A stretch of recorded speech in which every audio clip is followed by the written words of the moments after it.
morning, Ivan. Good morning.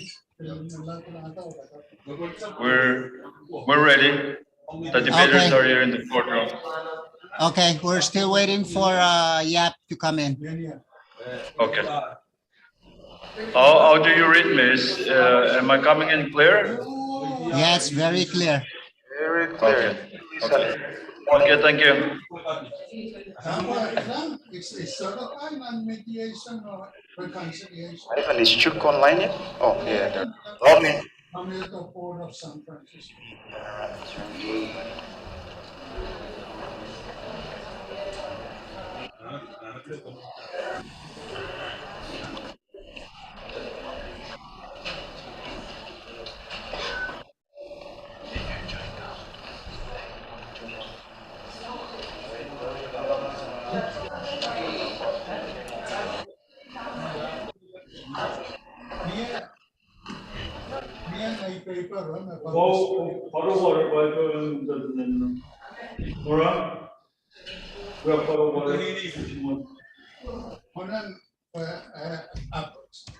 May paper,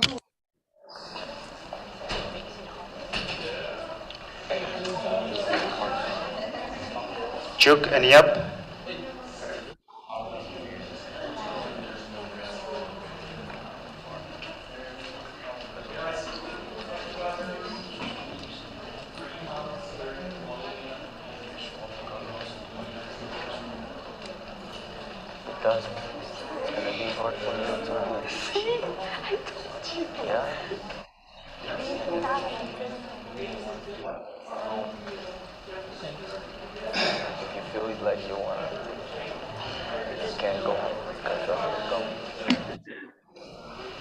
Where does the alternate schedule?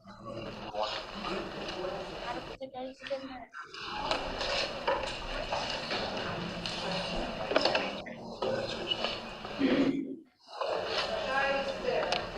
Lovelyn. Good morning. Whenever you're ready, let us know. Morning.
Okay, Yap.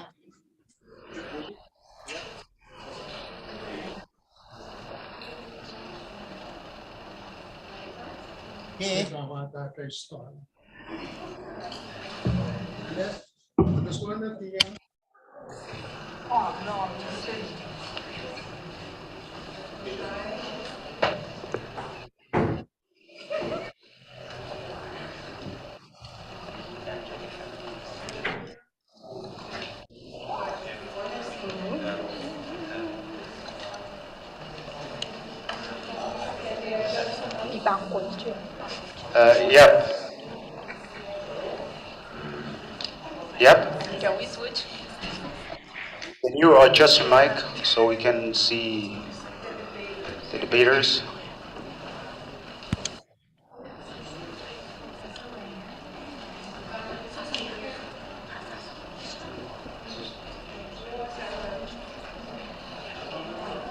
Mr. Zion, what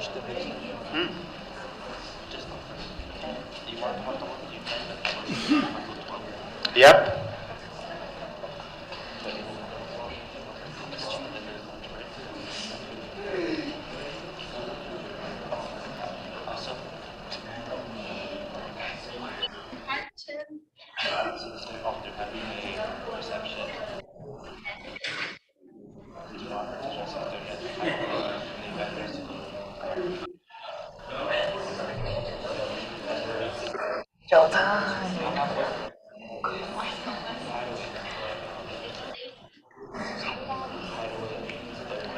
Yep.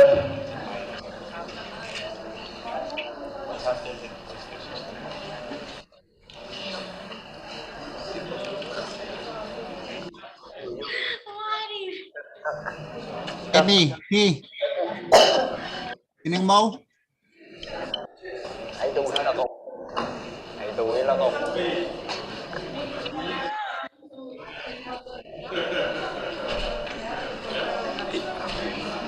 Yep. Can you hear you? Can you hear me? How do I know it's on? Mic test. Mic test. Light turns blue?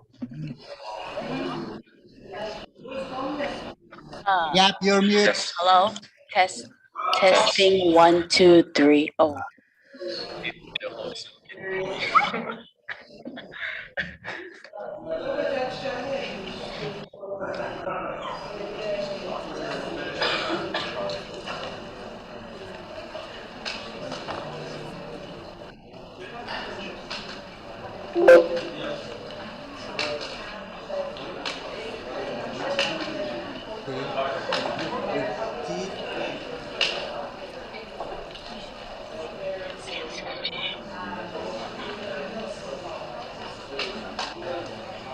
Good morning, Ivan. It's loud and clear. Very loud and clear. Thank you, Chuk. Okay.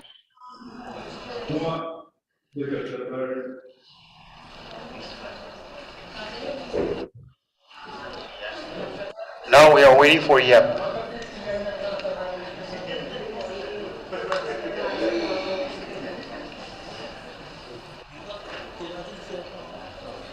Lovely. You all the debaters? Yes, they're here. Okay, thank you.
Ivan, have we heard from Yep? Yes, T is setting up now. Give them about 2 more minutes and then they're good to go. Okay.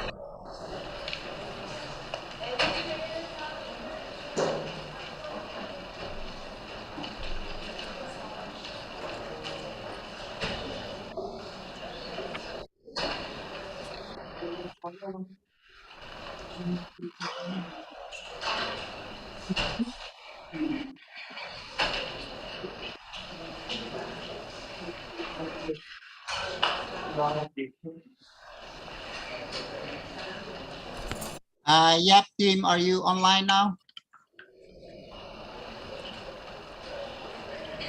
fine. I'm done.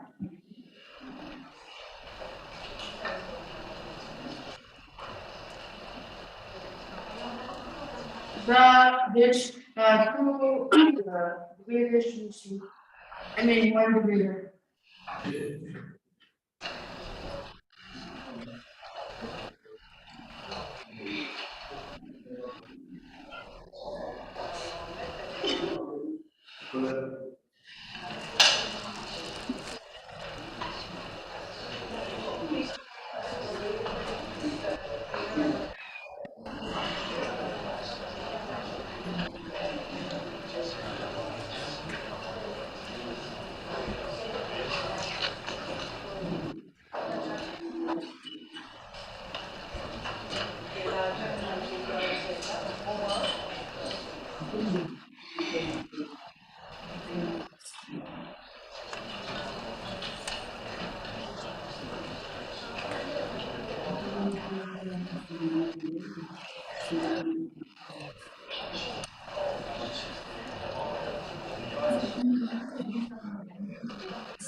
T?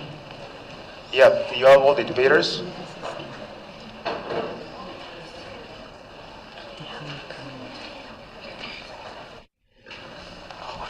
I cannot hear you.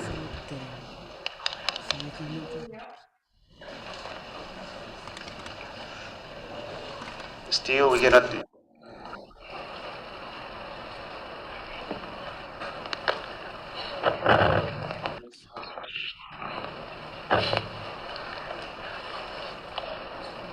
Turn on your microphone system, T.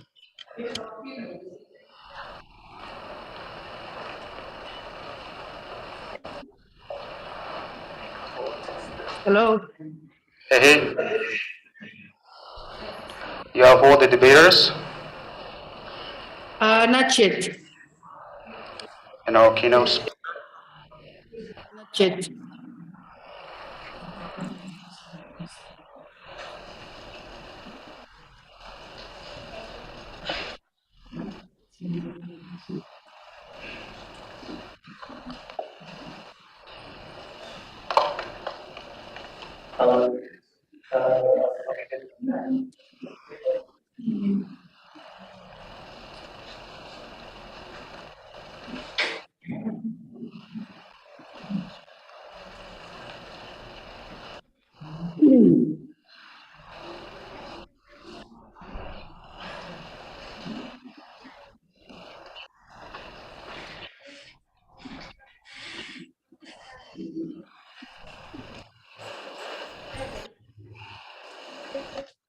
They'll be here by 8:30. By 8:30? That's what we need, but, are we done, maybe 8:30? Really? Yeah.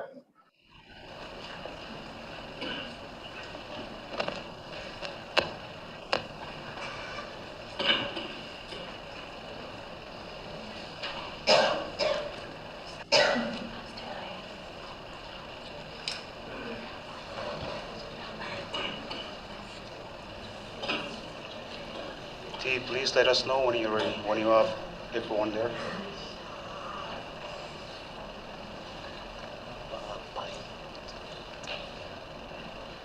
All right.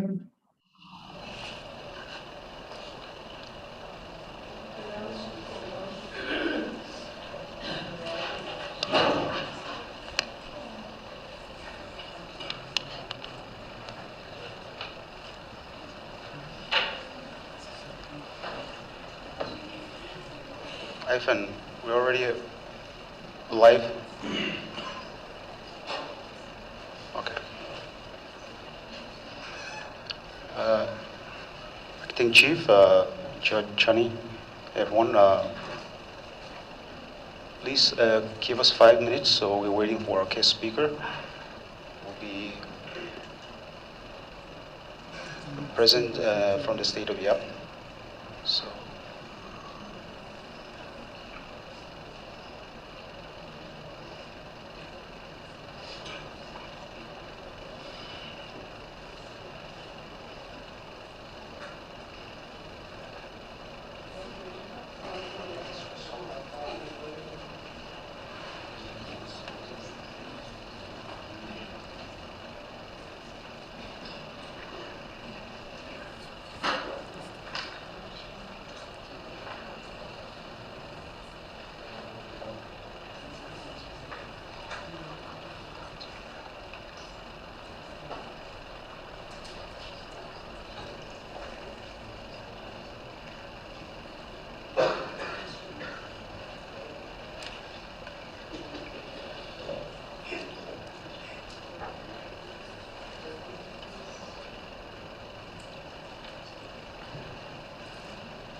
Good morning, ladies and gentlemen. We're just waiting for one more of our speakers for this morning.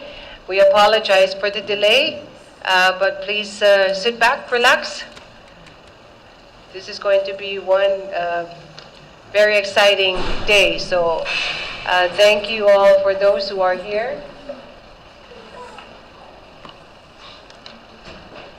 With us in Pohnpei, we have the debaters, both teams here. I can see Chuk, Koshai, Yap, welcome. We'll have the formal introduction. The program will begin in a few minutes. I see Yap. Yeah, so welcome.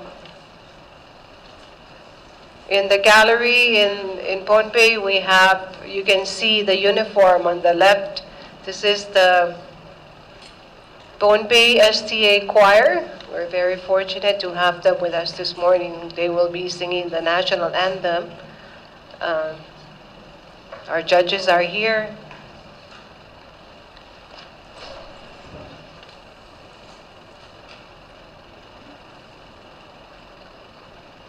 So yes, we will be starting in just a few minutes. Just for logistical purposes, if you have cell phones with you, please put them on mute.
He's online.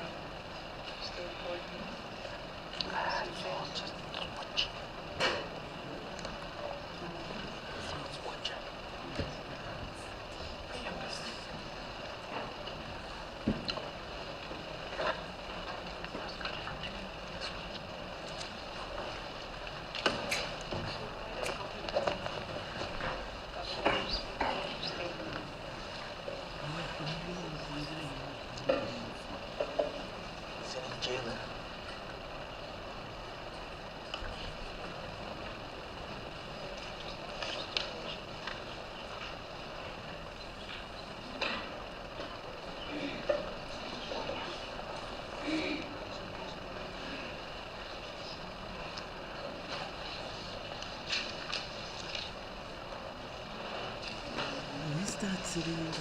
Yep, how are we doing?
sitting.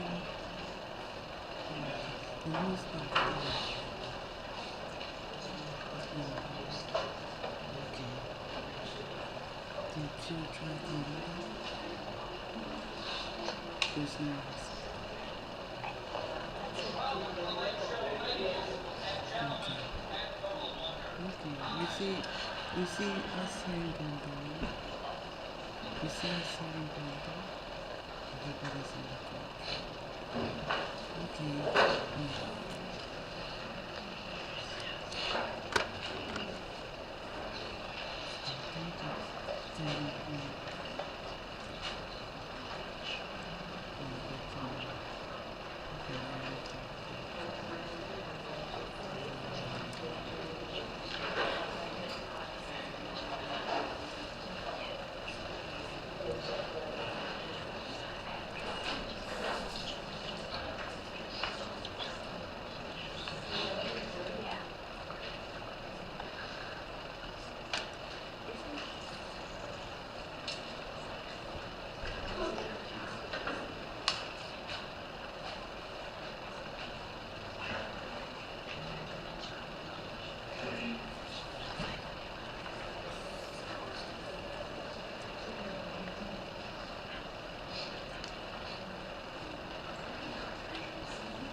I think they may have thought that it's 9 o'clock their time, 10 o'clock our time. That's what T.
Abang speaker, right? I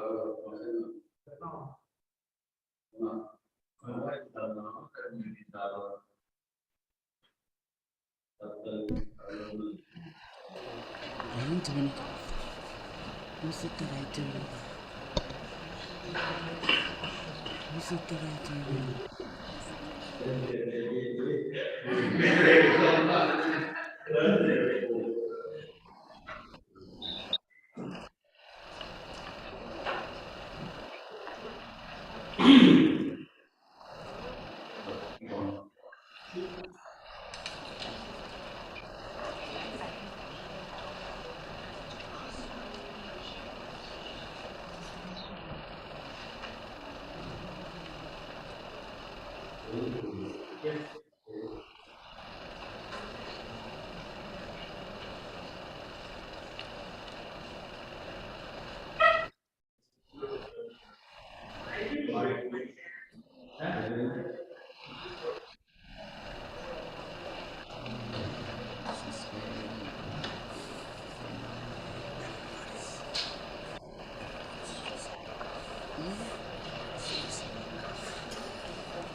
Maybe they got confused with the terminology.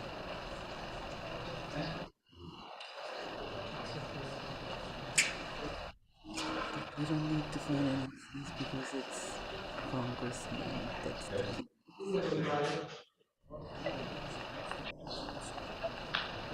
Fikir.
Hello.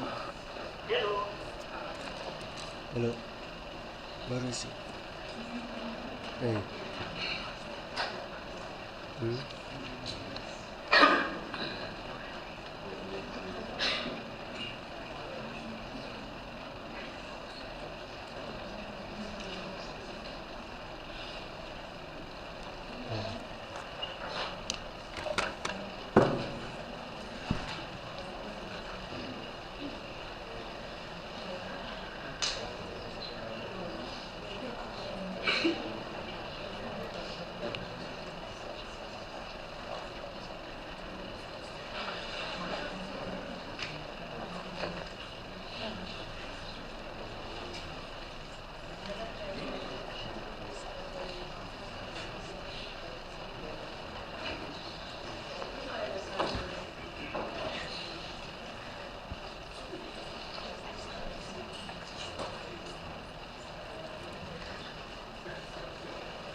Thank you, ladies and gentlemen.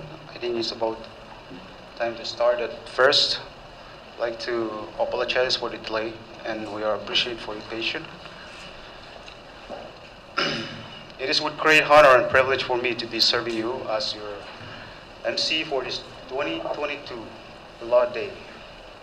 Allow me by say a few words in thanking Almighty God for all the blessings upon us every day, each of the day.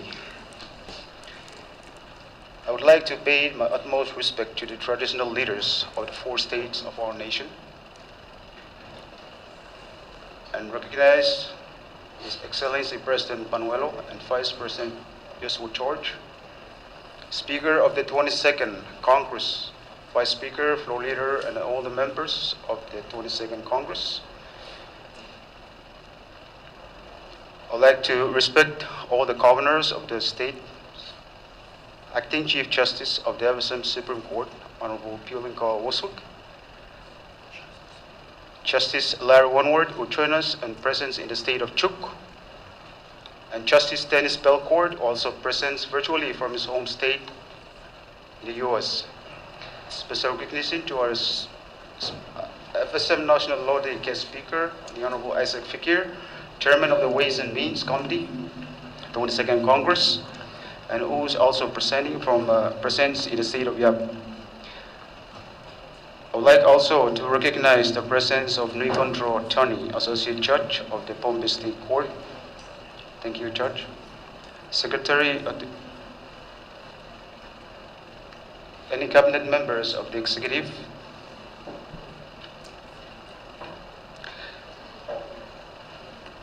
I would like to take this opportunity to extend my recognition of the all state governors, chief justices, speakers of each state's legislature,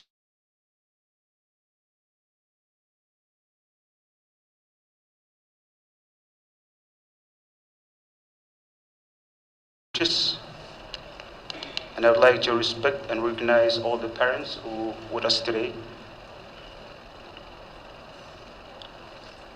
And fellow citizens and everyone who's observing both in person at each national courthouses in each of the states and observing via live feed YouTube.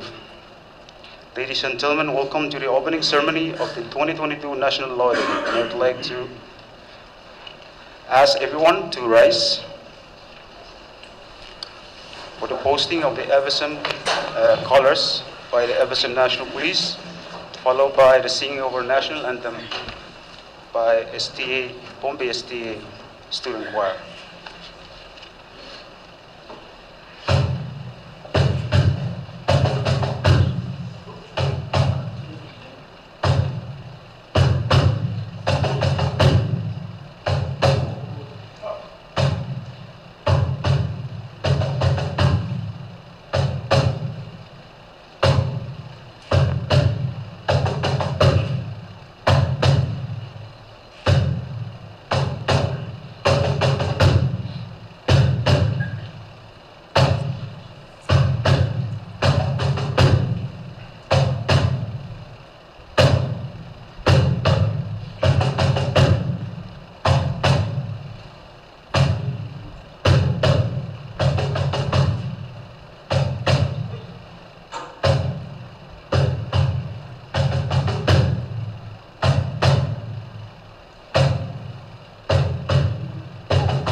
ask that we remain standing.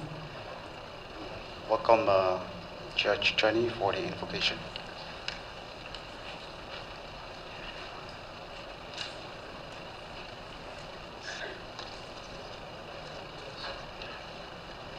Let us pray together. We are grateful to you, O Lord, for the opportunity we have to get together to honor July 12, our Law Day 2022. Lord, we praise you and thank you for all the blessings that thou hast given us throughout our lives. We ask thy blessing upon the teams from each of the states of the Federated State of Micronesia. We are also grateful to you, O Lord, for bringing them safely to Bombay. Bless the work they are able to do and the truth they are permitted to discover. For whatever of good there has been in their past life and all the hope which lead them onward toward better lives. We give you thanks, O Lord, for all the joy and comfort of life, for homes and families, for our friends, for our love and sympathy, and goodwill of person near and afar, for all the discipline of life, for the tasks and trials which train us to know ourselves, which bring us to accept one another. We ask your grace and pledge our concern, O God, for those who have authority and power over others, that they may not use for such selfish advantage, but be guided to do justice and to love and mercy, that may act wisely without pride, may seek to promote peace among the people and establishes justice in our common life. Lord, we ask that you bless all the activities of the Law Day program and the people who have worked tirelessly in bringing the 2022 Law Day a reality. Lord, restore to us thy joy, your salvation, and uphold us with a willing spirit. In Jesus' name I pray. Amen.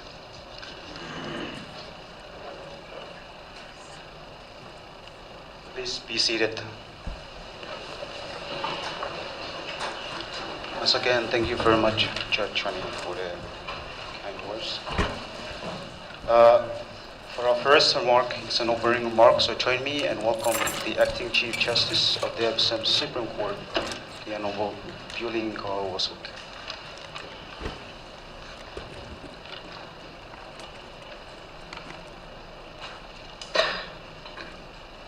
Thank you, MC. First and foremost, let's honor and thank our Heavenly Father for our good health and for a day as today's, July 12th, where we set aside to commemorate its significance for the people of this nation. Please allow me to join our previous speaker and pay my respect to our leaders of this nation. First, I would like to pay my respects to our traditional leaders.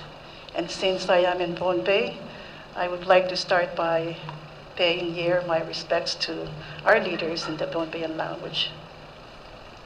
Poyakisam na child tatok, edan tachunan wewe, I will chongolen kiyan so ma wan so kisech, o men uyay chongol sakatan, wow, mun me chorus, sa child kaon coach, nagkakanan lang. Ibil chongolen kikapin, poyakisam mga kadangan to na child nor, o poyakiyaw da pen ranwach, ye ran, nagkasampal neled, 8 PTU mesarigandan tacho yang dole. Ibil changalin ko mga choror ong eraksoko and don bayo. Mechapuyin ng ewe wekan. Muin saboko. Wasalapalap isipaw nan markin wain matelanim. Wasalapalap sangoro nan markin wain u.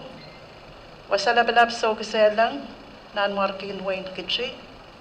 Wasalapalap nan puchak pikinyap nan markin wain sokes. Wasalapalap pot laban nech nan markin wain nech.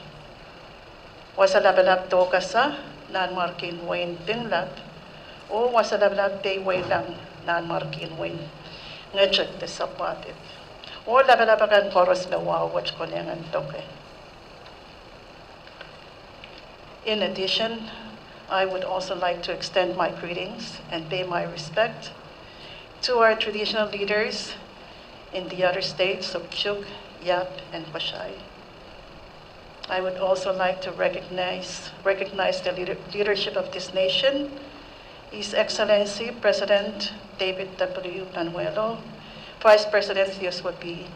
George, Speaker of Congress, the Honorable Wesley W. Semina, our keynote speaker for this year's debate, the Honorable Congressman Isaac V. Vicker, Vice Speaker Esmond B. Moses, members of the 22nd Congress, Associate Justices of this Court, FSM Supreme Court, Honorable Justice Larry Winward and Justice Dennis L. Belfort.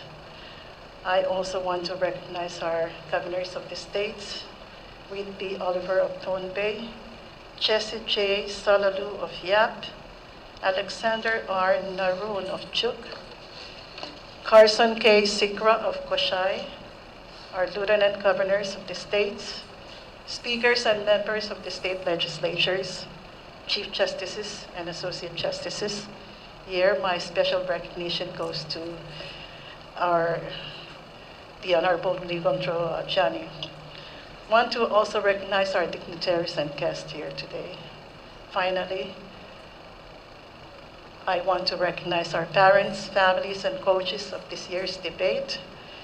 Last but not the least, our debate teams who are here, worked so hard to bring us our day's success.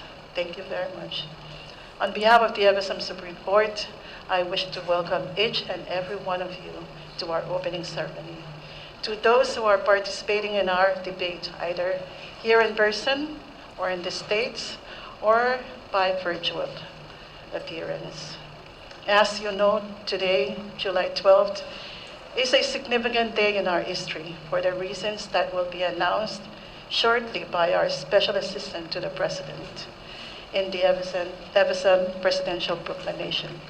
We have been celebrating this important day for 41 years, and by doing so, we celebrate by choosing a topic of interest and importance to our nation, and high school students are given the opportunity to compete and voice their opinions on these topics. This year, we have again picked a topic that's interesting and very relevant in light of the new normal that we are seeing and experiencing.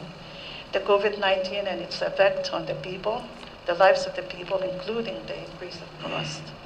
So as debaters of this year, you have an important, interesting task ahead of you, and we look forward to hearing from you on what you have to offer to us on the table. I wish all of you the best and enjoy your debate. Thank you.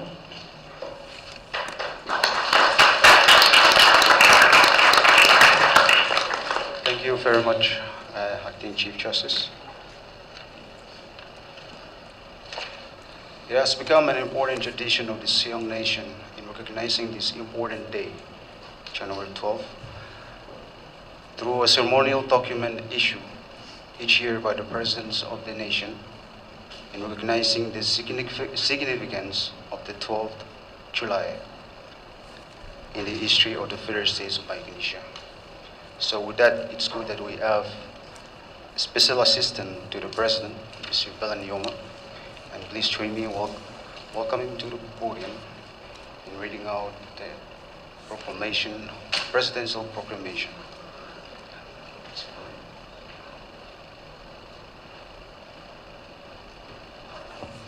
Kalangan lap Mr. MC, Kasilili Maingo. I have been summoned to come and read the presidential proclamation today, and I am very honored to do that. First of all, I'd like to associate myself with the MC and the previous speaker in paying my respects to all. Greatest respects to our guardians of the land, the islands, the traditional leaders here in Bombay, and all throughout the FSM. Respect to Acting Chief Justice Yulingar Worsbook and all the Associate Justices of the FSM Supreme Court. My respects and recognitions to the Honorable Nikon Chani, Associate Justice from this Bombay State Supreme Court, who is here with us today. Respects to Honorable Isaac V. Figueroa of the FSM Congress, the Acting Secretary of the Department of Education, the Honorable Arthur Halbert, the Deputy Secretary of Foreign Affairs, the Honorable Ricky Candero and Mrs. Candero, and all of those who are in the gallery with us today, all of those who are tuned in live through the live stream, parents, and most especially our young and bright stars, our debaters of the day. Congratulations to the FSM National Law Day Coordinating Committee and the Supreme Court for yet another successful Law Day event. The National Law Day is an annual event that has been successfully conducted for over 30 years. It is probably one of the longest non-stop annual undertaking of the national government through the Supreme Court, which allows the citizens of the nation to engage in discussions on issues of national significance. To our student debaters, you have researched, you have debated, you have worked very hard for the past few months in preparations for today. Congratulations to you all. Regardless of the results of the day, you guys are all winners. Okay, the Presidential Proclamation. July 12, 2022 as FSM National Law Day. Whereas on July 12, 1965, the Congress of Micronesia was convened as the first indigenous lawmaking body for its people, the people of the Micronesian region. And whereas on July 12, 1975, the first Micronesian Constitutional Convention was convened. And whereas on July 12, 1978, the citizens of the Federated States of Micronesia approved the FSM Constitution, thereby giving birth to the new nation. And whereas on July 12, 1981, the Supreme Court of the Federated States of Micronesia was inaugurated as the highest court of this nation. And whereas in observance of the significant legal and national events that have occurred in the history of this nation on the 12th day of July, the Supreme Court of the Federated States of Micronesia commemorates this special day as one in which high school students throughout the nation are called upon to engage in public debate over national issues of legal, political, and economic significance. Whereas the Supreme Court of the Federated States of Micronesia has historically hosted the winners of the debates from each state to compete at the National Law Day debate held on or about the 12th day of July in one of the 4 FSM states. Whereas the 2022 FSM National Law Day debate marks the 41st anniversary since it was first held in 1991.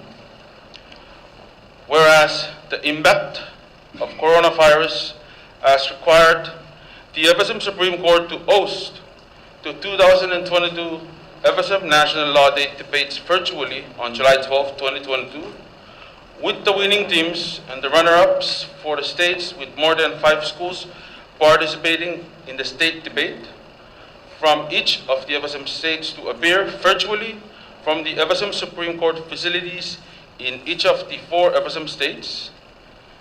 And whereas for the 2022 FSM National Law Day, the debate topic is Now, therefore, be it resolved that the Congress of the Federated States of Micronesia shall enact legislations establishing minimum wage for the FSM.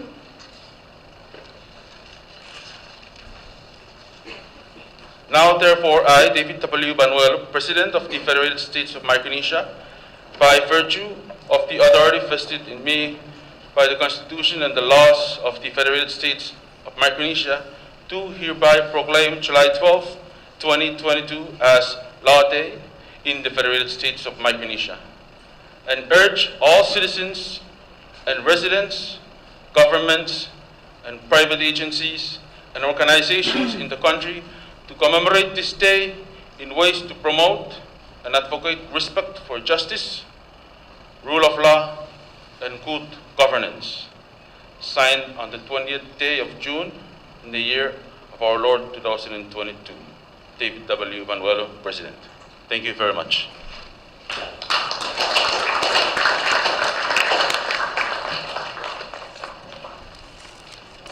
Thank you very much, Mr. Yoma.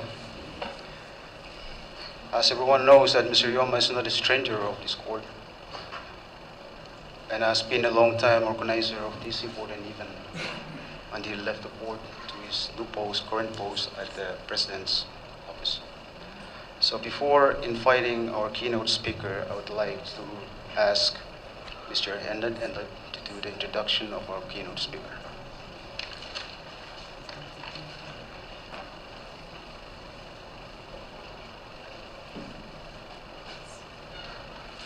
Good morning, everyone. I'd like to join the first three speakers in paying our respect. I'm not going to take up too much time since I'm only here to introduce, not to say much. My respect to President David Banuelo, Speaker Simina, Acting Chief Justice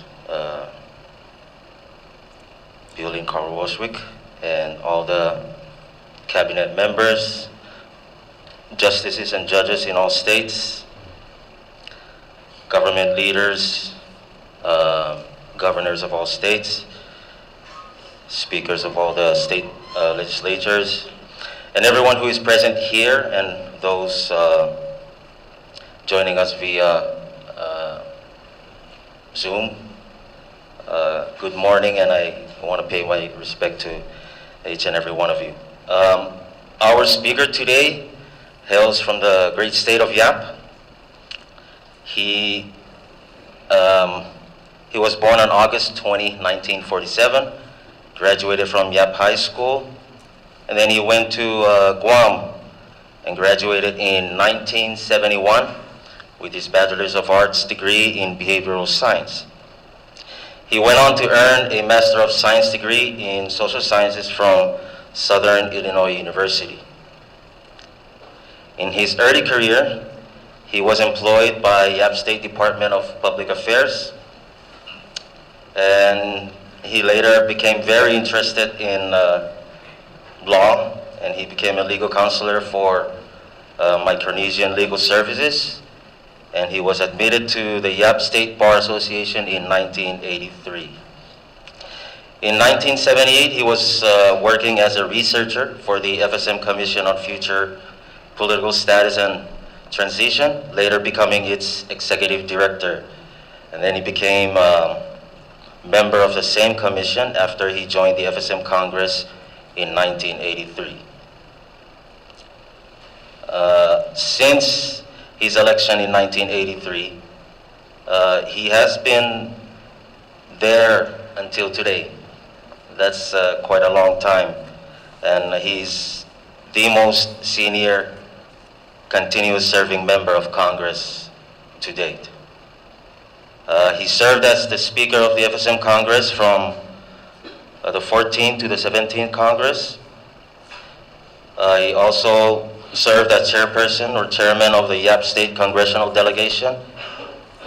He has been a chairman of various congressional committees, including his current role as the chairman of the Committee on Ways and Means. Senator Figure is married to Mary Bergman of Yap, and they have 4 children. It is my honor and privilege to welcome our keynote speaker for today, the Honorable Isaac Figure. Let's give him a round of applause.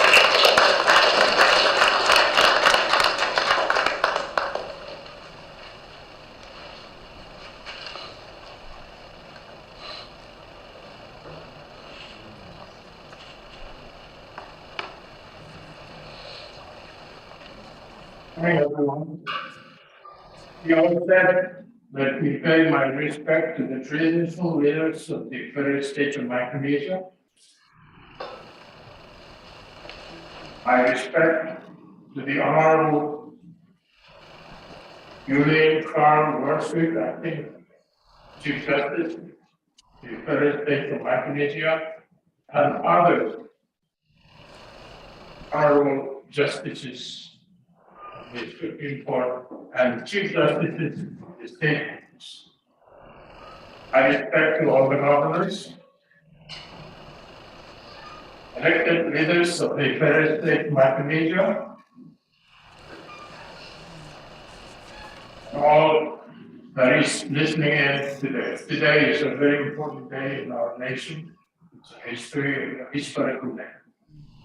I am grateful that I've been invited for the second time to address the morning.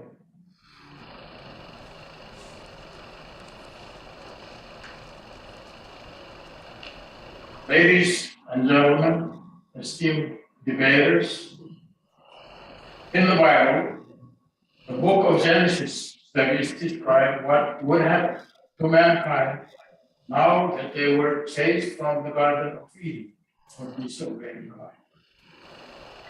You will earn your bread by sweat of your idol. Man and woman henceforth will have to work in exchange for bread, or more practically, for wages.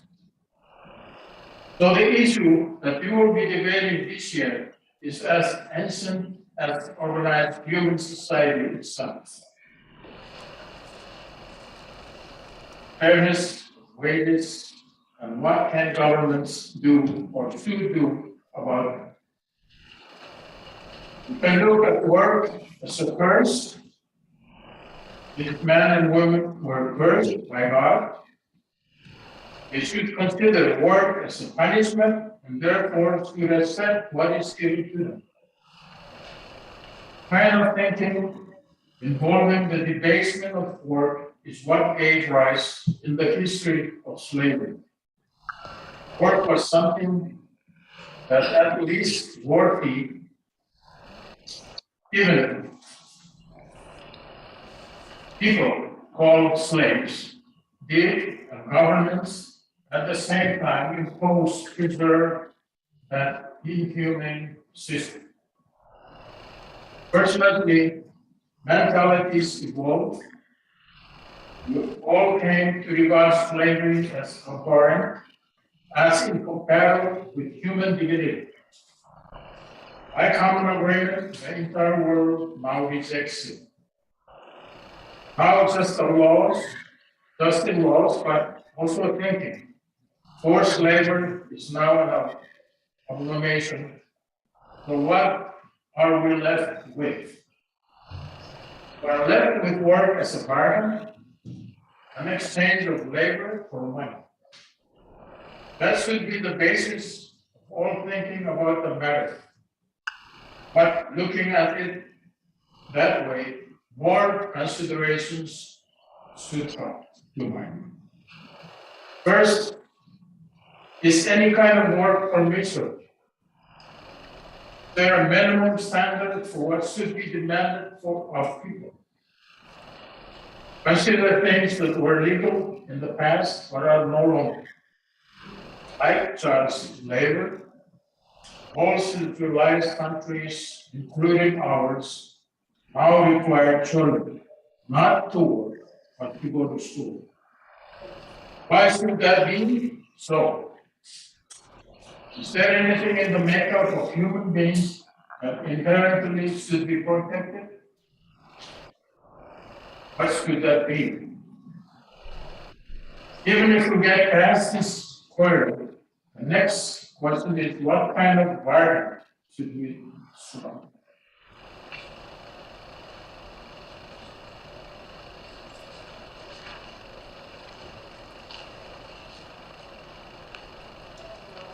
This is important because you are faced with another important principle, liberty. If we are dealing with bargain, which are an agreement between two parties, does the government have the right to interfere in that agreement? What gives them that right? So we use an argument that present-day Americans love and apply willy-nilly called original intent. It was not in the original text, but did not say you will earn your bread by sweat of your brow at a rate of at least $15 an hour. So what should we do? Definitely not any kind of limit, because to restrict people's liberty by regulating how much they can pay. Isn't that a gas? Socialism, which we were told was an evil. And who are we here?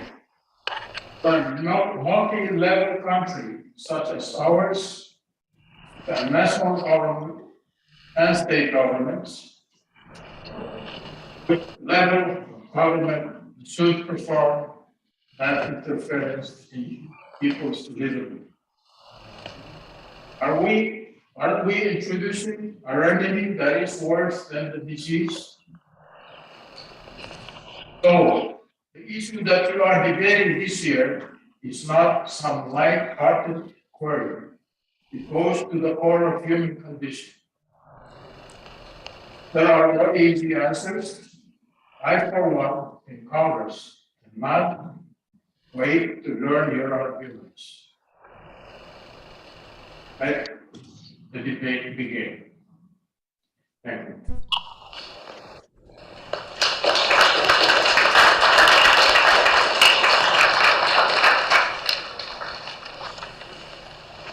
Thank you so much, Honorable Fakir.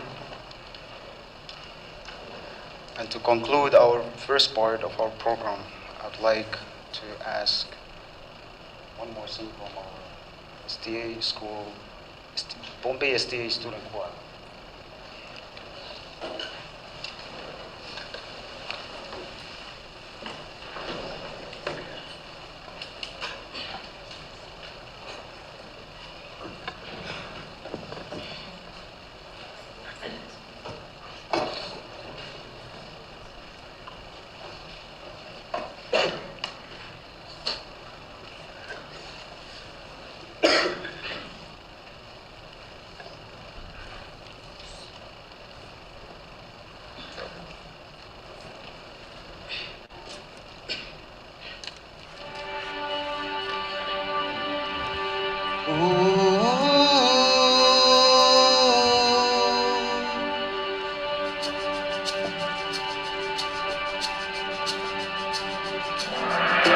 yetu yetu liye mbinguni yetu yetu amina baba yetu yetu liye jina lako litukuzwe baba yetu yetu liye mbinguni yetu yetu amina baba yetu yetu liye jina lako litukuzwe tupele chakula chetu tunachokitaji utusamehe makosa yetu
tunachohitaji utusamehe makosa yetu, kama nasi tunavyowasamehe wale waliotukosea, usitutie katika majaribu, lakini utuokoe na yule milele ya milele.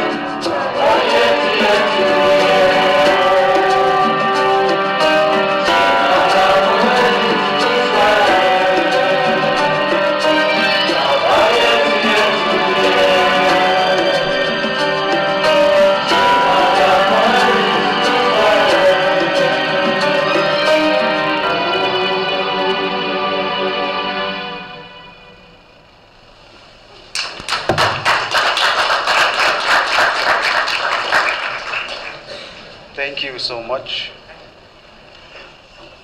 And that's conclude our opening ceremony of the 2022 FSM Law Day. And before handing over to our moderator for the next part, on behalf of the organizing committee, we would like to congratulate to every one of the teams, and thank you everyone for your patience and with us during the first part of the opening program. So thank you. Kalangan kasalirian.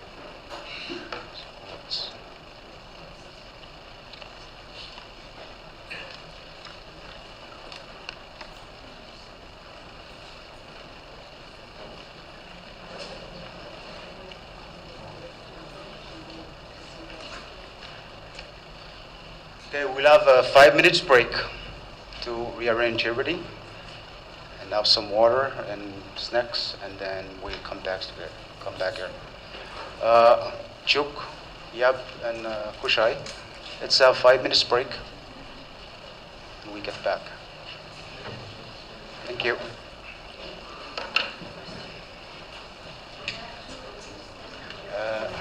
Thank you.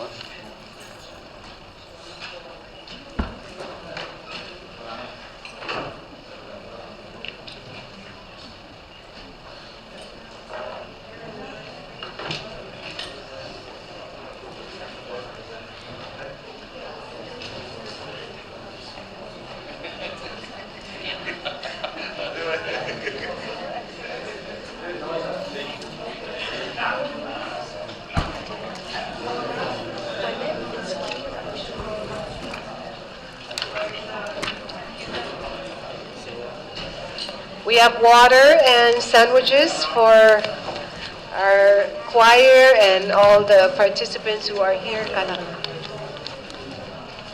For the teams, we have designated offices for you. The 2 teams for Pohnpei.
Joy, can you show us one of the time card, please?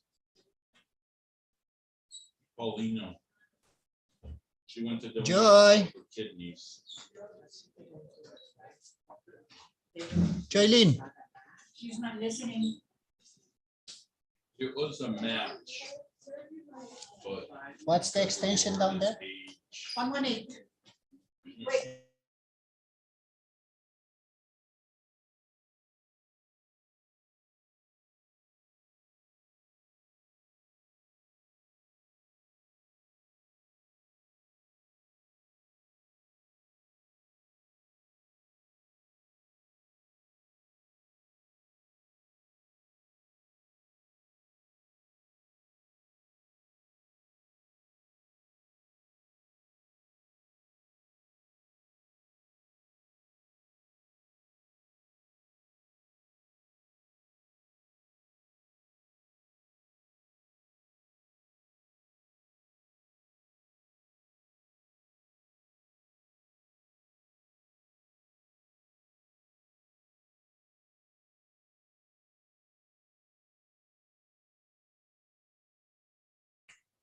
All right, it's good. We can see it. so, but Einstein was the one that kind of went along.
Yep.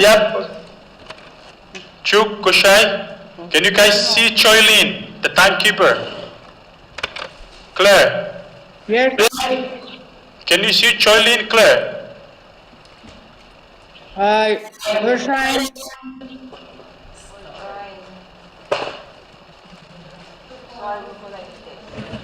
Tell me what's that? Stop.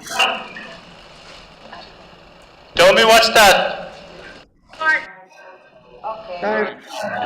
Wait, hold on. Tell me what's that? Minutes, something. I can't see. We can't see. You can't see. We can't see. Maybe you zoom in a little on Choi. Hold on, let me Yeah. find out how to zoom on this camera. You just zoom it to the.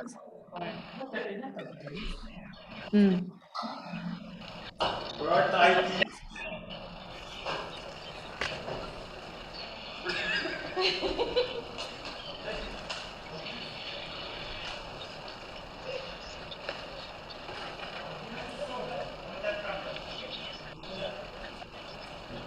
Kiske, you lock the door? Okay, can you bring that one? Can we change it to the laptop? We're still setting up, so. Yeah. They need to see the timekeeping. Yeah. They cannot see. What are you doing? I'll use this camera to. Here, you need to zoom in on Like a 10 minutes. It looks like. It's really blurry. It's unclear from the Chuk view. What do you see? We see 11 minutes.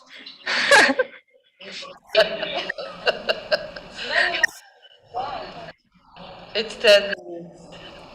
Yeah, zoom. Right? Zoom. I'm wearing eyeglasses and I cannot make that out.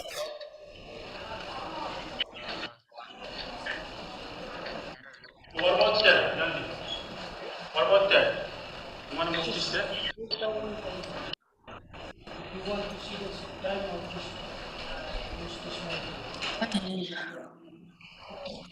That's why you guys have to pick here. Stop looking for food. When we finish, you guys look for food.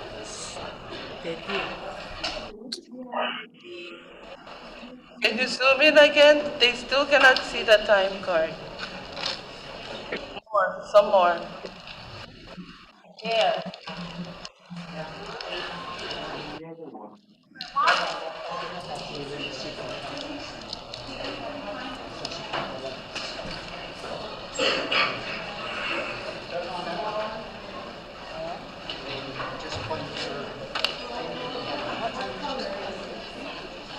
There.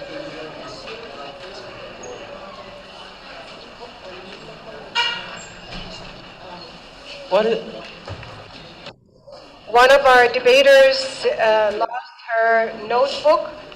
If anybody find a small notebook,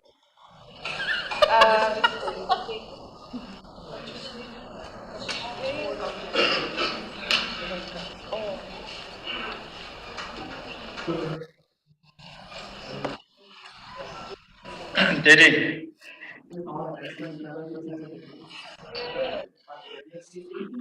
Diddy. Yes. Yes. Can you swing the camera to the timekeeper? Wait, they're setting her up. They're gonna put her on another camera. Okay, just for your information, Kushai, we're having a blurry vision, so if you could improve that, we'll appreciate it. Okay, thank you. Okay. So I'll turn up this one?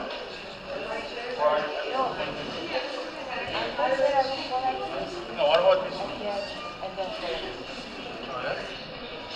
So I'll point it to you. How about now? Listen.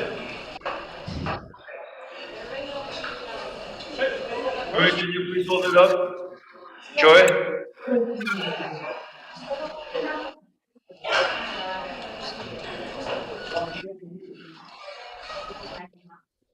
Eddie, can you have Joy and hold it up? There. Yeah. Put up the card.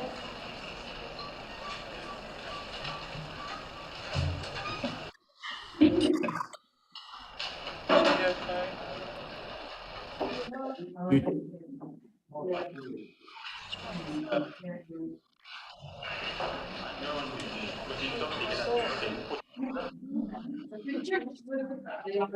That's good.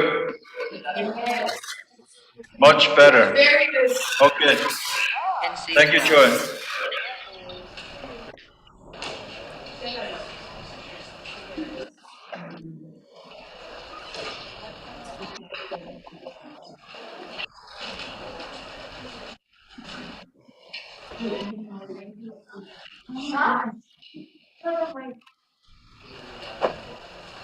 We will be starting in 5 minutes. 5 minutes.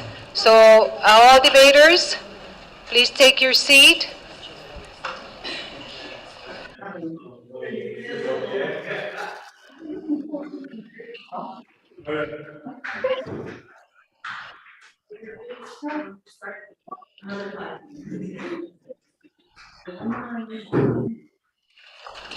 Get the camera on.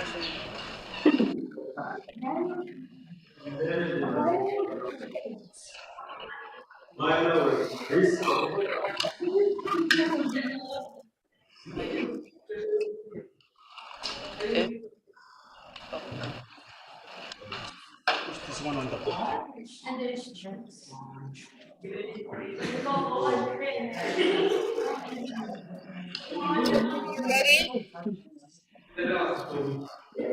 You ready? Yep. Give us the thumbs up. Yep. Koshai. Joy. Chuk. Yep. Koshai, you ready?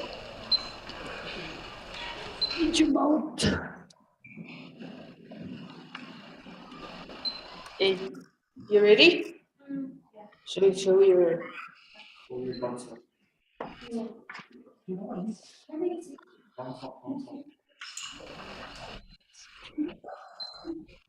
Yep.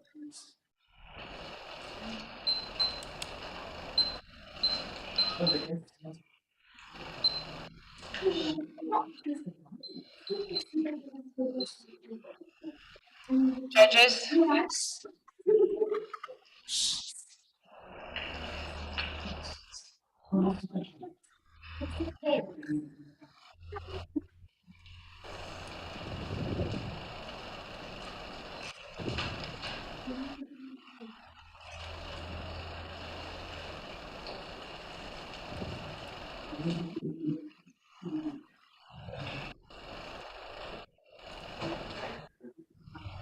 So thank you again. Welcome to the 2022 National Law Day debate.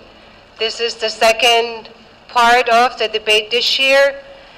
Before we proceed, I would like to join the previous speakers in paying my respect to all our traditional leaders, all the government leaders, church, most especially our debaters for this year, our justices of the national courts, state courts, and local, and everyone who's joining us live from Chuk, Koshai, Yap, and Bonpei. So welcome to the second phase of our debate.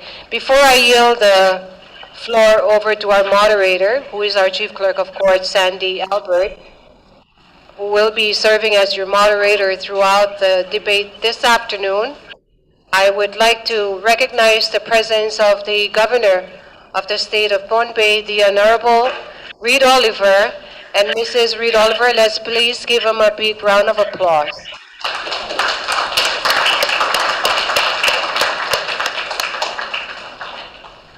We have some parents who are here in the gallery, and I'm sure similarly in the other states as well.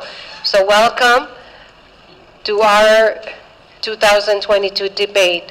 Our judges are ready. They're isolated from where the debaters are. but they are tuning in virtually. And I'll let the moderator also introduce our judges, debaters, our keynote speaker. So, Sandy, thank you. Thank you. Good morning again, everyone. Kasilelia, Lenwo, Mogadin, and Ramanim. My name is Sandy Albert, and I will be your moderator for this year's debate. Before we continue, I would like to introduce all the teams for this year's debate, and we'll start with the YAP team. YAP State team from YAP High School, we have Daniela F. Coparang, Juan Miguel Lobadiga Subsibin, alternate Alima Aleyalo, coaches or coach Beauty Ledewasiel. Chuk State team from Xavier High School, we have debaters Melorisa Mori, Rainer Franz, alternate debater Javier Caminanga, coach John A. Cashmer. Pohnpei team,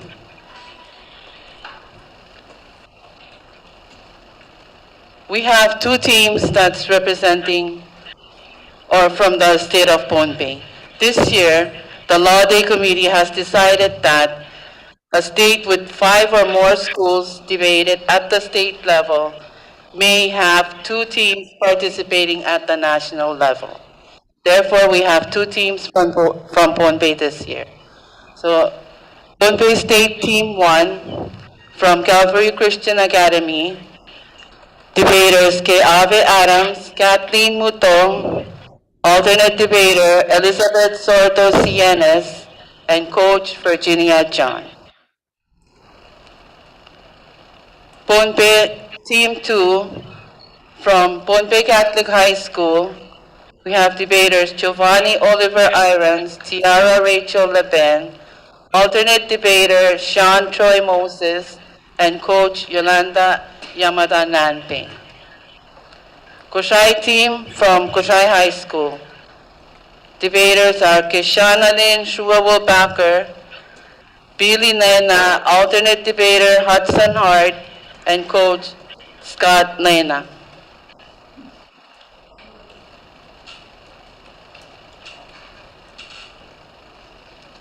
Before we start the debate, I would like to join the previous speakers in acknowledging the presence of the honored guests, national leaders, state leaders, traditional leaders, municipal officials, church leaders, debaters, coaches, and everyone who are here or present here today. I would also like to extend my respect to our virtual audiences. I welcome each and all of you to this year's National Law Day debate. Please welcome all debaters to this two-day event. Allow me to go through some preliminary, or we will start with the first debate now. Please allow me to go through some preliminary matters. There will be 5 debates in this two-day event because we have 2 teams from Pohnpei and 1 team from the other 3 states. So we'll have 3 debates scheduled for today and 2 debates tomorrow. For the debate format and time allocation, there are 6 main sections of the debate. Section 1, Introduction. Each team is to state the topic and the proposition in its resolution form and briefly outlining its position and argument. Each team will have 3 minutes for the introduction. Section 2, Main Argument. The teams will develop and explain the arguments identified in their introduction. Each team will have 15 minutes allotted for this section. The third section is the rebuttal. Each team will have 5 minutes to rebut to the main argument. Section 4, response. Each team will have 3 minutes to respond to the rebuttal. Section 5, summation and closing. The conclusion should recap and summarize the arguments described in the introduction and expanded upon in the main argument. Each team will have 4 minutes to summarize and conclude their presentation. Section 6, judges questioning. In the last section, judges may ask follow-up questions to the debaters.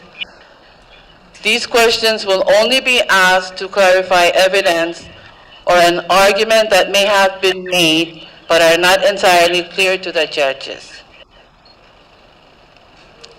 And the debate topic this year is, now therefore, be it resolved that the Congress of the Federated States of Micronesia shall enact legislation establishing minimum wage for the FSM.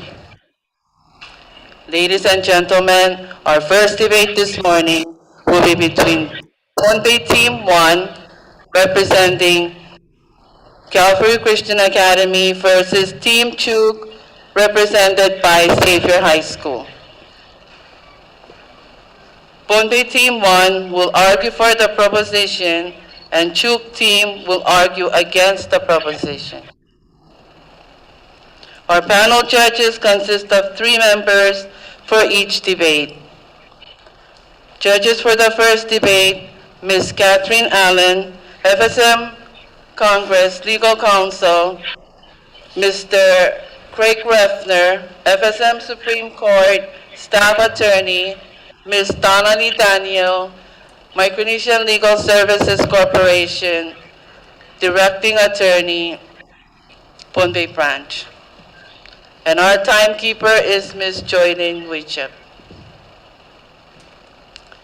Before we proceed, may I ask the staffs to please escort the 3 other teams to their designated waiting areas or rooms.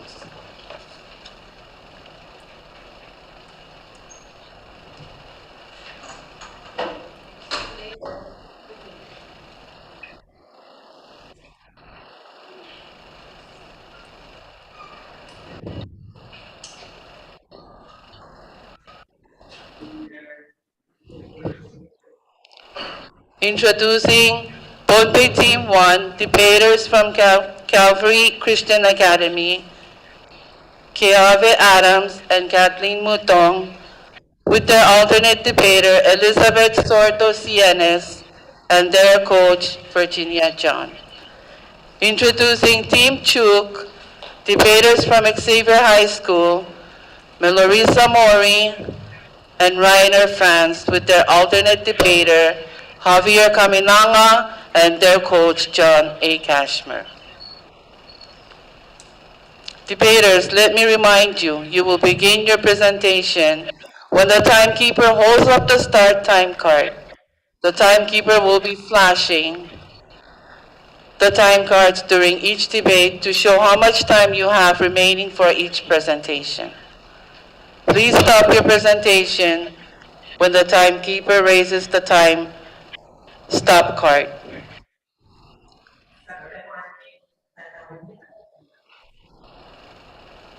Debaters, are you ready? Let us now begin. For the proponent's introduction, Pohnpei Team 1, you have 3 minutes.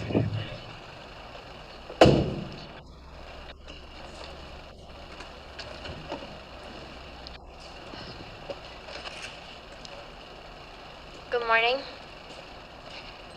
Judges, timekeeper, moderator, opponents. Now therefore be it resolved that the Congress of the Federated States of Micronesia shall enact legislation establishing a minimum wage for the FSM. Before I begin, we, the affirmative team, would like to define the following terms. Be it resolved to deal with successfully, shall enact legislation to establish by legal and authoritative act, specifically to make into law and act a bill, and minimum wage for the FSM. A minimum wage that is equal throughout the whole country, Pohnpei, Chuk, Yap, and Koshai, which, for the purpose of this debate, will be referred to as a national minimum wage. We, the affirmative team, acknowledge that this ambition is hard to accomplish due to restrictions from the FSM Constitution, according to Article 8, Section 2, which states, and I quote, "A power not expressly delegated to the national government or prohibited to the state is a state power," end quote. Minimum wage being one of them. However, giving this power to the national government is possible through amendments. It is just a long process. And we, the affirmative team, believe that Congress should put in the time to enact this legislation on basis of the mindset of our people, the effects it would have on our economy, the culture of our people, and the well-being of our people. Imagine if the price of rice rose so high that it became unaffordable for daily consumption. As we all know, prices of what we deem as necessary, such as rice, meat, gas, power, water, and others are rising. For instance, in 2020, a 50-pound bag of rice was $25.99. And now, in 2022, it is $36.99. The price of rice has risen $11 in 2 years. In 1991, the minimum wage for Pohnpei was set at $1.35 an hour. And 20 years later, in 2011, it was raised to $1.75 an hour. In 20 years, the minimum wage rose 30%, while in only 2 years, rice prices rose 42%. If increases in minimum wage and prices of necessary goods do not start rising at the same rate, our basic necessities will become unaffordable. To escape this likely and troublesome reality, we implore our government to make an amendment to our Constitution for the sake of all of us Micronesians. Thank you.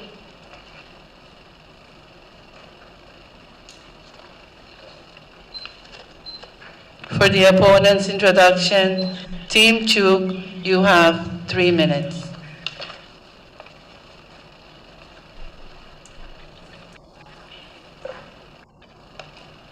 Thank you to the judges and to our opponents for your participation in this competition. Before we make our case to reject the resolution, we would like to make some opening conclusions that will help the judges better weigh the evidence and points made in this debate. The topic of this debate, now therefore be it resolved that the Congress of the Federated States of Micronesia shall enact legislation establishing minimum wage for the FSM, is a relatively straightforward resolution with several complex components. In this resolution, the Congress of the FSM refers explicitly to our federal legislature. Under these terms, our opponents must argue that the federal legislature should create a law that establishes a minimum wage for the entire FSM. Any proposal of a minimum wage scheme that delegates authority to the states or makes other such differentiations would fall to our side, the negative. In our research and discussions with local experts, we have established 3 primary reasons to negate the resolution and argue against the establishment of a national minimum wage. First, the national government of the FSM has no legal and constitutional authority to establish a minimum wage for all of the FSM. The states of the FSM are in a better position to create and regulate minimum wage laws themselves. Second, establishing a federal minimum wage will affect small businesses that play a critical role in the villages. And third, establishing a minimum wage will disinterest future foreign direct investment to the FSM. Without foreign investment, the FSM could miss out on opportunities for development. We will provide further details and evidence for each contention in our presentation to follow. We strongly believe that a minimum wage law would have negative consequences in the short and long term, and we urge the judges to vote against the resolution. Thank you. Thank you, Team Chuk. It is now time for the main argument. We will begin with the proponent's main argument. Pohnpei team, you have 15 minutes.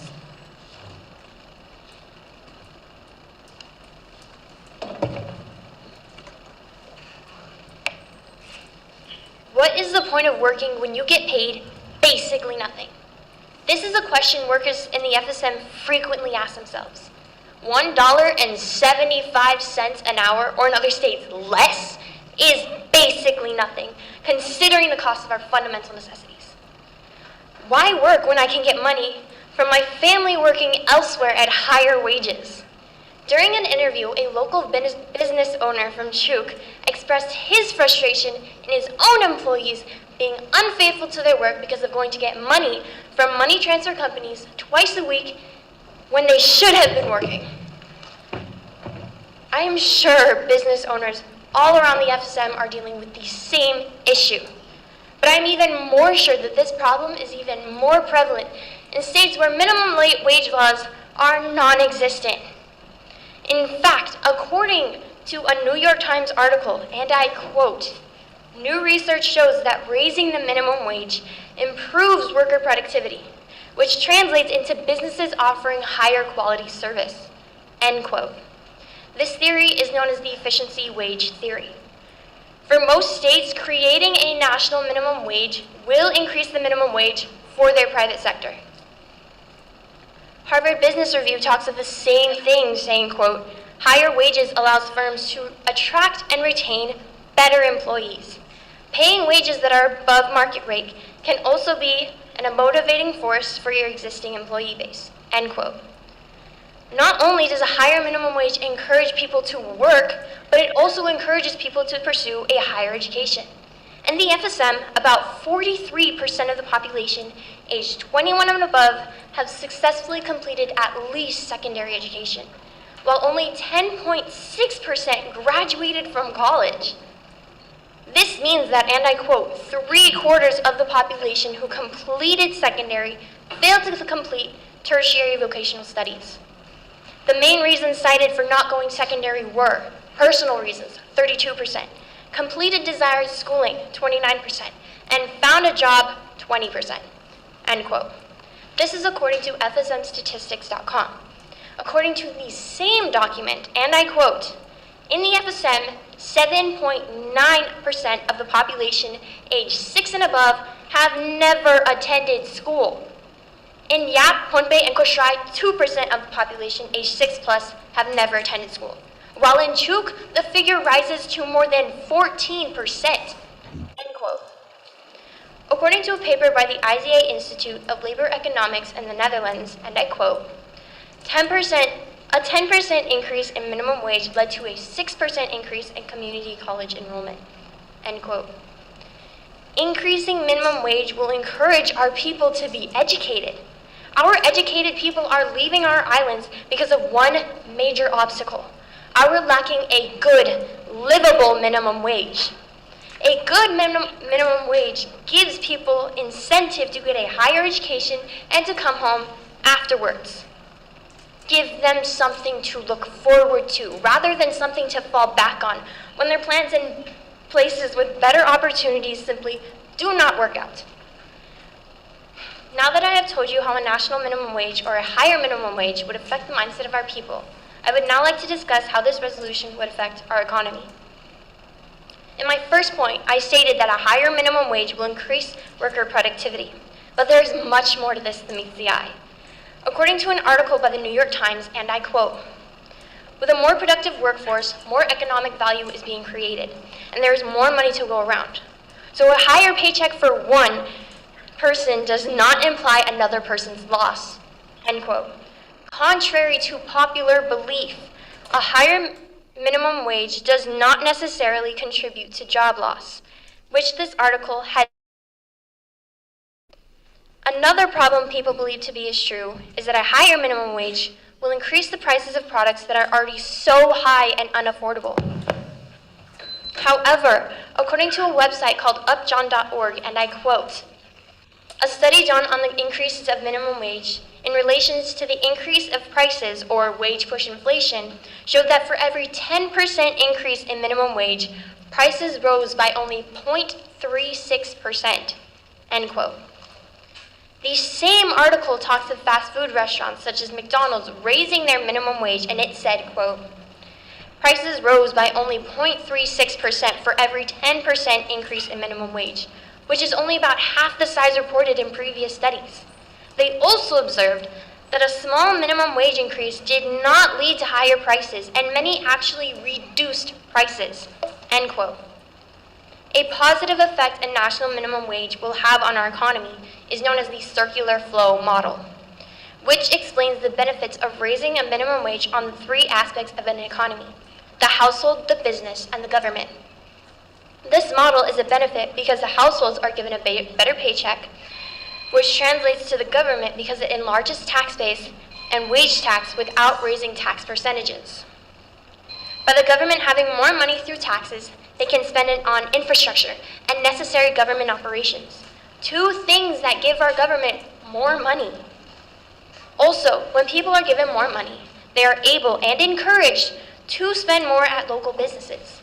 Local businesses now have an increase in revenue, have now an increase in customer, which increases revenue, which gives them the ability to create more jobs. I've explained the effects of a national minimum wage on the mindset of our people.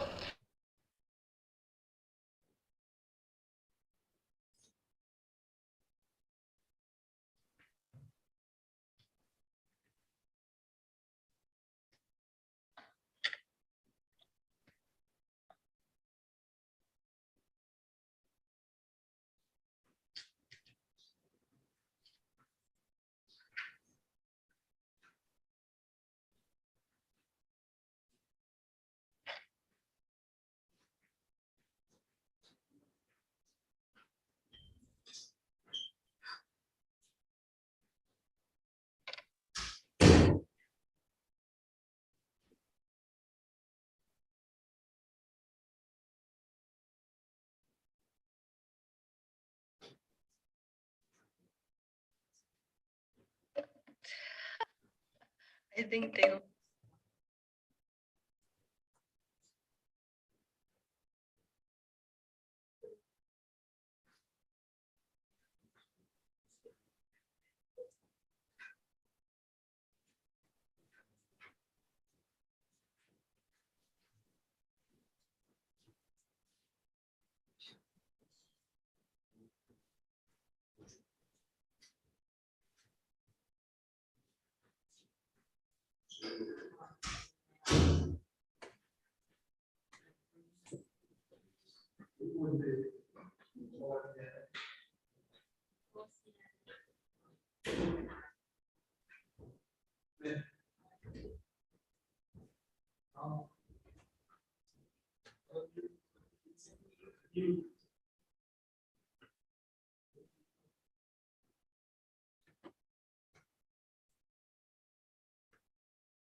IT, can you give us the thumbs up if we are back online?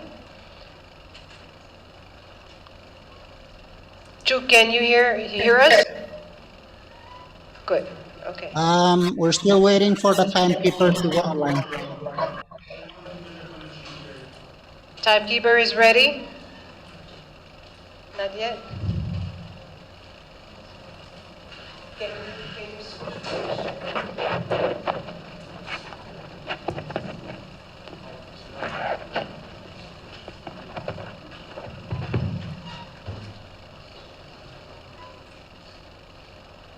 What if we switch her position?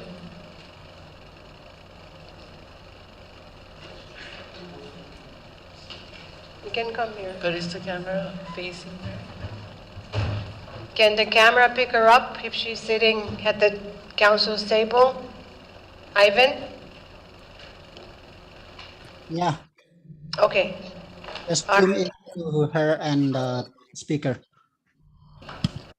All right. So, although she's sitting behind you, she'll try to get the signal out to you so you can see it while we're trying to figure out the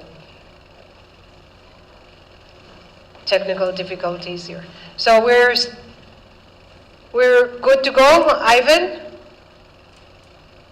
Yes, we are up and running. Good to go. All right, thank you, and our apologies to all the viewers. That was something beyond our control, but we will try to do our best. So, Team Pohnpei, you may start again. The second debater, continuing on the main argument. The third reason that a national minimum wage is essential is it helps preserve.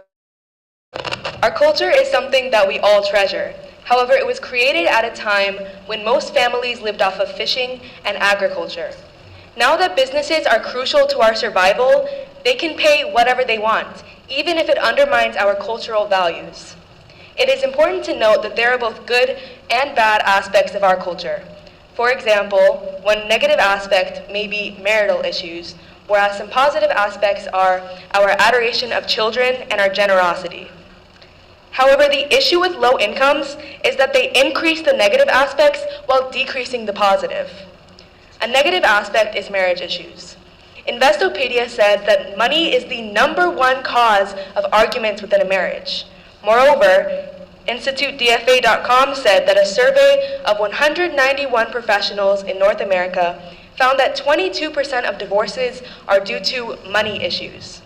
If couples are making enough money so that they aren't worried about finances, they are less likely to have serious issues and end in divorce. One positive aspect of our culture is our adoration of children. The FSM census of 2000 reported that there was an average of 7 people per household, which then, in the census of 2010, lowered to 6.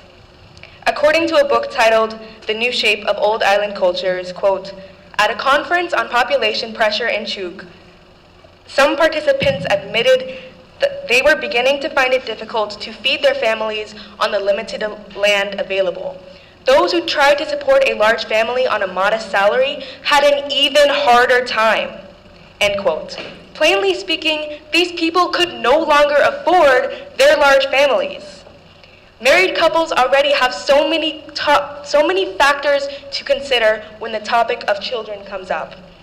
They should be making that decision on the basis of their happiness and the happiness of the child, not on whether they can afford to feed that child.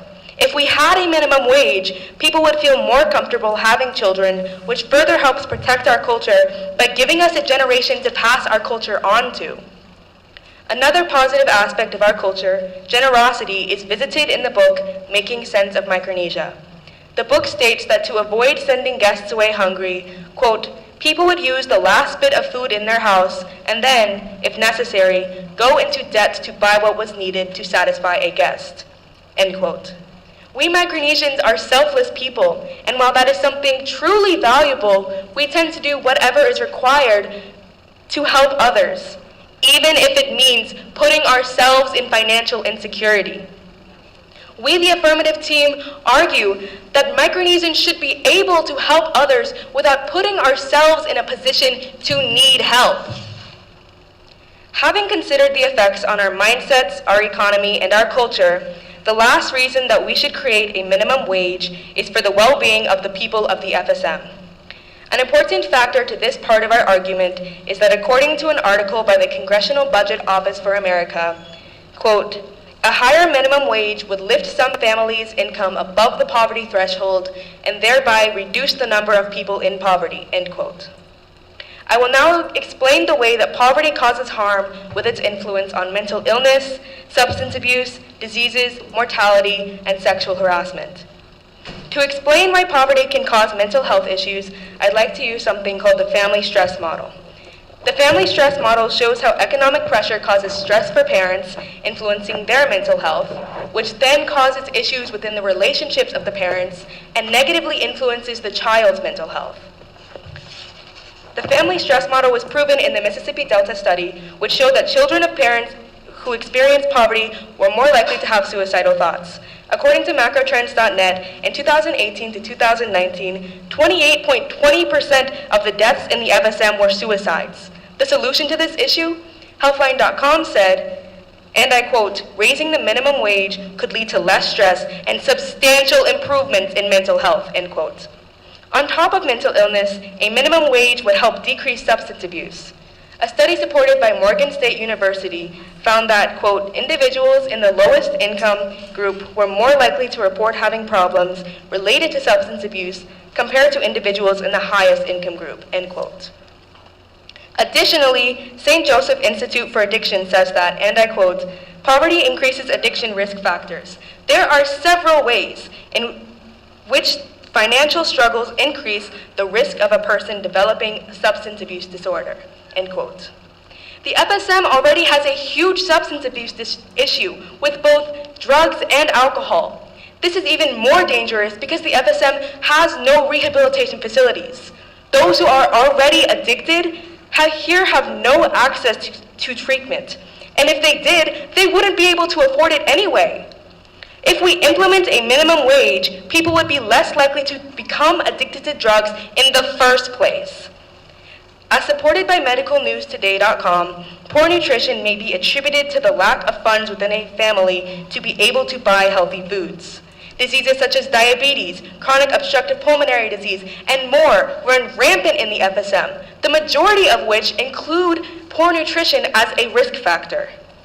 A study by the New York City Department of Health and Mental Hygiene concluded that a $15 minimum wage could have avoided 4% to 8% of total premature deaths within a 4-year period in New York. Though that might seem unrealistic when applied to the FSM, let's think about it logically. HealthData.org's Global Burden of Diseases profile in 2010 for the FSM says that the 3 highest ranking causes of premature death were diabetes, cerebrovascular disease, and ischemic heart disease. The main risk factor for each of those diseases is poor nutrition. And as previously mentioned, low income is one of the main contributing factors of poor nutrition.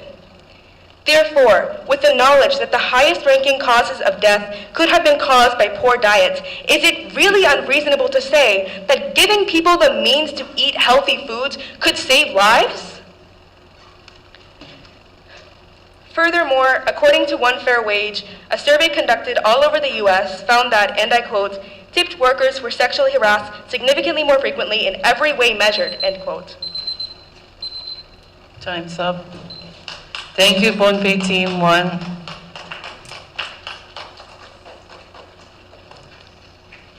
Opponents rebuttal, Team Chuk, you have 5 minutes.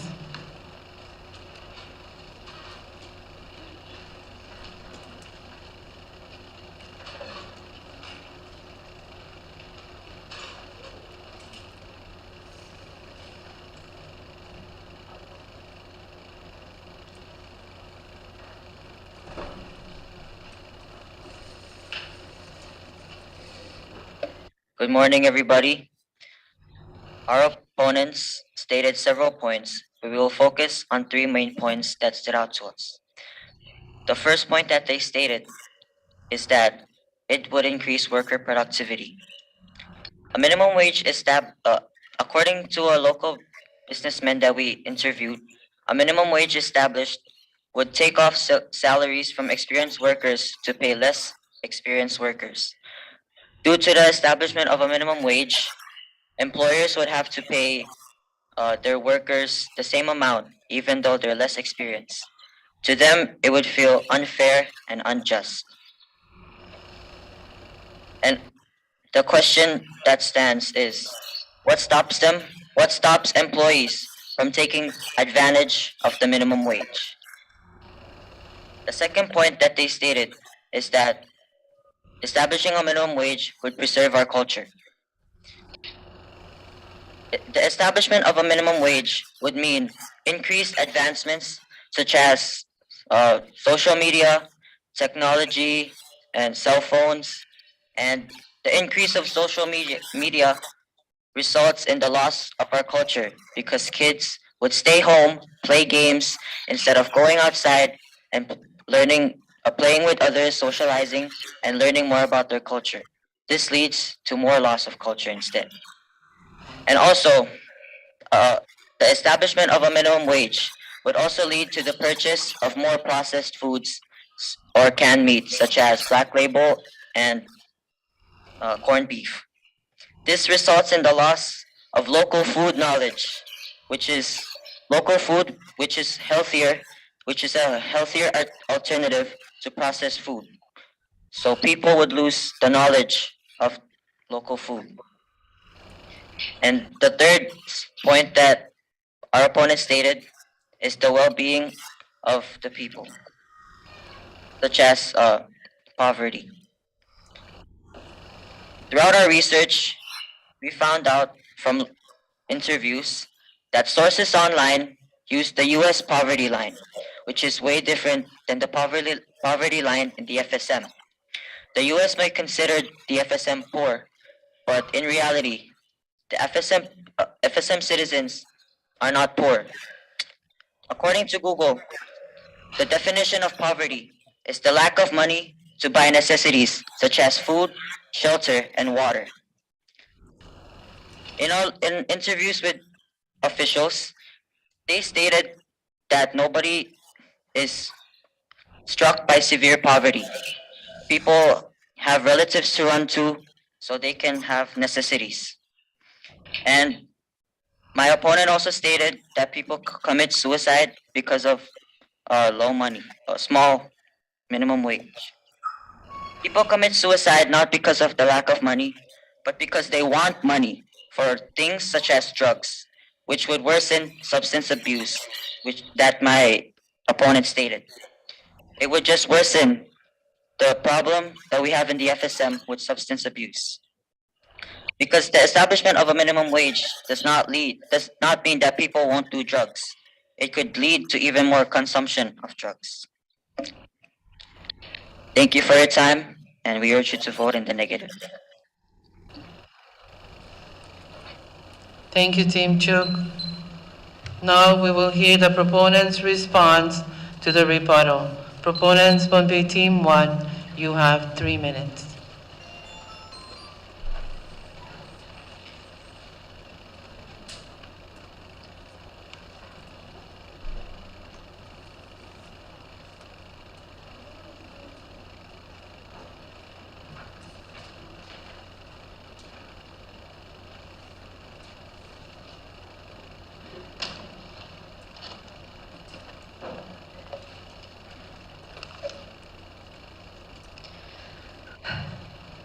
Having heard the opponent's rebuttal, I would now like to respond by first reiterating our main points. The positive effects it would have on the mindset, our economy, and the well-being of our people and our culture. And second, by addressing the statements made against them. My opponent stated that it wouldn't improve worker productivity and that it would actually decrease hours for employees. However,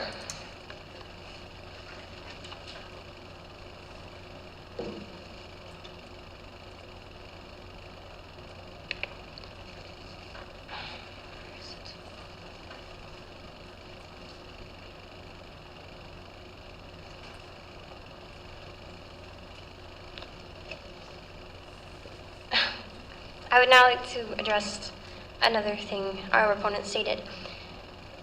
They stated that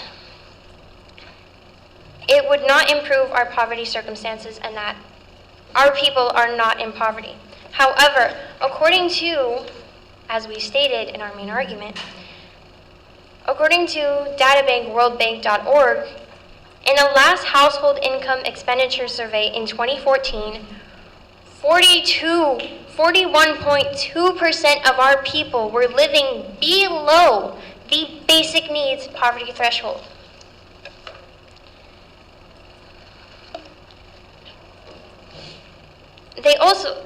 My opponents also mentioned that giving them more money, giving our people more money, would encourage them to buy more processed food.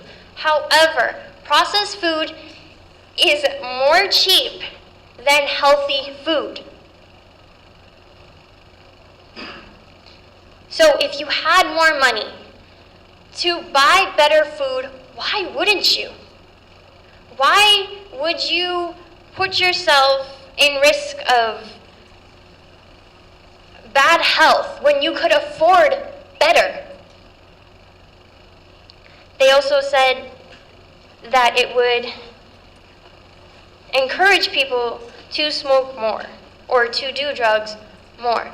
However, we stated in our main argument that the reason that our people were addicted to drugs was because they didn't have enough money, therefore putting them into stress, making them want to smoke too, as smoking does, relieve your stress.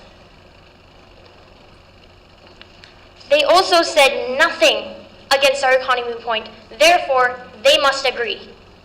Thank you.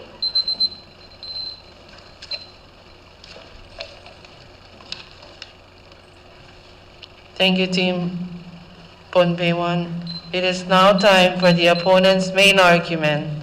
Opponents, Team Chuk, you have 15 minutes for your main argument.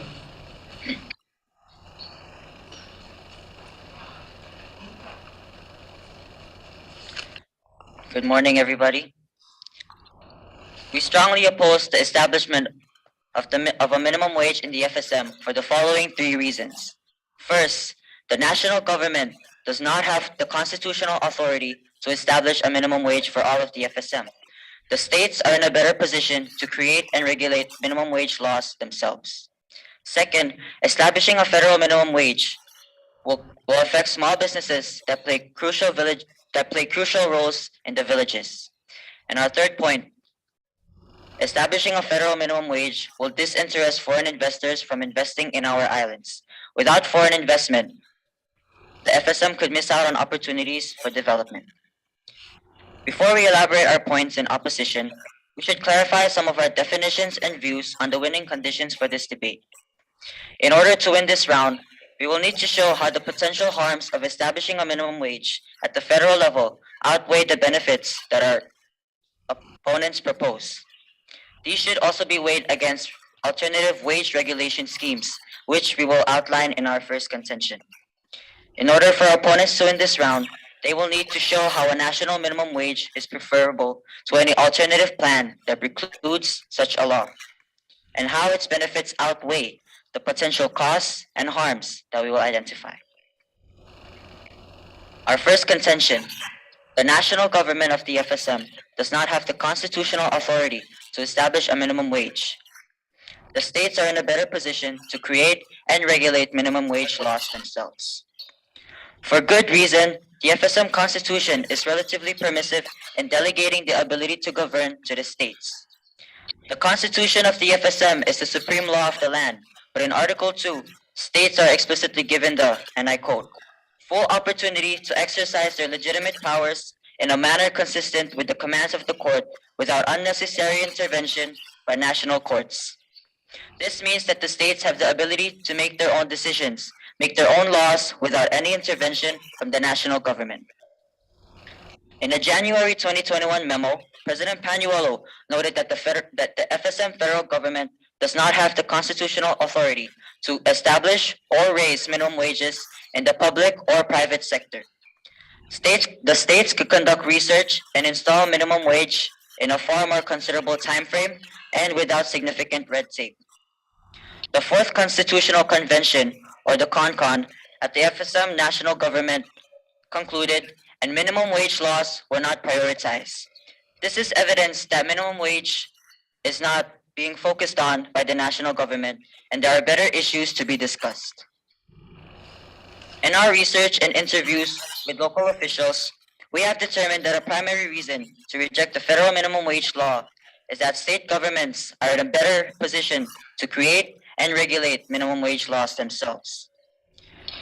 Day-to-day economic realities vary considerably between Chuk, Pohnpei, Koshai, and Yap.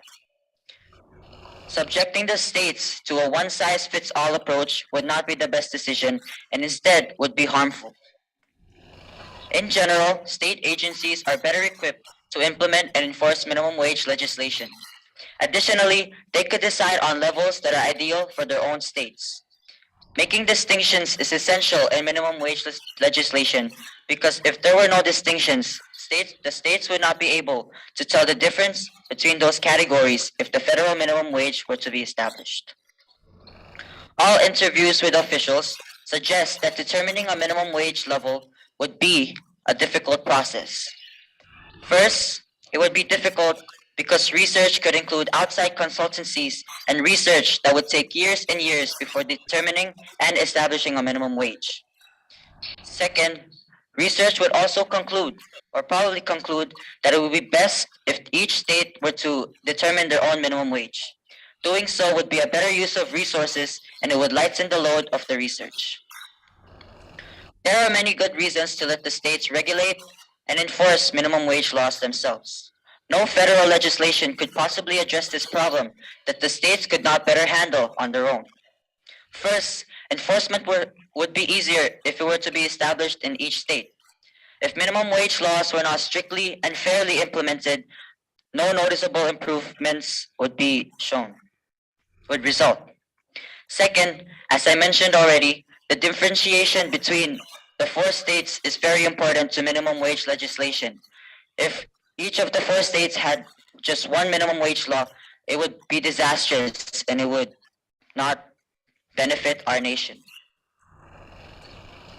Our second contention is establishing a minimum wage law would affect businesses that play a critical role in the villages.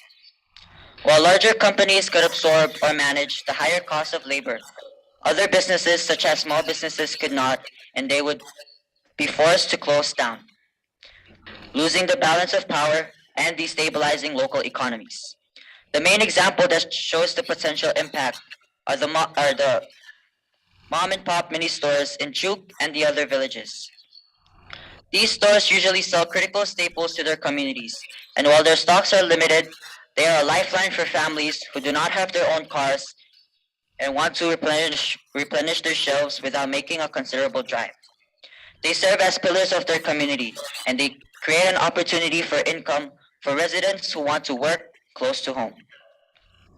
A study by the World Bank shows disadvantages to minimum wage increases in emerging economies in smaller businesses with thin margins. The stall shops are known for their extremely thin margins and often do not necessarily profit after accounting for the already very low cost of labor. Enforcing a minimum wage on these businesses in the same way as to larger businesses would be unjust and disastrous. If an inspection for minimum wage enforcement issued a fine to employees in these small businesses, these stores could not absorb those penalties while larger businesses could. The closure of these vital community resources would further disadvantage people living in the villages and prompt them to either move closer to town, disengage from community life, or simply make vital resources such as food or cooking fuel much harder to acquire, worsening the impacts of living with such slender means. Our third contention is establishing a minimum wage could disinterest foreign investors to invest in the FSM. Without foreign investment, the FSM could miss out on opportunities for development. Although foreign investment is most effective in nations with abundant natural resources, it is also linked to extractive industry. Even relatively small amounts of foreign investment in our islands could have a major positive impact on our economy. For example, the FSM owns a vast amount of the ocean. If the FSM were to open its ocean to villages or to other nations for fishing or other businesses, it would help develop the FSM by creating canneries, fisheries, and other sizable businesses. Increased employment in the productive private sector is necessary due to the island's high unemployment rates. Employment levels may be significantly impacted by foreign investment in the form of resort and hotel properties. According to Richard Clark on the website of the national government of the FSM, and I quote, "The national government will establish a foreign investment data management system. Currently, the FSM has plans for foreign investment. For example, Chuk State continues to work with the Pacific Center in Tokyo to revitalize the CFTI dock for transshipment purposes. And another example we found in the website is that Koshai, Yap, and Pohnpei are updating their foreign investment laws. If the minimum wage were set too high, many private employers would be forced to fire their least experienced workers, which will worsen the island's issue with unemployment. It would be counterproductive to use the money on setting a minimum wage, which would be higher than expected. Instead, focusing on attracting foreign investment would do the opposite. For the purpose of constructing and operating hotels and resorts, states like Chuk and Pohnpei require outside funding. Short flights away from a fast expanding customer base would make investment chances to tap into that group more attractive. Installing a minimum wage that is greater than the usual price for low-level workers may cause those investors to look elsewhere. Compared to a federal minimum wage, we believe that the advantages of attracting foreign investment are more urgently needed. Focusing on foreign investment in the FSM due to the financial resources required to analyze and determine a minimum wage level for the entire nation and the danger of driving off potential investors. In conclusion, establishing a minimum wage is not the ideal strategy to improve economic and social conditions in the FSM right now. A national minimum wage would be less effective and poorly differentiated compared to state-created and regulated minimum wage laws. Each state is different, and I'll mention again, the economic conditions of each state is different. Subjecting the four states to a one-size-fits-all approach would be disastrous and would not bring any benefits. Credible sources identified negative employment effects in the private sector. Small businesses may suffer from fines and enforcement for minimum wage, destabilizing local economies. And setting a minimum wage would reduce the attractiveness of foreign investment to our islands. Without foreign investment, the FSM may miss out on opportunities for development. A low minimum wage would result in on less positive influence on the local economy than focusing on foreign investment. Thank you for your time, and we urge you to vote in the negative.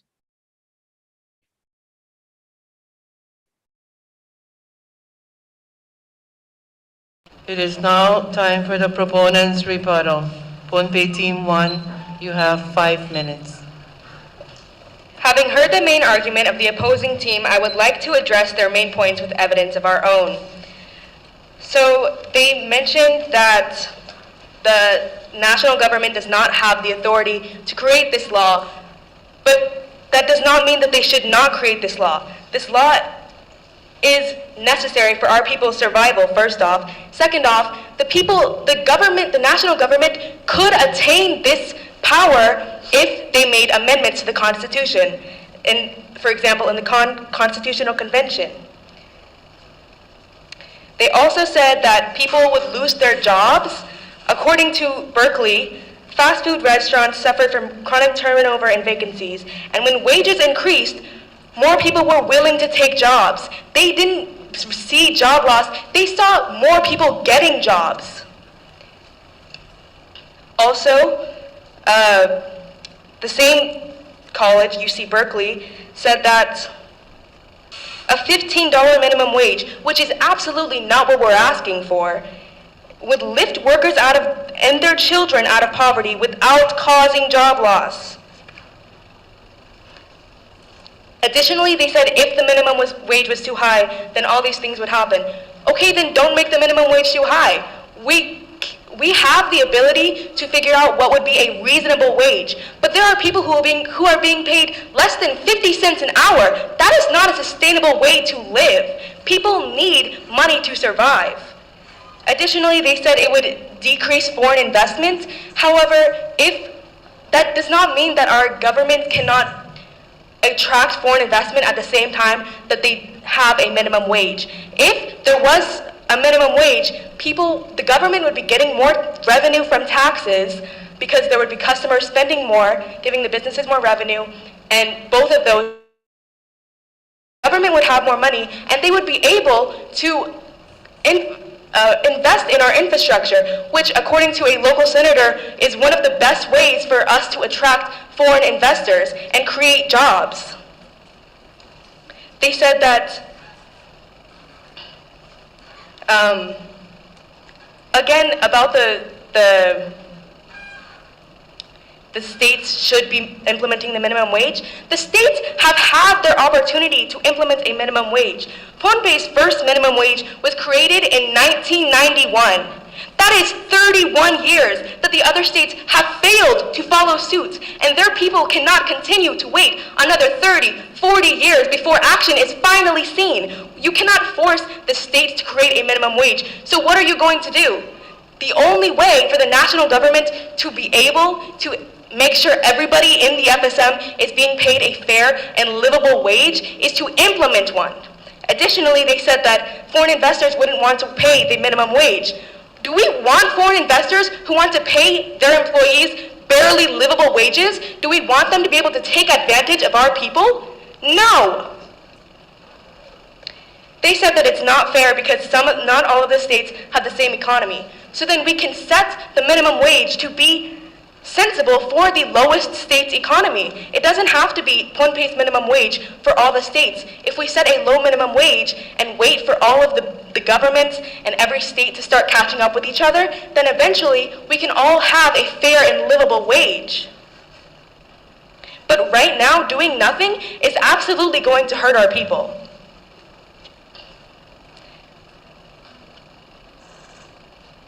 Senator Stevenson Joseph noted that increased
We're back on. Welcome back.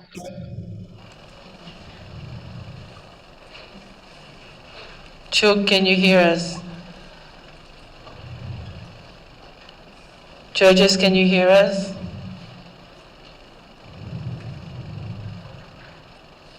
Okay. We'll continue with that part. Ponpe, you have 24 seconds remaining in your time.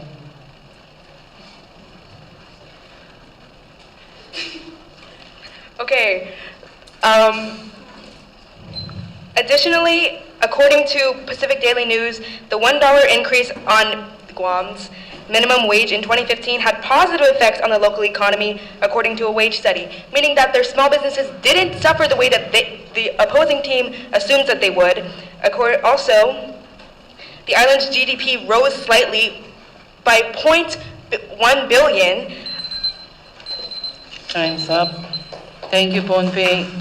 Team 1. Opponent's response to the rebuttal. Team Chuk, you have 3 minutes.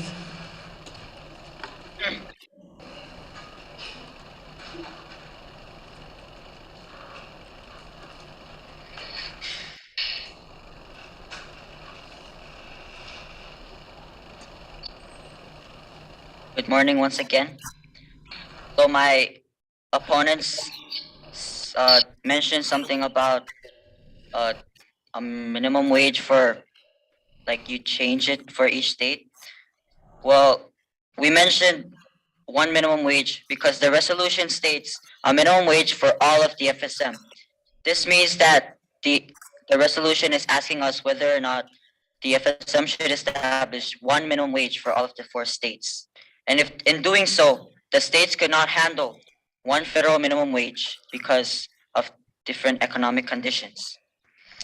My opponent also mentioned that there is a minimum wage established for the FSM.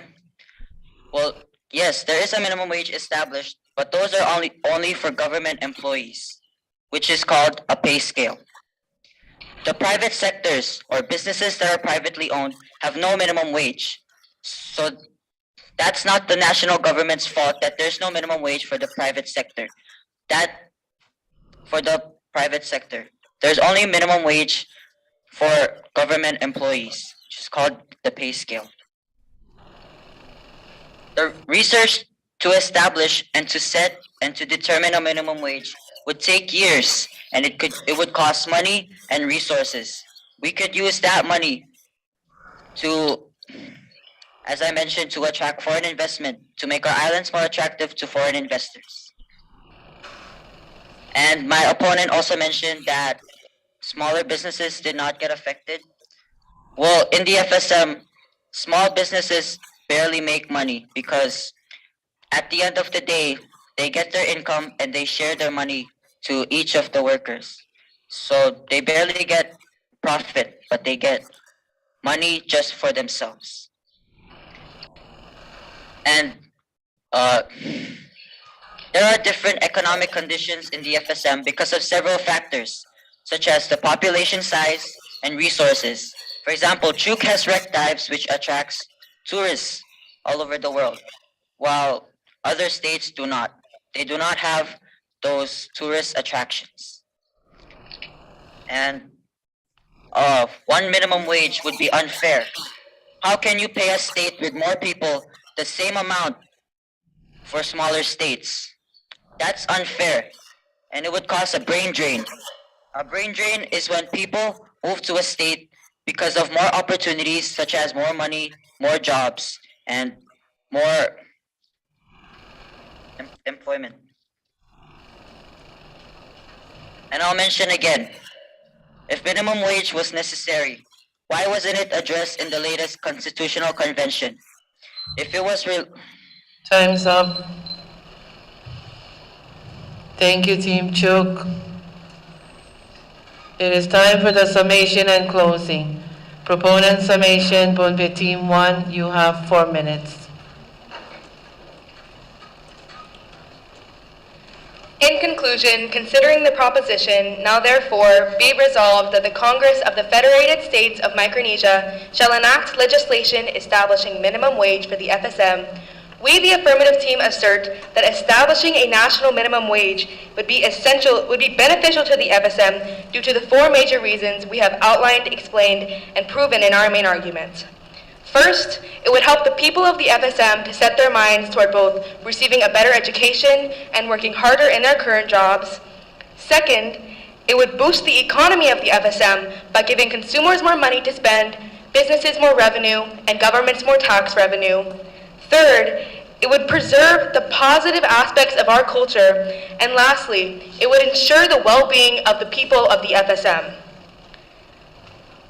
through reducing mental illness, substance abuse, and physical health issues. According to databankworldbank.org, in the last household income expenditure survey in 2014, 41.2% of our people were living below the basic needs poverty level. Without a minimum wage, there is nothing helping our people to earn a basic living, nothing keeping them from poverty or its detrimental effects. The HDI, or Human Development Index for short, the Human Development Index, or HDI for short, measures 3 key dimensions of human development: life expectancy, access to education, and standard of living. Not only are we in 136th place with only a 6.14, but the closest oceanic country to our ranking, Vanuatu, with a lower number of 5.97 and ranking of 140th, has almost double our average wage. The Human Development Index measures resources. So if we have more resources than Vanuatu, why do we have so much lower of an average wage? Because Vanuatu has a minimum wage, whereas the FSM doesn't.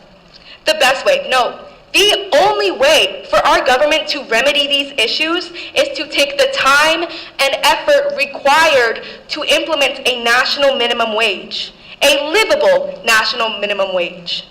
This might not seem like a big deal right now, but it is.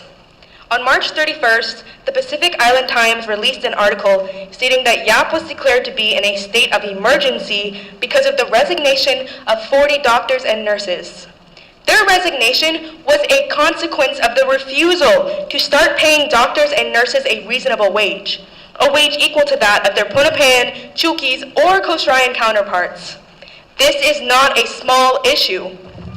The worker strike might have started in Yap, but how much longer until it reaches the rest of the FSM?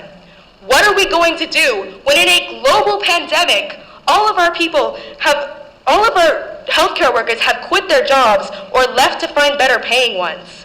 This is why we need a minimum wage. Sure, getting around the red tape to implement one might not be the simplest task, but the right thing to do is not always the easiest thing. And this is the right thing. A minimum wage is the right thing. Because what's the alternative? To allow our people to suffer, to not only allow these issues to continue, but to allow them to prosper? How, in good conscience, can we sit idly by and do nothing while our people are suffering? Thank you. Thank you, Pohnpei Team 1. Opponents, it is time for your closing and summation. Team Chuk, you have 4 minutes. Good morning once again. In conclusion, I would like to restate our main points. First, national government does not have constitutional authority, and if a national minimum wage were to be established, it will affect small businesses that have really critical roles in our villages, especially here in Chuk. It will unattract foreign investment. Our opponents' points were that first, it'll attract employees and increase worker productivity. Second, to boost economy. Third, to preserve our culture. And fourth, to ensure well-being. Once again, I will state, subjecting the states to a one-size-fits-all approach would be disastrous. When you have a one-size-fits-all approach, the states would have to wait for another state and for another state to be able to come together and hold a rigorous economic study to finally determine what amount would be appropriate. If the states were to regulate their own minimum wages and enforce them by themselves, then it will be truly enforced. Right now, we have so many other issues that we have to deal with, and that is exactly why in the Constitutional Convention, they did not address that minimum wage should be established right now. Once again, I urge you all to vote in the negative. Thank you. Thank you, Team Chuk. We are now on the last part of the first debate. At this time, judges, this is your part. Judges questioning for clarification purposes only.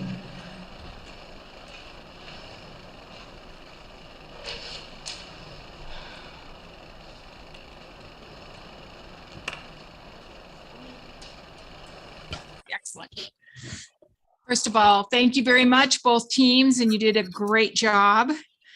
My question to the proponents, the team wanting the minimum wage.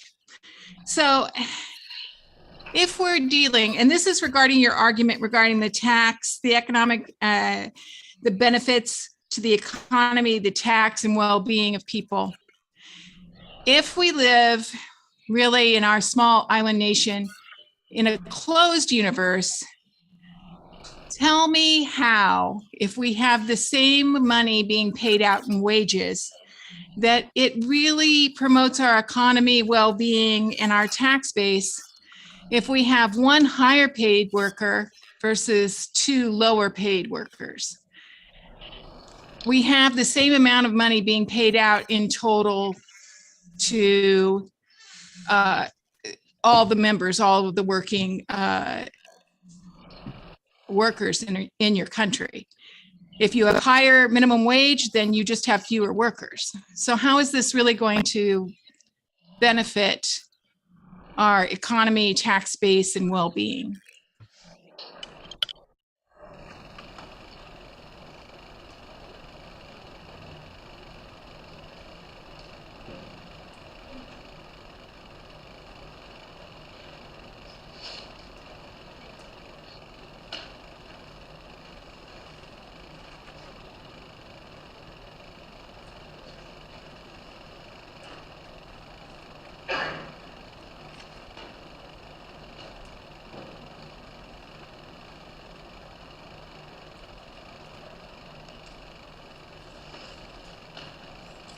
Okay, so you mentioned that there would be less workers, but actually it seems like, yeah, people would have to fire their employees, but because their employees are working so much harder because they feel they're being paid a fairer wage, that's called productivity pay, they're going to be giving better service. So like For example, if I go to a restaurant and the servers are always rude and they never fill up my water, I'm not really going to want to go there. But if you go to a restaurant where they have amazing service and amazing cooks, then you're going to want to keep going there, and you as a customer are giving the business more revenue.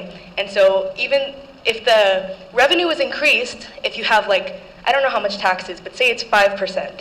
If you have 5% of a $100 revenue, then that's $5. But if you have 5% of a $1,000 revenue because you're giving better service and there are more customers, then you're getting more taxes in total without the percentage being changed. That also includes as a customer, as a consumer, if you are not getting paid the minimum wage and then the minimum wage is created, then you will have, your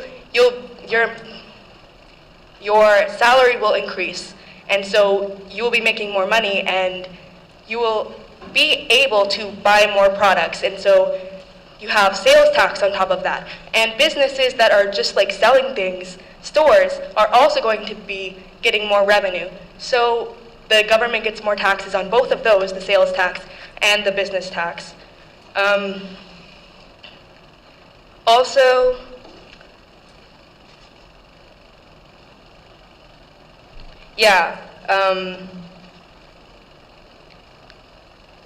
it doesn't kill jobs. There wouldn't be more people being unemployed because it would be giving businesses more money by the employees working harder. So also,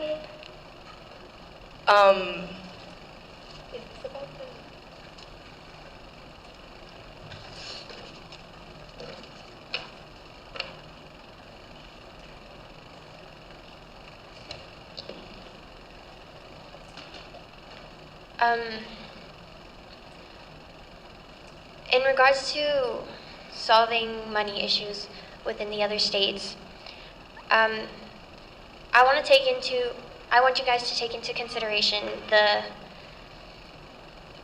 situation with FSMTC, which one of our senators actually confirmed. So FSMTC is nationwide. So all of the funds being built up from FSMTC are mainly coming from Pohnpei. And when they need to make a necessary government operation for FSMTC, more of that money is being, dare I say, leached off of Pohnpei. And it is totally unfair to completely or mostly rely on one state to provide for everybody else. And so creating a minimum wage is in relation to that, if that answers your question.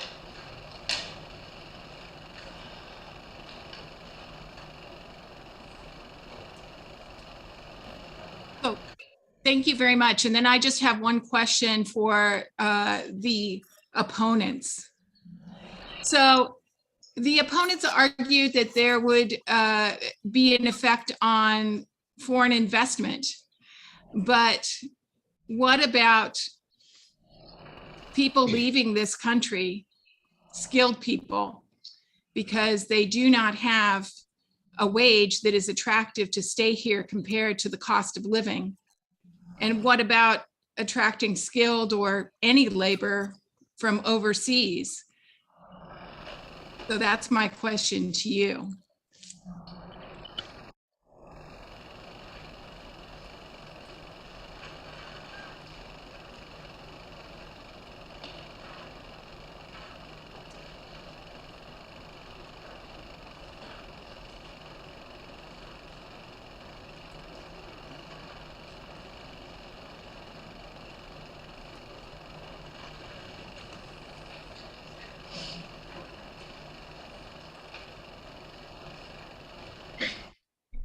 Thank you for your question.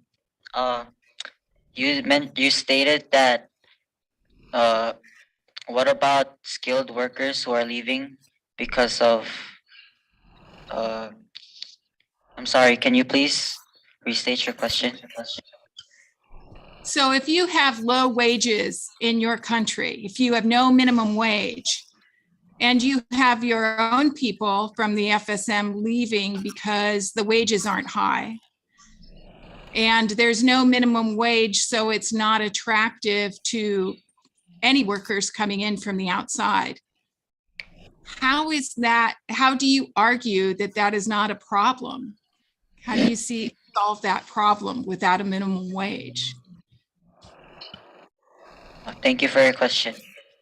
Yes, that is one problem, but with foreign investment, we can attract foreign investment, and foreign investors could make businesses in our islands and create opportunities for jobs. So it would counter our island's issue with high unemployment rates while giving our residents experience and skills that they can use in the future with foreign investment. Thank you.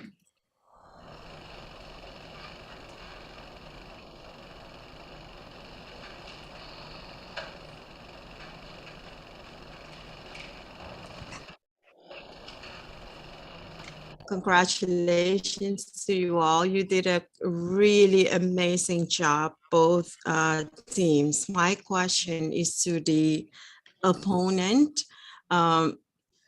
Clearly, I mean, you did not address one of the main points, which is economic development. You mentioned a little bit in your conclusion or your summation, and that's where I want your clarification.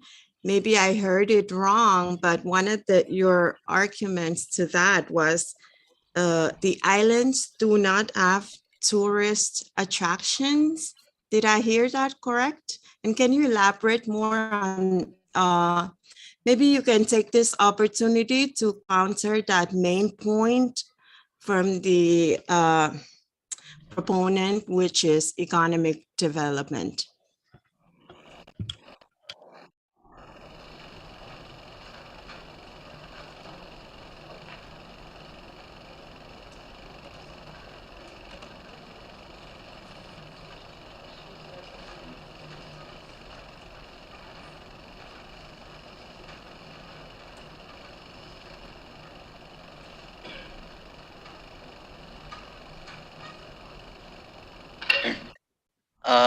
Thank you for your question.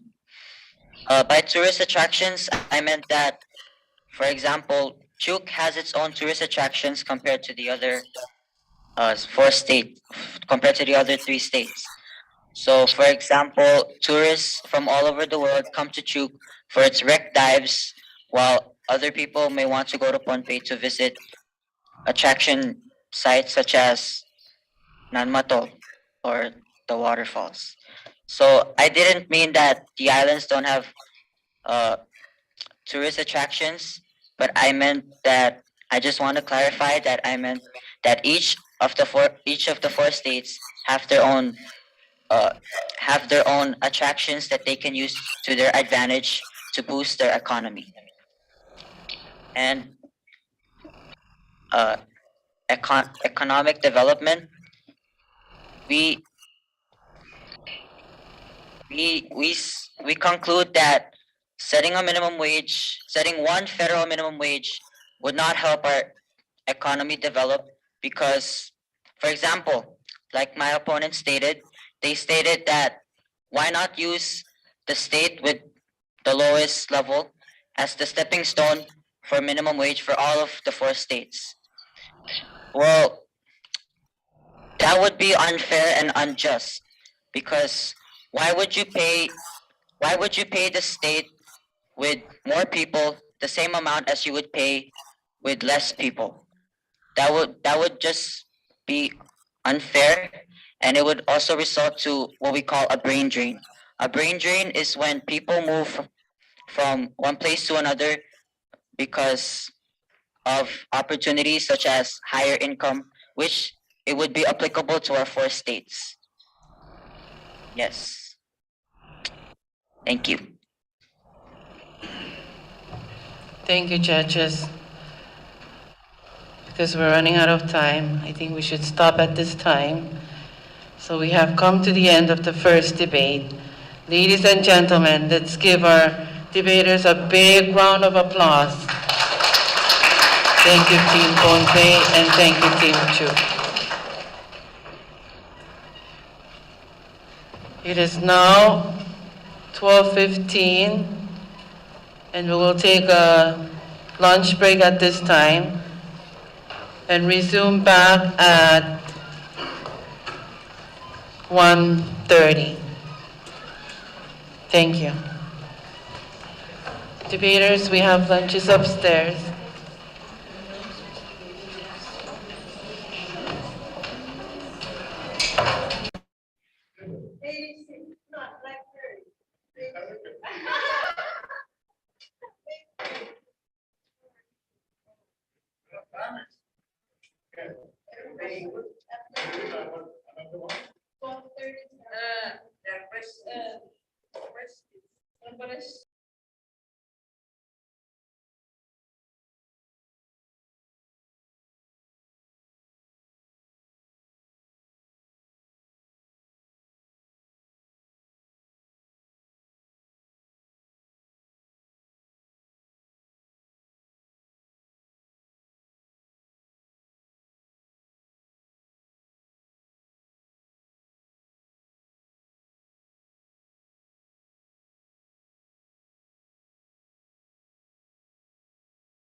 Now, look at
They got to school. Yep. Yep, can you hear me?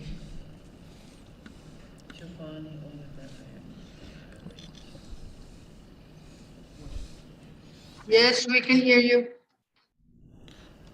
Okay, we have a few more minutes. Again, after debaters and the coaches move into the courtroom, we'll be starting after a few minutes. All right.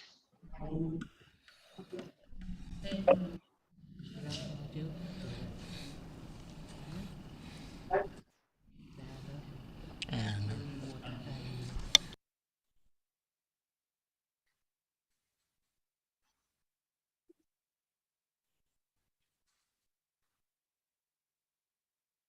They're outside.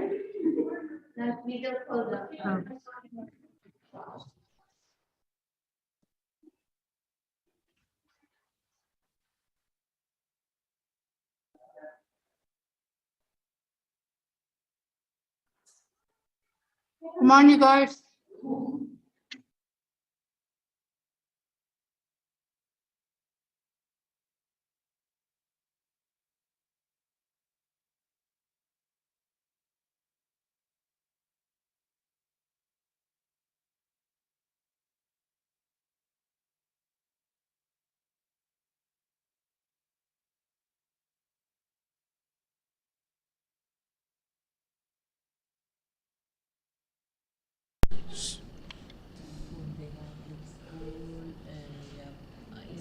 yep, is that the podium? Can you test your mic?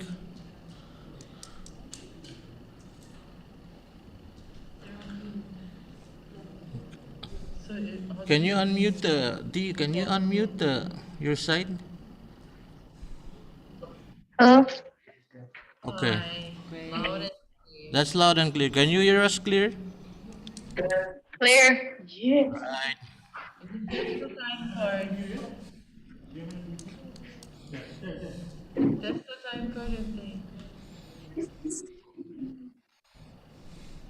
See, let us know if you can see the time card.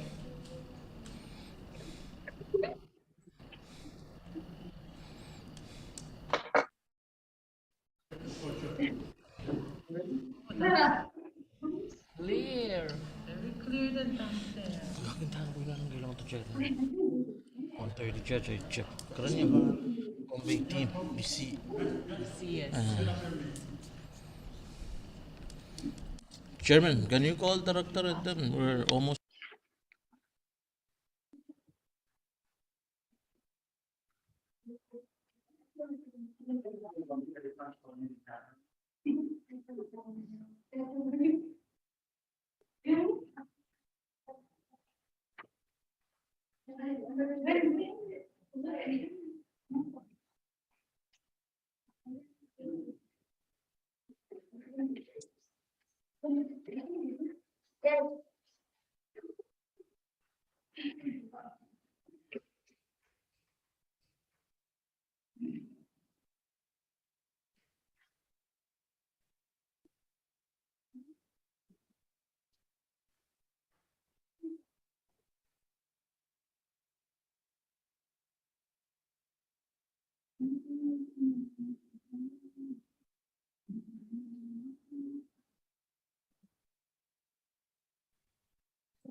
Just Yep. opening them.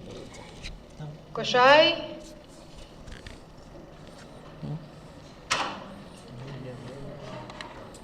Kushai is not there. Maybe there's Kushai. Can somebody call? We'll be starting in about 4 minutes. 4 minutes. Hello. Kaka-call mo ako sa rambat lang ng korte ko.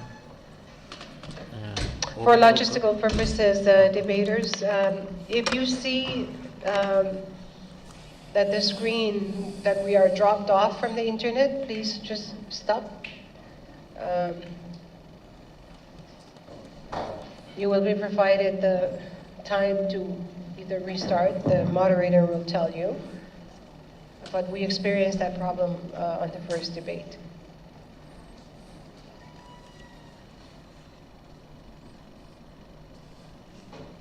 Judges, we are ready. Thumbs up if you can hear me. Okay, thank you.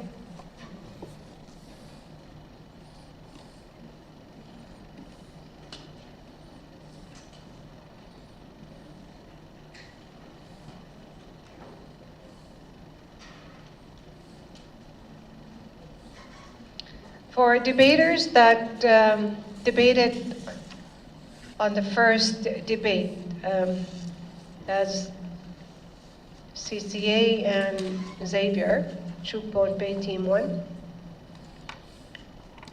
Once the introduction is made, you will be asked to leave the courtroom. Okay, you cannot be sitting and observing the remaining debate. But once you complete your second round of debates, then you are welcome to sit throughout the remaining parts of the debate. So we're still waiting for Koshai. Koshai?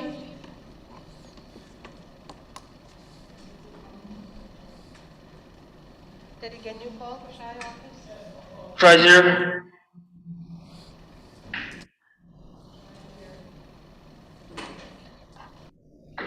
Right, yeah, can you hear me loud and clear?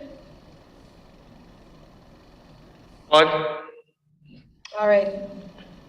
Do you have any spectators or are you by yourself? Can you call the remaining court, Worthlinson, to come in, please? Okay.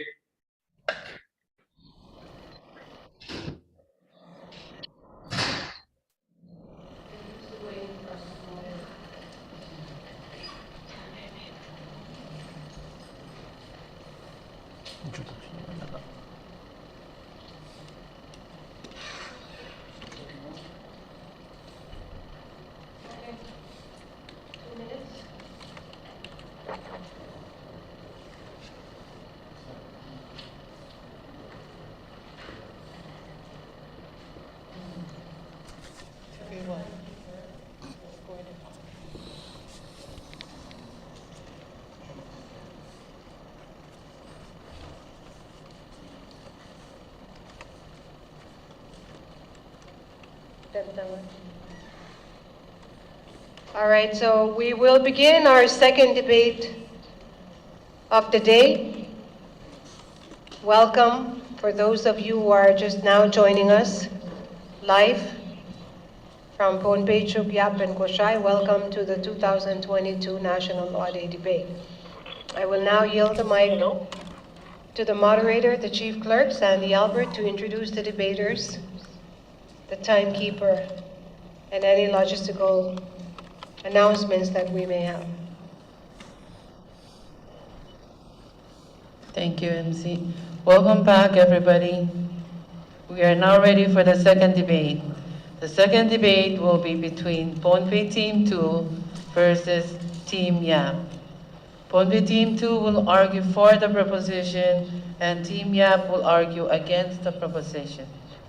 Introducing Pohnpei Team 2 from Pohnpei Catholic High School, debaters Giovanni Oliver Irons and Tiara Rachel Leben, with their alternate debater Sean Troy Moses and their coach Yolanda Yamada Nanbe. Please welcome Pohnpei Team 2.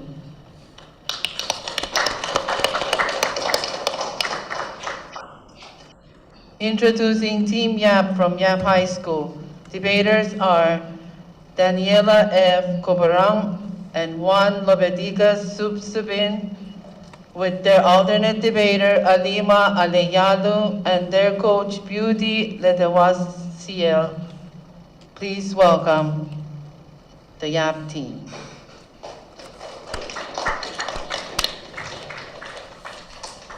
Judges for the second debate, Ms. Catherine Allen from FSM Congress, Ms. Carl Edgar, FSM Supreme Court Staff Attorney, and Ms. Donnelly Daniel, Micronesian Legal Services Corporation, Directing Attorney, Pohnpei Branch.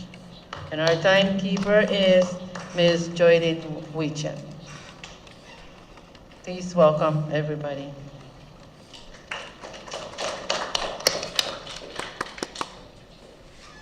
I will quickly go through the debate format and time allocation.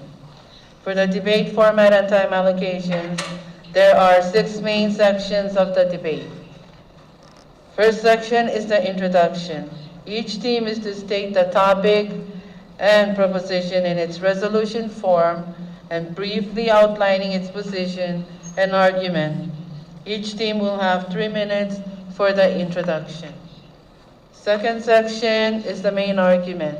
The teams will develop and explain the arguments identified in their introduction. Each team will have 15 minutes allotted for this section. Section 3, rebuttal. Each team will have 5 minutes to rebut to the main argument. Section 4, response. Each team will have 3 minutes to respond to the rebuttal. Section 5, summation and closing. The conclusion should reiterate the arguments described in the introduction and expanded upon in the main argument. Each team will have 4 minutes to summarize and conclude their presentation. Section 6, judges questioning. In this last section, judges may ask follow-up questions to the debaters. These questions will only be asked to clarify evidence or an argument that may have been made but are not entirely clear to the judges. And the debate topic for this year is, now therefore be it resolved that the Congress of the Federated States of Micronesia shall enact legislation establishing minimum wage for the FSM. Debaters, let me remind you, you will begin your presentation when the timekeeper holds up the start time card. The timekeeper will be flashing the time cards during each presentation. Please stop your presentation when timekeeper flashes the stop time card. Debaters, are you ready? Yap team, are you ready?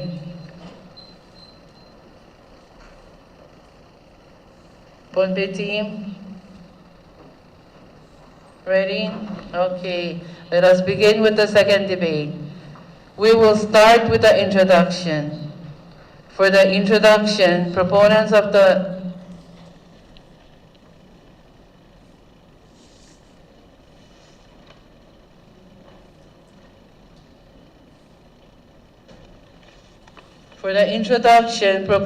the proposition, Pohnpei Team 2, you have 3 minutes.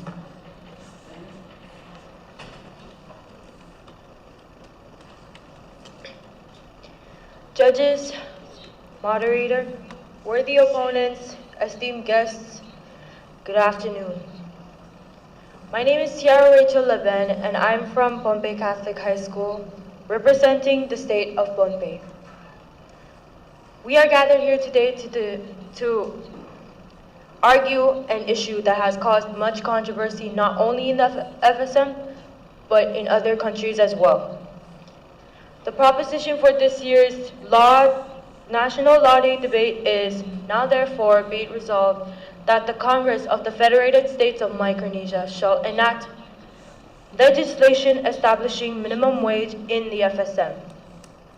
My team and I strongly agree with this proposition and have provided 2 reasons to support our argument. Point number 1 is to protect the right as well as the future working citizens of the FSM and preserving public welfare. Enacting this resolution protects our citizens from unduly low pay. Isn't it unfair to be working hard and not compensated appropriately? This comes to our second point, which we argue in regards to discouraging the migration of FSM citizens in search of better pay and better opportunities. Receiving low pay causes workers in Micronesia to migrate to other countries to find better jobs with higher pay rate. Judges, worthy opponents, ladies and gentlemen, minimum wage is an important issue that we need to address today. My partner, Giovanni Oliver Irons, will expand on our argument. Thank you and kalangan.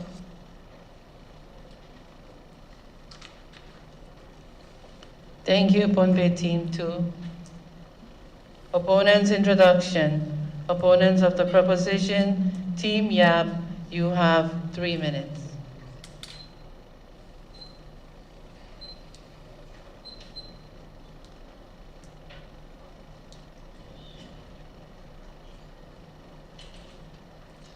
Good afternoon and greetings to you all.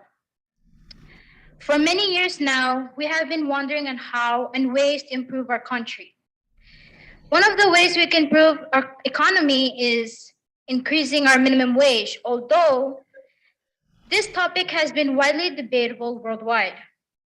In 1938, the United States of America enacted their minimum wage, which started at 25 cents. It was a risk taken by the US government to enact such a law. Changing the minimum wage is an uncharted world. Enacting the law may result in firms and businesses to shut down, in which infect the unemployment issue. As I have mentioned earlier, it is a very risky and bold move. Why? To be exact, we don't know what the outcome is. Yes, we know the outcome of other countries. What about ours? There are few factors that affect the outcome, and one of them is our economic foundation. Is it strong enough to support the change?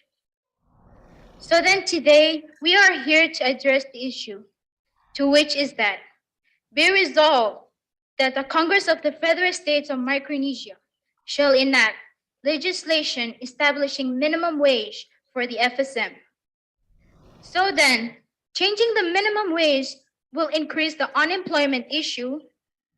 It will not support the economic foundation and will have a great, huge negative impact to our society. Ladies and gentlemen, thank you. Thank you, Team Yap. It is now time for the main argument. Proponents' main argument. Pohnpei Team 2, you have 15 minutes. Judges, worthy opponents, ladies and gentlemen, Iyang Ogasalelye.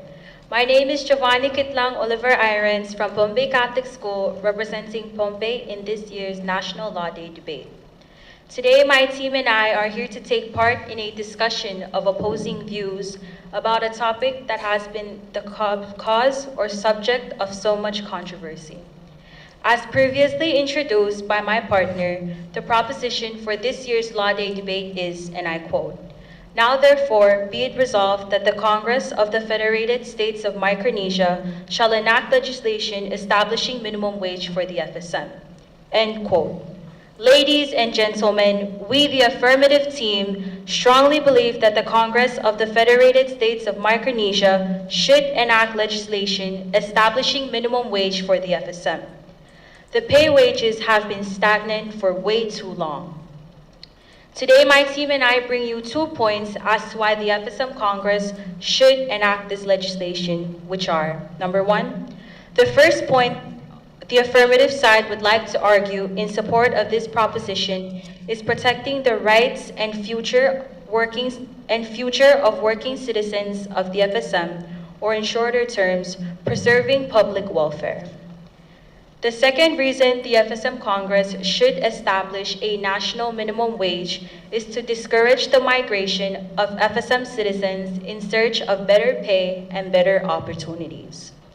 As we all know, minimum wage is such a huge issue that involves every aspect of our society, from businesses to health to education to government and the livelihood of every citizen of our beloved country. Our first point is that we need assistance of the FSM Congress to help protect the rights and future of working citizens of the FSM by setting a bar across all 4 states. We believe that the FSM Congress needs to set a national minimum wage to guide the states in setting the minimum wages for their respective states. The intention of the framers of our Constitution is to ensure cooperation among the states, between the states, and the national government. Judges, worthy opponents, ladies and gentlemen, as stated in the FSM Constitution Preamble, and I quote, "With this Constitution, we affirm our common wish to live together in peace and harmony, to preserve the heritage of the past, and to protect the promise of the future." End quote. How can we live together in peace and harmony when mothers and fathers, husbands and wives, and the head of households are constantly struggling to keep up with the ever-increasing cost of food, utility bills, healthcare, and basic household expenses? How will we preserve the heritage of the past and protect the promise of the future if our citizens are constantly migrating to the US and elsewhere in search of better opportunities? Which brings me back to our topic, establishing minimum wage for the Federated States of Micronesia. According to the International Labor Organization, minimum wage is defined as the minimum amount of money paid for a work or service that an employer is required to pay wage earners for the work performed during a given period of time. The purpose of minimum wages is to protect workers against unduly low pay. It helps ensure a just and equitable share of the fruits of progress to all, and a minimum living wage to all who are employed and in need of such protection. According to our research, national government employees' pay rates were stagnant for 24 years. It was not until the members of the 21st Congress approved their first salary increase for FSM government workers in January of the year 2021. According to the Constitution of the Federated States of Micronesia, Article 8, titled Powers of Government, under Section 2 states that the FSM Congress does not have power over labor laws and that the power belongs to the state. Yes, that is correct. The FSM Congress lacks jurisdiction for state minimum wages. But, however, the FSM Congress does not lack the duty or responsibility to protect its citizens. They have the duty to protect workers against unduly low pay and to help ensure a just and equitable share of the fruits of progress to all and a minimum living wage to all who are employed and in need of such protection. Going back to the FSM Constitution, under Article 8, Section 1, it states that, and I quote, "A power expressly delegated to the national government or a power of such an indisputably national character as to be beyond the power of a state to control is a national power," end quote. Present in the mind of the framers of our FSM Constitution, the supreme law of the land, was concern for the possibility that unforeseeable circumstances in the future could raise issues which were unaccounted for at the Constitutional Convention. Today on the table, we have the issue of minimum wage. Right here in our nation is the recent or previous case in the state of Yap, where the Yap State Governor, Jesse Salalu, declared a state of emergency on March 31st, 2022, due to a mass resignation of 40 doctors and nurses at Yap State Hospital. According to the Pacific Times, an article released on April 2nd, 2022, it states, and I quote, "Led by Dr. James, the doctors and nurses handed in their resignations on March 29th after Salalu declined to hear their grievances. Among the grievances are persistently severe understaffing, low salaries resulting in the inability to attract and keep qualified professionals, working without contracts, and the Yap State Legislature's refusal to release GEMCO-approved Office of Insular Affairs grant funds for wage increases." End quote. Judges, worthy opponents, ladies and gentlemen, if the states will not exercise its power to protect its citizens, shouldn't we allow the FSM Congress to do so? The Constitution must be capable of adaptation to change. The general grant of power is then designed to grant flexibility into the Constitution to make it an enduring document and to reduce the costly, the difficult, the time-consuming necessity of frequent amendment.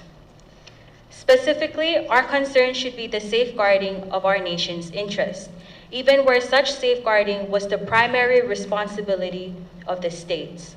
The framers of our Constitution were mindful of the need for the power to deal with problems which may now be considered state in nature, but which, because of changing circumstances, may become national in scope.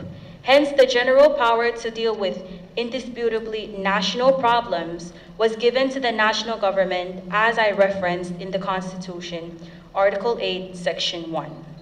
There is nowhere in the language of the Constitution that specifically prohibits the Congress from enacting a law to set minimum wage for the FSM as long as it is appropriate and legal.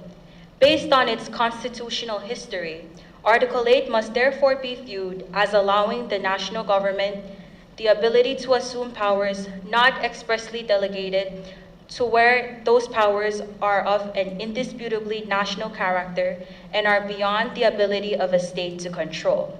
With all due respect to the head of each state and their legislature, we are not saying that it is okay for the FSM Congress to infringe upon state powers. Rather, the FSM Congress should enact legislation to establish minimum wage in the FSM, or in other words, to set a baseline, a minimum wage for the FSM to help avoid situations like what previously happened in the state of Yap. The importance of our human resources cannot be overstated. As already stated, the protection of our nation's human resources is within the national, the state, or private sectors are crucial, for they are our primary means for the development of economic viability, which is necessary to provide the foundation for national stability. To that end, the state and the national government are to work together in peace and harmony. Let's fight for our doctors, our nurses, our teachers, and everyone at the bottom of the wage ladder, and protect them from unduly low pay. We should be compensating teachers, doctors, etc., so that they are getting paid appropriately for how much work they put in. And these, ladies and gentlemen, are why the Congress should set a baseline, or why they should enact legislation establishing minimum wage for the FSM. Point 2. The second reason the FSM Congress should enact a national minimum wage is to discourage the migration of FSM citizens in search of better pay or better opportunities in places such as Guam, Hawaii, or other places in the U.S. Bombay State Private Sector, $1.75. Bombay State, $2. Chuk State, $1.25. Koshrai State, $1.42. Yap State, $1.60. The minimum wage in Yap, Chuk, Pohnpei, and Koshrai is too low for citizens to live on. Hardworking citizens on the bottom of the wage ladder often find themselves with paychecks totaling to $100 or less. With the prices of gas going up, with the cost of utilities going up, and the prices of food constantly increasing with every shipment, how do we expect our working citizens with a family of 4 or more to make a living? According to the FSM Office of Immigration Services, in 2021 alone, over 15,000 FSM citizens, that is equivalent to over 15% of the FSM's population, have left the country. One of the most outstanding reasons contributing to this influx of migration is the search for higher paying jobs. FSM citizens are leaving our country because there are, one, either no job opportunities, or two, jobs that pay very, very, very low salaries. On another note, according to a publication from the International Organization of Migration, also known as IOM, it is clear that from the data that the Federated States of Micronesia is experiencing what they call a severe brain drain. Brain drain is when citizens leave for higher education and not return to the FSM for better career opportunities. In fact, from the point of potential economic development, even more than the brain drain is simply the numbers of young men and women leaving and not coming back so they can work and send back money for their families in the FSM to supplement their families' low salaries. The main reason so many Micronesians are leaving is the almost complete lack of economic development within the Federated States of Micronesia. As long as the economic climate remains dismal, migration becomes the safety valve for Micronesians that want something more than just a subsistence lifestyle.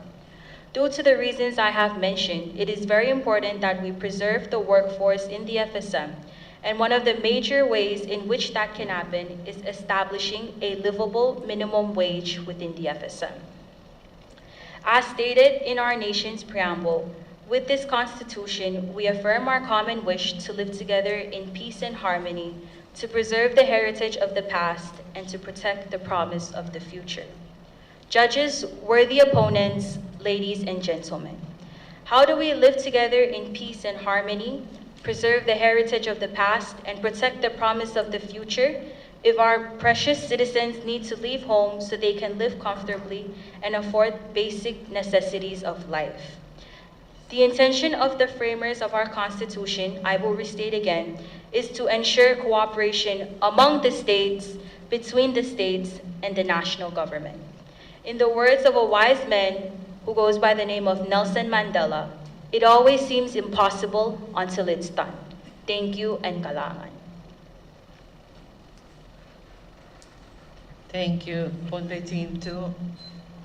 It is now the opponent's rebuttal. Team Yap, you have 5 minutes.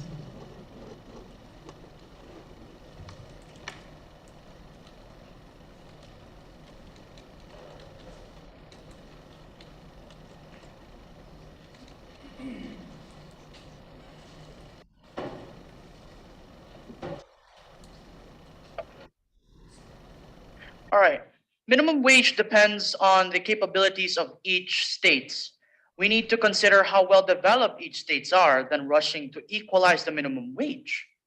While some of them not being able to keep up, what will happen to those states who cannot keep up with the minimum wage? Migration of people are solely based on a few things: money, education, and lifestyle. Even if we increase our minimum wage, some will still leave the country. Let us take United States for an example. Some people still leave despite their high minimum wage. And why is that? Because people have desires and such. Hindering them from doing so is controlling, with all due respect. Thank you.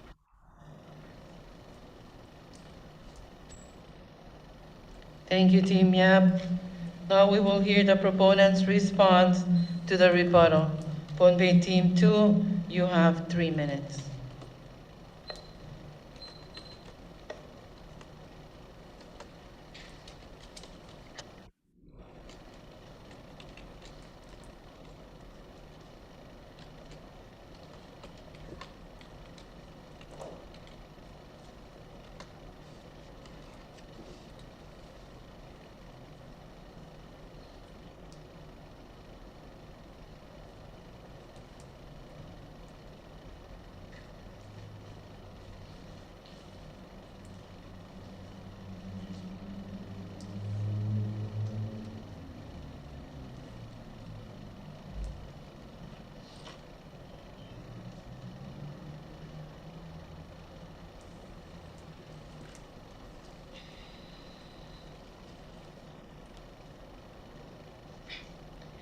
Judges, worthy opponents, moderator, ladies and gentlemen.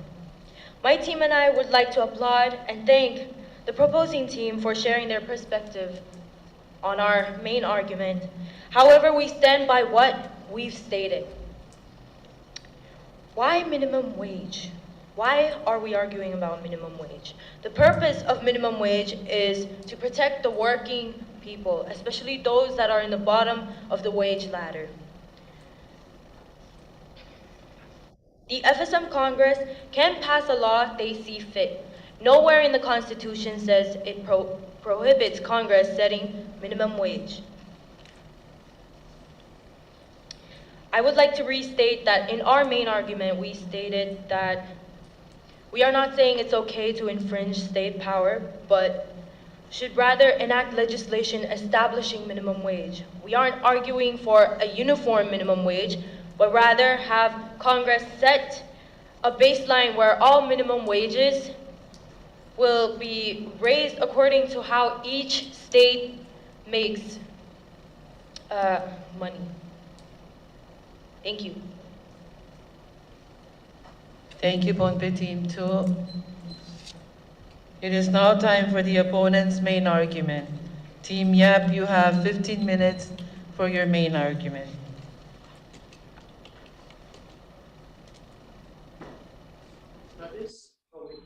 Judges, opponents, hello. I will be presenting the negative side of this argument. Changing the minimum wage will affect the employment part of our economy. Well, according to Arirang News from South Korea during July 17, 2018, they have stated most workers start to cover job shifts that 2 or more people can fill in. This effect also includes the employers. Many of the convenience store owners are barely making as much as their part-time employees due to the minimum wage hike that happened at that time. A survey on 941 convenience store owners showed that 40% work more than 12 hours a day, 25% work 10 to 12 hours a day, and about 30% of store owners have taken on at least 5 hours of extra shifts to keep employment costs down. As a result of that, there was an increase of unemployment to part-time workers. So then, raising the minimum wage would increase the cost of employing low-wage workers. As a result, some employers would employ fewer workers than they would have in a lower wage minimum, or minimum wage, for exact. It would put a small group of workers, such as those who are young and inexperienced, resulting on them not benefiting from higher wages. With this chance of unemployment, many of our own will decide to work overseas, where the demand for workers is relatively high, whereas the United States. With this happening, in an event that this does happen, we would lose some vital needs for our economy to run, such as the need for workers in the medical, educational, private, and security divisions. Our economy would run inefficiently because without its people, our economy cannot function properly. In an event that this may happen, we should consider now how strong and what are the capabilities of our own economy as a whole. How strong is the foundation of our economy? It is neither weak nor strong. Currently, we are receiving financial support from the United States of America to improve our country year by year as time passes. But when 2023 comes by and the compact ends, what will happen to us? What will happen to us when such financial support ceases to come? Well, one thing is for sure, there are many outcomes, and those outcomes may result vary, and it is very scary to think about. Our foundation is still building up. In fact, many of our island's infrastructures are not built efficiently. Bridges are closed off for repairs, roads are broken, and their quality is deteriorating year by year, hindering transportation and goods. Internet is not well established, and there is no price control in the country. I would like to address that. Price control is a vital need in our economy today. Why? What will be the use of increasing the minimum wage if the prices rises uncontrollably? Take the stores here in Yap for an example. There was an event where the prices for the eggs went up to $7. Can you imagine? $7. It is undeniably too much for just a carton of eggs. That is why changing the minimum wage now has a lot of negative impacts. Why will changing the minimum wage have a huge impact on our society? With all due respect, the answer to that is that it is a huge gamble. With all due respect again, we have gambled away and went for the risk of minor changes, such as establishing a minimum wage for each state. But once we equal it out, the probability of failure and loss increases. Well, according to studies made by Thomas Sowell on why minimum wage is bad for workers, he stated that minimum wage laws make it illegal to pay less than the government's specified price for labor. By the simplest and most basic economics, a price artificially raised tends to cost more to be supplied and less to be demanded than when prices are left to be determined by supply in a free market. Thus, the result is a surplus. Whether the price that is set artificially high is that of farm produce or labor. Making it illegal to pay less than a given amount does not make a worker's productivity worth that amount. And if it is not, that worker is unlikely to be employed, increasing the unemployment issues in the country. So then, changing the minimum wage will surely destabilize the balance in the flow of our economy. Thank you. Thank you, Team Yam.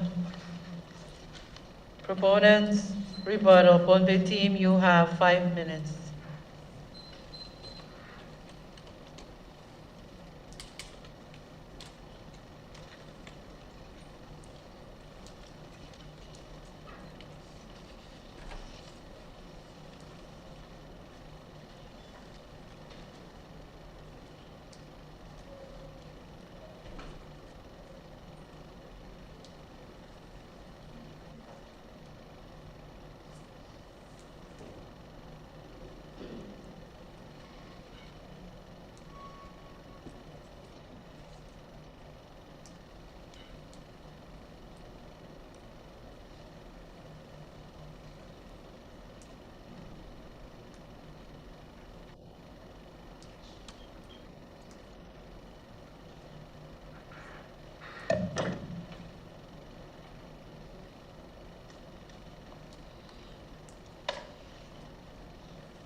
Judges, worthy opponents, ladies and gentlemen, my utmost respects.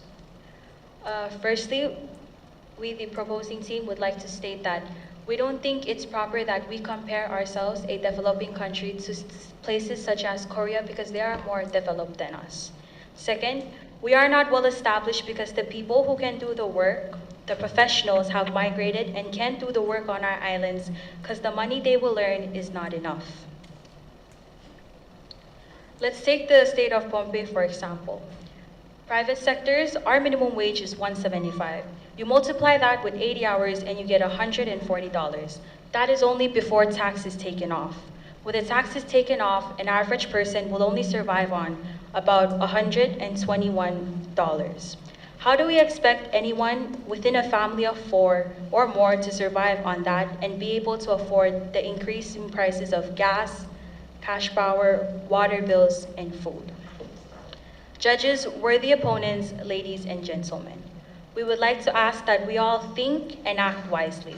We, the opposing team, strongly believe that having Congress set a national minimum wage is the right approach to this issue. Performing this approach will ensure the well-being and the secure future of the FSM and the citizens of our beloved nation. Thank you and kalaman. Thank you, Pohnpei Team 2.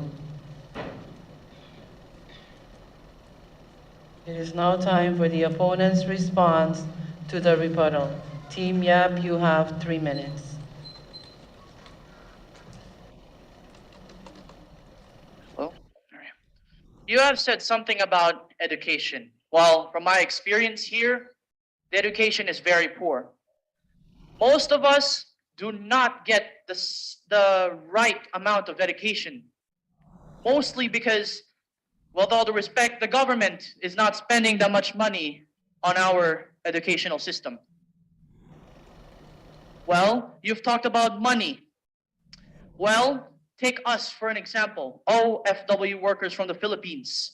We know how to budget our money. If a person is really known and wise about money, then they wouldn't have struggles with money, keeping budget of money. You don't just spend away your money and all.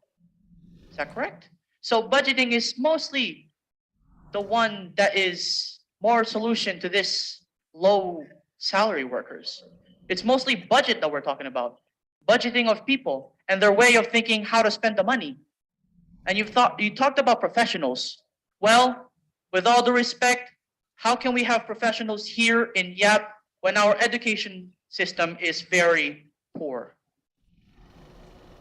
With all due respect. Anyways, thank you. Thank you, Team Yap.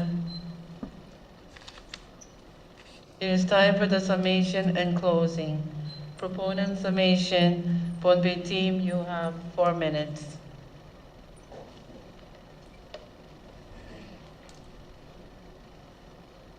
Judges, worthy opponents, ladies and gentlemen. In conclusion, we, the affirmative team, would like to restate our stance, reaffirming that we still believe that the Congress of the Federated States of Micronesia should enact legislation establishing minimum wage for the FSM. Firstly, we argued in regards to protecting the rights and future of working citizens, in shorter terms, preserving public welfare. Secondly, we argued in regards to discouraging the migration of FSM citizens in search of better pay and better opportunities abroad. Although minimum wage is within state jurisdictions, the numbers have been stagnant for way too long, causing qualified citizens of the FSM to look for better paying opportunities just to supplement what their families here receive as income. Now is the time to give our hardworking people what they deserve and what they need to better their lives while the prices for basic necessities increase. Judges, worthy opponents, ladies and gentlemen, we, the affirmative team, would like you all to keep in mind the teachers, the doctors, the nurses, the head of the families who work long hours and whose lives have been negatively affected by the low wage salaries being given to them. As stated in our nation's preamble, and I quote, "With this Constitution, we affirm our common wish to live together in peace and harmony, to preserve the heritage of the past, and to protect the promise of the future." Judges, worthy opponents, ladies and gentlemen, how do we live together in peace and harmony, preserve the heritage of the past, and protect the promise of the future if our precious citizens need to leave home so they can live comfortably and help their families afford basic necessities of life? Our people need to be appropriately protected and compensated for what they deserve. I will restate that the intention of the framers of our Constitution is to ensure cooperation among the states, between the states and the national government. Let us allow the FSM Congress to set a national minimum wage to help guide the states to set their own for their respective states. In the words of a man who goes by the name of John Corzine, no family gets rich from earning minimum wage.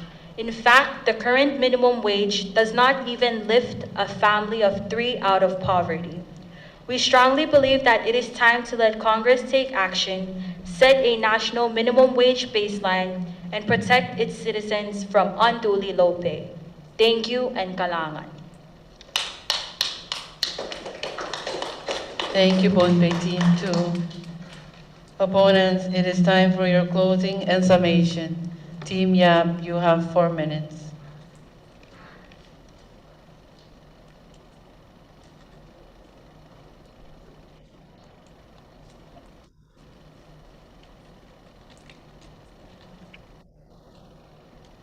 Changing the minimum wage is not going will increase the employment rate.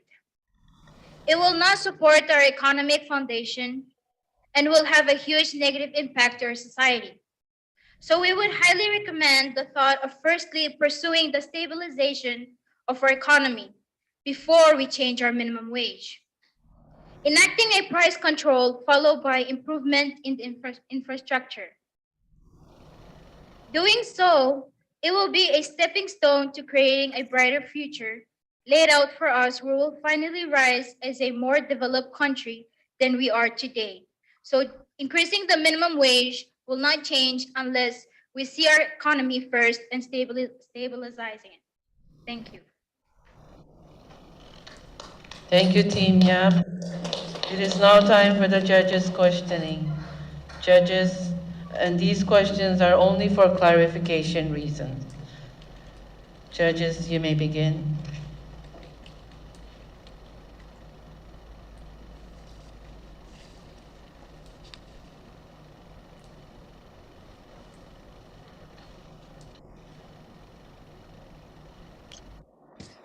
So for the proponents, so you've argued that one of your basic points is that this will help us reduce the amount of out-migration. But in the FSM, it is most probably we live in a closed universe where the amount of wages is going to be the same overall. So how is this going to prevent out-migration? If you have one worker that gets a higher wage than what we have now, say 2 workers at a lower wage, aren't the people who end up not having any job at all going to migrate if there's a higher wage, minimum wage?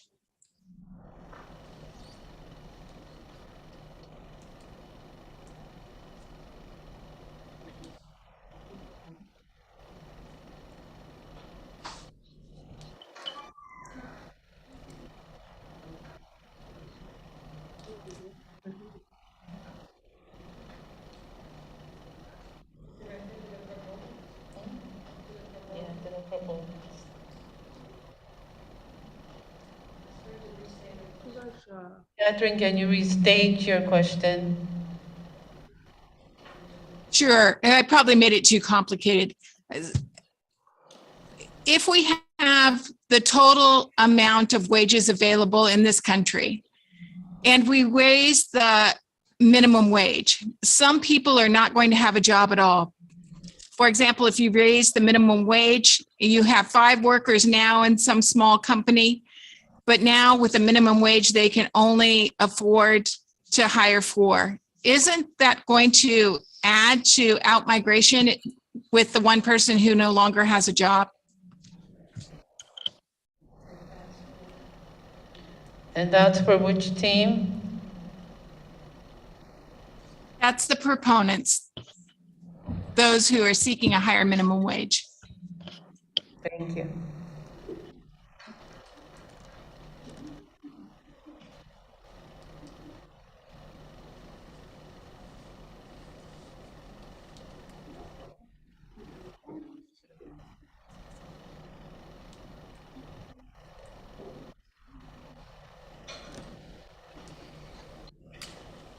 Iyong Ocasanelia, I will try my best to answer on behalf of my debate team. So, well, when we were talking about migration, we were only talking about the professionals because as you all are aware, we are still a developing country. And what more does a developing country need than professionals who will help our country grow? So what we were talking about is raising the minimum wage to keep professionals in. We weren't specifically talking about those who probably unskilled or don't have jobs. We were basically talking about growing our country, growing our economy, and keeping our professionals here. Because what we need right now in this state of emergency or whatever circumstance are in are people who have the experience. Thank you. Thank you.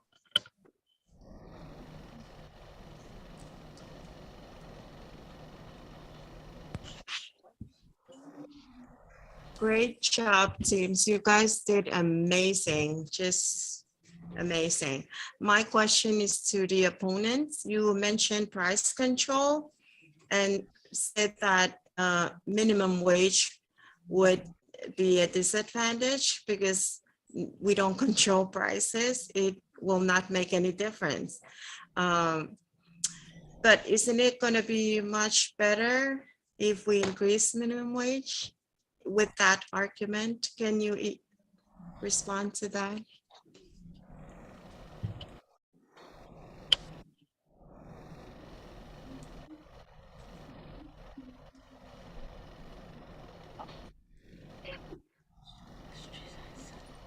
Hello, I'll be answering that question. So if we do enact the minimum wage, right? Increasing it, yes, we do get a lot of money. We get bonus money now. But if we don't have a price control set there, the prices would just go higher and higher. Even though we increase it, it will still market people or like businessmen would still higher up their products, the prices for their products. So it's basically if we have a price control now, we will have affordable products, and so we can raise our minimum wage next. Because if we just raise our minimum wage without price control, the prices would just going off the charts yet again. That's all. Thank you. Thank you.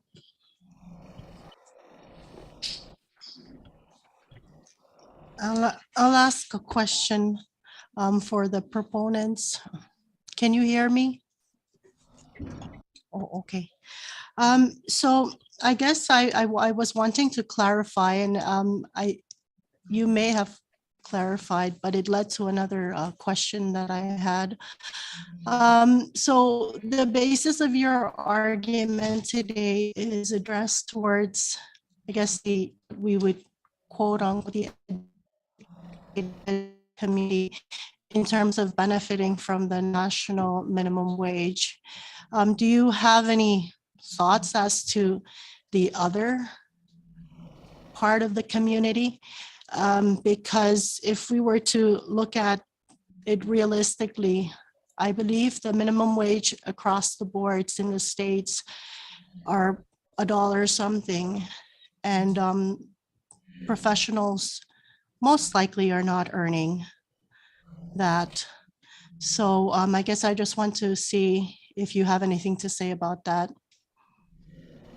rather than just discussing or, arguing mostly on the professionals. If you have any comments.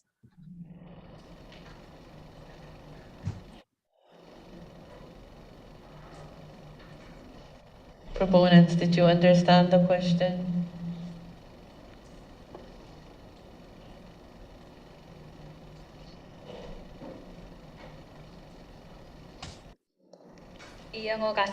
Again, I will be trying my best to answer on behalf of my team. So in terms of migration, we were talking about the professionals, but for rather say people who aren't really professionals or people who work more minimal jobs such as private sector jobs, they will also benefit from having minimum wage increase. As I stated before with my calculations about the $1.75 within the private sector, even professionals or other people who get paid $140 and then tax taken away $121, even normal people, they can't live off of that because we all have the same necessities. So if your question is how it will benefit the other people that say quote unquote aren't in the category of professionals, they will also get a wage increase. Thank you. Thank you, judges. Okay, we have come to the end of the second debate. Ladies and gentlemen, let's give our debaters a big round of applause. Thank you, team. Thank you, Bonbe Team 2 and Team Yap.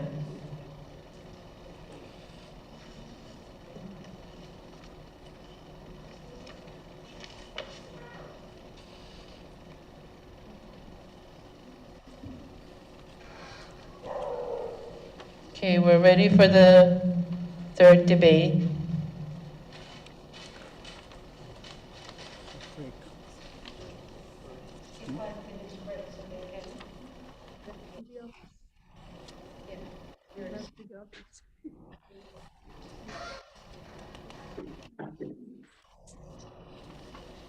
Just take a 5-minute break to allow the debaters to exit the courtroom.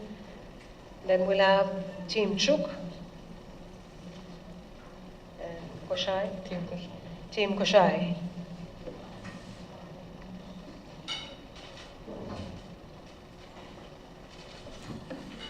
Before proceeding, I would like to recognize the presence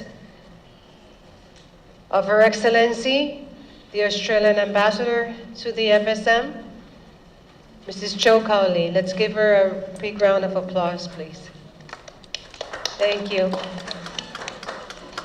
And this afternoon, we are also joined with, joining us this afternoon is again the Governor of the state of Pohnpei and the First Lady, Governor Reed Oliver and Mrs. Oliver. Thank you.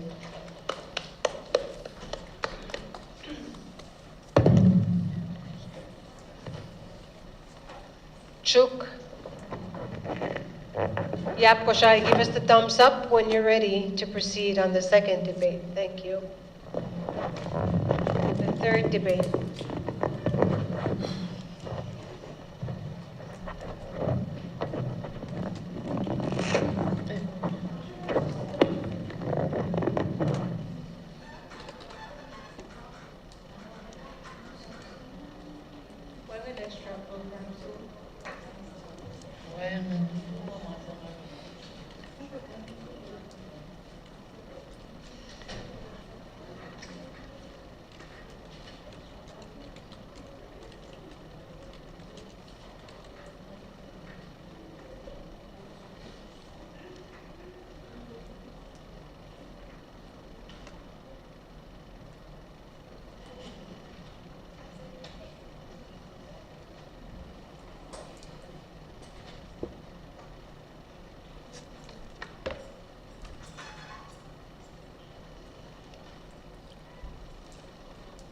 Mic testing, mic testing. Koshai, can you hear? Koshai.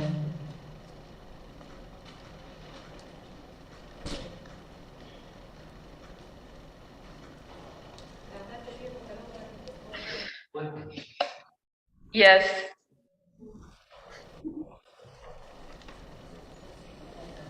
Chuk, can you hear?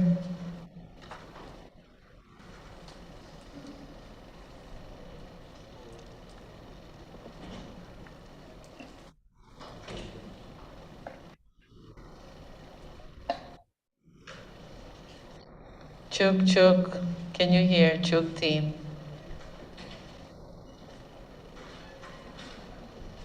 Yes. Thank you.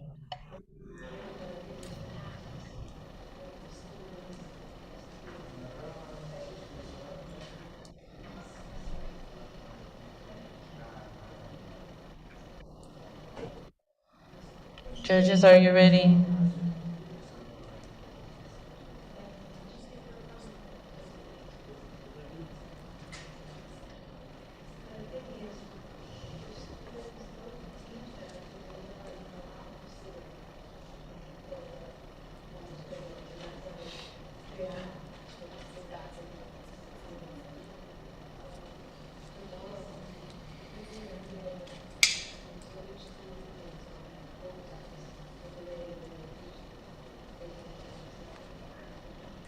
Okay, We are now ready for the third debate.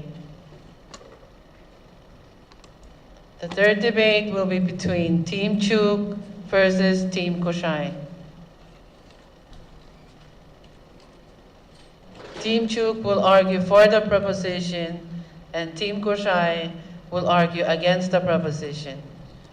Introducing Team Chuk from Xavier High School, debaters Melarisa Mori, Rainer Franz, with their alternate debater Javier Caminanga, and their coach John A. Cashmer.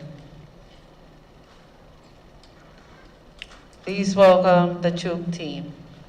Introducing Team Kushai from Kushai High School, debaters are Kishanadin Shua Wilbacher and Billy Lena, with their alternate debater Hudson Hart and their coach Scott Lena.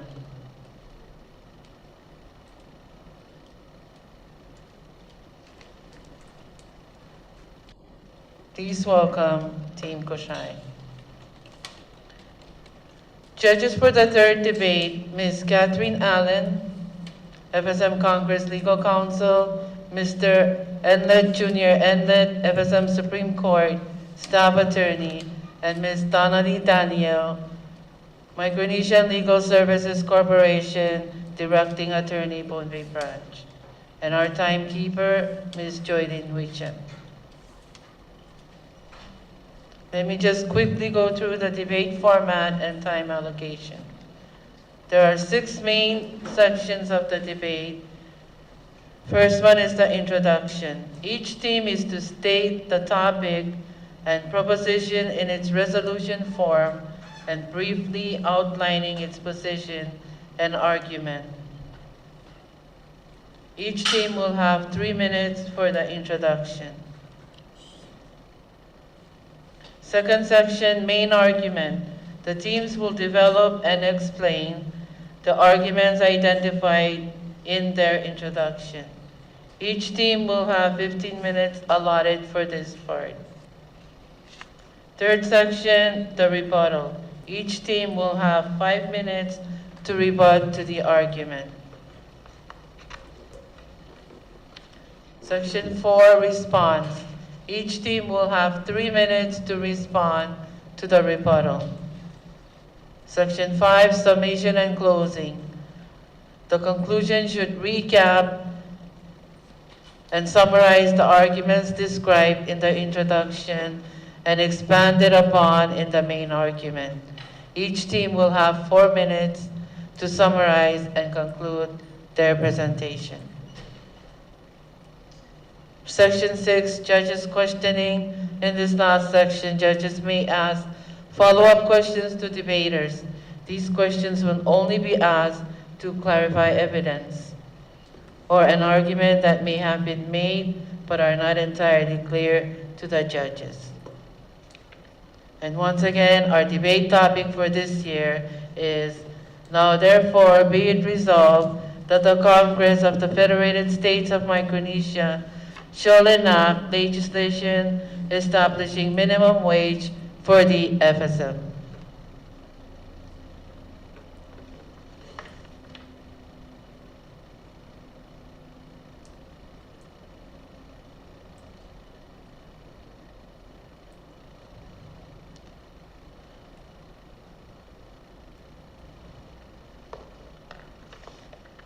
Debaters, let me remind you, you will begin your presentation when the timekeeper holds up the start time card. The timekeeper will be flashing the time cards during each debate to show how much time you have remaining for each presentation. Please stop your presentation when the timekeeper flashes the stop time card. Team Chuk will argue for the proposition and Team Kushai will argue against the proposition. Debaters, are you ready?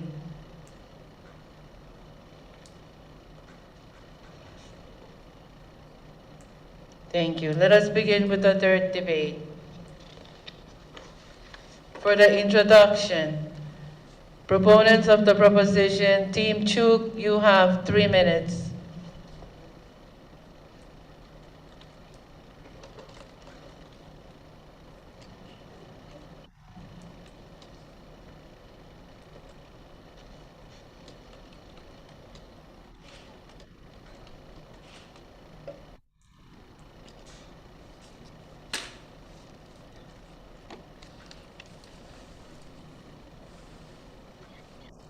Good afternoon, respected judges, esteemed opponents, and to everybody present here today.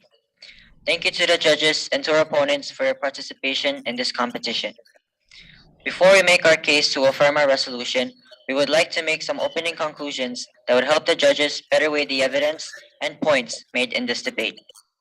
The topic of this debate, now therefore be it resolved that the Congress of the Federated States of Micronesia shall enact legislation establishing minimum wage for the FSM, or in short, this resolution is asking us whether or not the FSM should establish a minimum wage. It is a relatively straightforward resolution with several complex components. In a January 2021 memo, President Panualo noted that a minimum wage should be established for the FSM, but lamented that the federal government did not have control over state wage levels. We argue that due to the merits of establishing a federal minimum wage, it follows that jurisdictional concerns could be dropped as they could relatively easily with approval from the states. We should emphasize that the resolution states only that we must argue for the establishment of a minimum wage. We will remain neutral as to what that minimum wage should be, as it could not be determined easily. We will argue from the perspective that whatever minimum wage established at the national level would be selected carefully and after considerable research. We have three primary reasons to support the establishment of a minimum wage in the FSM. First, establishing a national minimum wage will promote social and economic unity in the 4 states. Second, establishing a minimum wage at the national level will increase the income of our lowest wage earners. And third, establishing a minimum wage will improve worker productivity. We will provide further details and evidence in our presentation to follow. We believe strongly that a minimum wage should be established for the FSM and that it has benefits for our nation in the short and long term. We urge the judges to vote in the affirmative. Thank you. Thank you, Team Chuk. Opponents' introduction. Opponents of the proposition, Team Koshai, you have 3 minutes.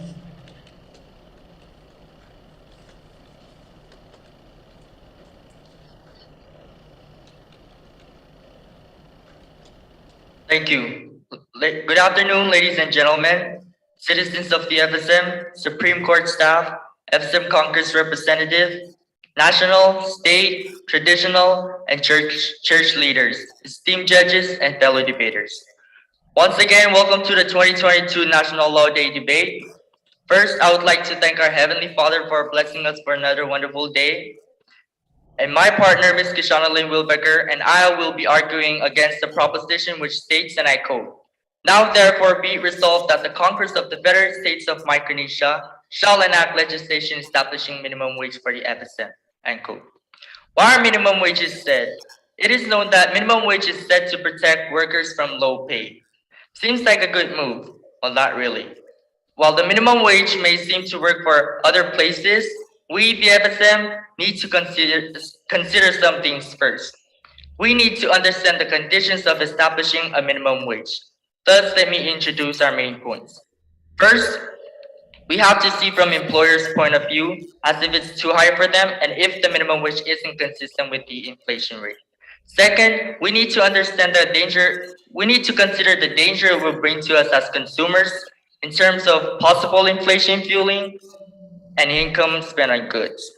Third, the FSM is different compared to other places with minimum wage in terms of financial strength and lifestyle. Fourth, the difference of the FSM state financial capabilities are great. And lastly, the minimum wage would disrupt our economic system. What may seem good at first will in fact bring more difficulties to both employee and employer. Minimum wage may seem like the solution to many of our troubles, but it will in fact add more fuel to the fire. Once again, we believe that minimum wage is not a priority for the FSM and therefore must be voted against. Thank you. Thank you, Team Koshai. It is now time for the main argument. Proponents' main argument. Team Chuk, you have 15 minutes. Good afternoon, everyone. Good afternoon to our honorable judges, worthy opponents, and all who are present here today. We all came here today to debate whether the national government should establish a national minimum wage or not. Well, I stand here on behalf of my team to support or promote the establishment of a national minimum wage for three primary reasons. First, it'll promote social and economic unity amongst the 4 states. Second, it'll help impact the lowest wage earners in our economy. And third, it'll improve worker productivity as a result, and this can lessen turnover rates. Before we begin, we would like to clarify a point in our evidence. Our points were gathered from information from interviews with local officials, attorneys, and credible resources. Furthermore, the resolution that we affirm states only that a national minimum wage is desirable. It does not specify an amount which we believe could only be determined through a rigorous economic study. However, we do believe that there must be a floor price for labor in our home islands. Our first contention here is establishing a national minimum wage will help promote social and economic unity amongst the 4 states. Economic outcomes are not consistent amongst the 4 states. For example, if you were to travel to at least 2 of the FSM states, you would see that there is an economic disparity. There's a difference. A common or obvious example could be the roads here compared to the roads in Pohnpei. The roads in Pohnpei are developed, they have asphalt roads encircling the whole main island, and here our roads are not even that developed yet. Therefore, we believe that establishing a national minimum wage can be set as a stepping stone to unity, socially and economically. If a minimum wage were to be set in 4 different states differently, then this could cause a brain drain. A brain drain is basically when professionals migrate from one place to another in search for better qualities of jobs, better qualities of life, education, trade, and etc. And a question that I tell myself, what if some people cannot migrate to those other places? There are so many drawbacks such as lacks of homes. What if I were to be working here and I wanted to go to Pohnpei because the minimum wage there is higher than here, and I can't make it there because I don't have a home? That just causes frustration, and it causes citizens to go against and complain to their leaders, and it just promotes a sense of instability. And what I'm trying to promote here is unity amongst all 4 states. This may promote some degree of economic parity between Chuk, Pohnpei, Kashrai, and Yap. Once again, if this minimum wage is established, it can be set as a stepping stone to unity and further solidify a true Micronesian identity. When businesses decide whether or not to expand or start operations in a certain state, the cost of labor will be less in the 4 states. This means that if we set a minimum wage nationally, then that means employers won't have to worry, how much am I going to pay my workers? And that also gives us an equal amount of opportunities. You can get the same opportunities here in Pohnpei, in Kashrai, and in Yap. Another benefit is that it could convince Micronesians abroad to return home. Although it may seem that what they earn abroad is much higher than what we may establish as our minimum wage, they can come back to a better quality of life. If you go out there, you can see 8 people living in a small apartment together, squeezing together, each of them working night and day shifts, struggling to make a living and sending leftover money home in the form of remittances. If they come back here, then they could rejoin their families, live on their own land, live off of their own natural resources, participate in traditional events, all while helping to grow the economy of their islands. Once again, this national minimum wage won't immediately make this happen, but this can be a stepping stone. Our second contention here is establishing a minimum wage will impact the lowest wage earners in the economy. An example here says, the United States 1938 Fair Labor Standards Act is among the best examples of minimum wage legislation of a similar type. The act succeeded in improving wages for over 700,000 American employees, who at the time made up a significantly larger but similar low-wage population in the United States. Thousands of our lower-paid workers could see a raise in pay thanks to an establishment of minimum wage in the FSM. Another example here says, researchers at the University of Maryland, Baltimore County, and the Institute of Labor Economics in Bonn, Germany, agree that raising the minimum wage and definitely establishing one is one of the most crucial factors to fight poverty in developing nations. The Federated States of Micronesia has a large advantage in improving the effectiveness of this tool. Furthermore, for nations without a central bank like the FSM, minimum wages and labor laws are crucial. Numerous aspects of our domestic economy are out of our control, including our ability to regulate our own monetary policy. Wholesale prices in our islands are already starting to rise. And if we don't get an increase in what we earn, then how are we going to be able to afford our necessities? The already struggling families will have no solutions to affording their necessities. And that is why we promote that we must establish a national minimum wage. A minimum wage could also benefit low-wage earners health-wise. It can impact their health outcomes, not just them, but everybody, but especially them. An ongoing benefit of setting or raising the minimum wage is health outcomes. There's an example that says, a dollar increase in the minimum wage over the federal level was related to a 1 to 2% reduction in low birth weight births and a 4% reduction in postnatal death. When people earn more money, they're able to live a healthier life by being able to afford healthier options like healthier food. They can even simply just be able to afford a basketball, to be able to get out there and be active. Expecting mothers are able to take leaves, they're able to take care of themselves and visit a doctor for checkups often. And they can even apply for health insurances. Expecting mothers are able to purchase healthier food to give their babies nutrition. There's a strong association between financial strain and mental health conditions, which are already not well addressed in the FSM. A 2019 study in the American Journal of Preventive Medicine found that a $1 increase in real minimum wages was associated with a 2% decrease in suicides per capita. Public health organizations have recognized suicide as an epidemic in Micronesia, especially amongst young men with limited economic opportunities. Increasing the minimum wage to at least $1 or $2 or more is more likely to save the life of at least one young man. Our third contention is that it will benefit workers and employers by promoting worker productivity. An ongoing benefit of setting or raising the minimum wage is an increase in job satisfaction.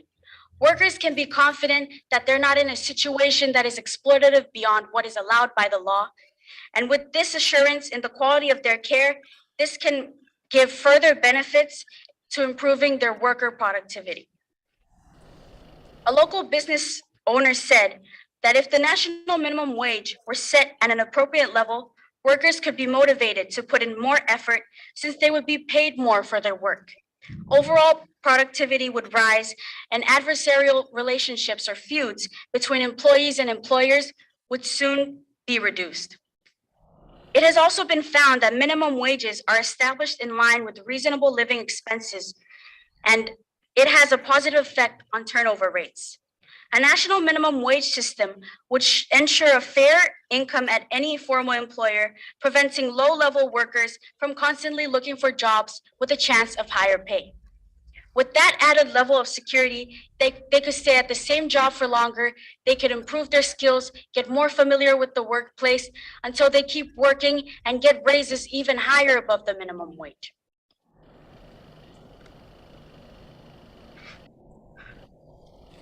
In conclusion, we believe that the federal government should enact a minimum wage law for the FSM based on the weight of data, common sense, and good governance principles. through three distinct independently supported arguments, supported by peer-reviewed research and the remarks of local officials, we have comprehensively and thoroughly explained the benefits of a national minimum wage. Establishing a national minimum wage, once again, will promote social and economic unity, impact low-wage earners, improve worker productivity, and as well as their health outcomes. These advantages, in our belief, are essential for the FSM to successfully enter the middle of the 21st century. Thank you for your time, and we encourage you to please vote in the affirmative. Thank you, Team Chuk. It is now time for the opponent's rebuttal. Team Koshai, you have 5 minutes.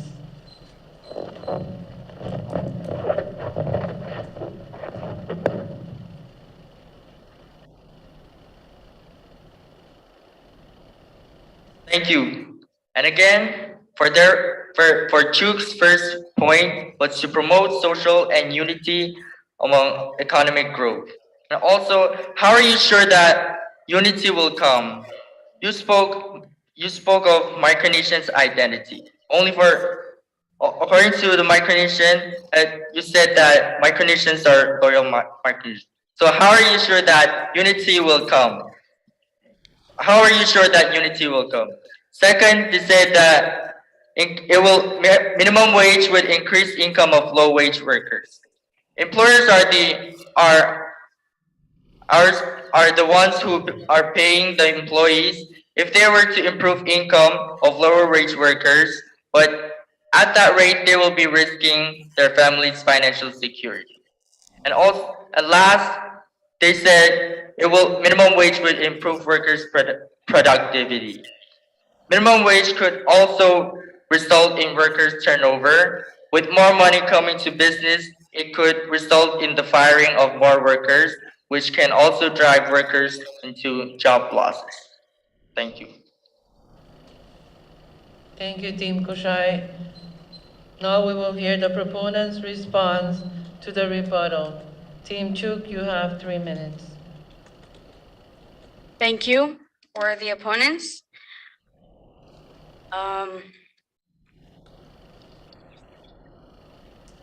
All right. So, good afternoon once again. And our opponents pointed out a question that really stood out to them, saying, how are we sure that unity can be possible? Well, like I said in my main presentation, this national minimum wage can be a stepping stone. It's never an end, but just the beginning. We could even be flexible. If you guys think that it'll be easier for states to regulate them, well, there's a method that the states also applied to the human trafficking laws. The national government established a human trafficking law, and all the states observed it and managed it and adjusted it in their own states. And that is also one method that we can apply. But what I'm talking about here is that this national minimum wage could be a stepping stone. It's just the start. And second, you guys pointed out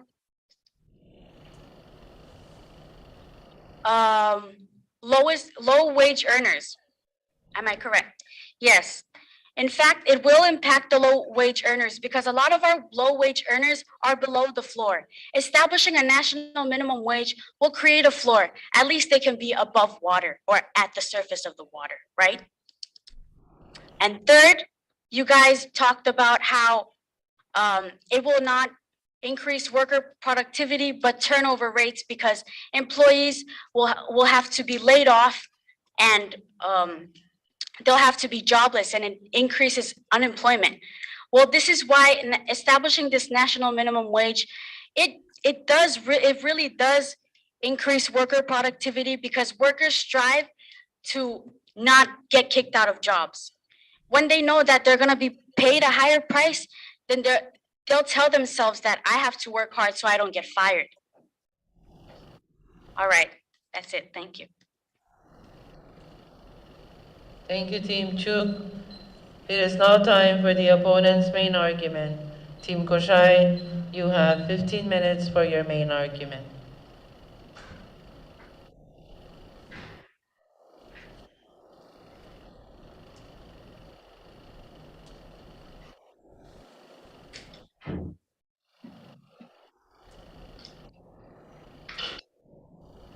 Ladies and gentlemen, distinguished guests, esteemed judges, and fellow debaters, good afternoon. This idea of a minimum wage may seem like a dream come true for most, but after careful scrutiny and review, Koshaya State Debate Team will now show you why this is definitely not something our congressional leaders should focus on. My partner, Bill Elena, laid out our outline for you in his introduction. And now we will prove to you with evidence and facts why the minimum wage is not needed. Our first main point is we have to see from the employer's point of view. As previously stated, the minimum wage is set to protect workers from low pay. We might focus too much on protecting the workers that we forget that the employers are also citizens. They are also people trying to make a living for themselves and their families. Minimum wage can be a problem to employers if A, it's set too high for them, and B, it might be set, then bring inconsistency in wage prediction. The minimum wage doesn't take into consideration that there are different levels of budgets for businesses, just as there are different types of stores. In the minimum wage overview by gov.uk, it states, quote, "It does not matter how small an employer is, they still have to pay the correct minimum wage. Thus, whether they make $10 a day or 100, they still have to pay their employees all the same. And if they can't pay their employees that amount, as stated in the article, Employer's Perspective Part 2, the minimum wage system, quote, employers would look at cutting staff hours, reducing number of staff, have higher expectation when hiring, and even looking at these measures would include increase in prices of goods and services," end quote. This in turn will bring inflation and potential unemployment. For subpoint B, we have the minimum wage will hurt employers if it brings inconsistency in wage predictions.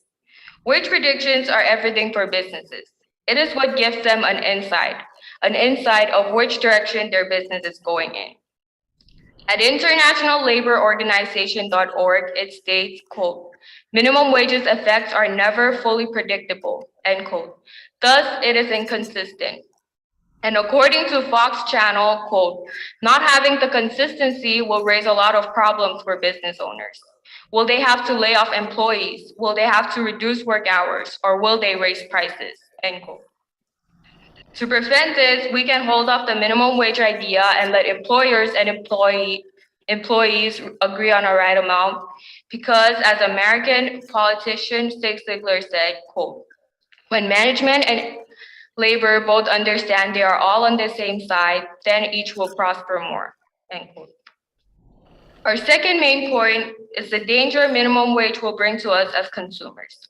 A, when it brings increase in inflation, and B, when higher income is needed to be spent on goods. Inflation occurs everywhere. Even FSM experiences effects of inflation. According to worlddata.info, FSM has a yearly inflation rate of 2.7%. This is from studies they did from 2000 to 2018. The overall price increase was 61.23%. An item that cost $100 in 2000 was so charged $161.23 in the beginning of 2019. With a minimum wage, the inflation rate will go higher than 2.7%. If it goes up, prices of goods and services will increase. With this inflation rate comes our point P, higher income will be spent on domestic goods. The inflation rate of domestic goods is higher. From my investigation on fsmgov.org, it states, quote, "The annual inflation rate for domestic items was estimated at 24.5%, end quote. Thus, every year, more and more of our income is expected to be spent on household goods and stuff. When that amount goes to the point where it is more than 50% of our incomes, it will hurt us as consumers." For our third main point, we have the FSM is different to other places with minimum wages.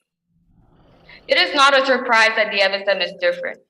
Compared to places that have a minimum wage, like the US, we have different financial strengths and different lifestyles. FSM and US are both considered independent countries. However, as mentioned by author Yevgeny Ledo in Goodreads, quote, nobody is truly independent, especially in this globalized world. However, US is the most independent of all the nations, being the sole superpower and a superb geopolitical position. In fact, she's the reason many nations are less independent, meaning that she's the biggest interferer of other nations' independence, end quote. We, the FSM, fall into the list of nations whose independence is contingent on the US. FSM claims to be independent, yet we are dependent on the US in terms of finances. We have the Compact of Free Association, COFA, as an example. According to BorgenMagazine.com, quote, from 1986 to 2001, Palau, Micronesia, and the Marshall Islands obtained a total of $105 million from the compact, end quote. Besides the compact, we have foreign investments to help with our finances. FSM also gets support from the Asian Development Bank. According to Asian Development Bank, quote, the Federated States of Micronesia, FSM, is a small island country that is highly dependent on external aid, in particular from the United States, end quote. I am bringing this up to show that the FSM is dependent rather than independent as we claim to be. We can't survive without the US in terms of finances. Under FSM's differences with places with minimum wage like the US, we have lifestyles. US citizens rent houses. Us FSM citizens, however, own the lands we live in. Hence, we do not need to spend about 50% of our income on rent each month. We don't have to spend a huge sum of our income on other expenses like groceries. We have our lands to farm on and get crops, and we can fish. We're not like the Americans who on an average day spend up to $164.55 on expenses. On a normal day, average FSM adult, according to FSMstatistics.fm, spends $1.84. Can you see the difference in living situations of the people? We do not compare to the great nations who need to have a minimum wage for their people to survive. Clearly, we can survive without having a minimum wage. So why establish something we are in no need for? My partner, Bilun and I will now continue on with our second and last. Thank you. And to continue on with our fourth main point is that the differences of the FSM's financial capabilities are great. A great example of this is shown in the Micronesian Household Income and Expenditure Survey in 2013 to 2014, carried out by the Secretariat of the Pacific Regional Environmental Program, or better known as SPREP. Quote, average Pohnpeians have an annual income of $16,700, Yapis have $15,800, Hoshayans have $15,141, and Chukis have $8,400. The range is $8,300.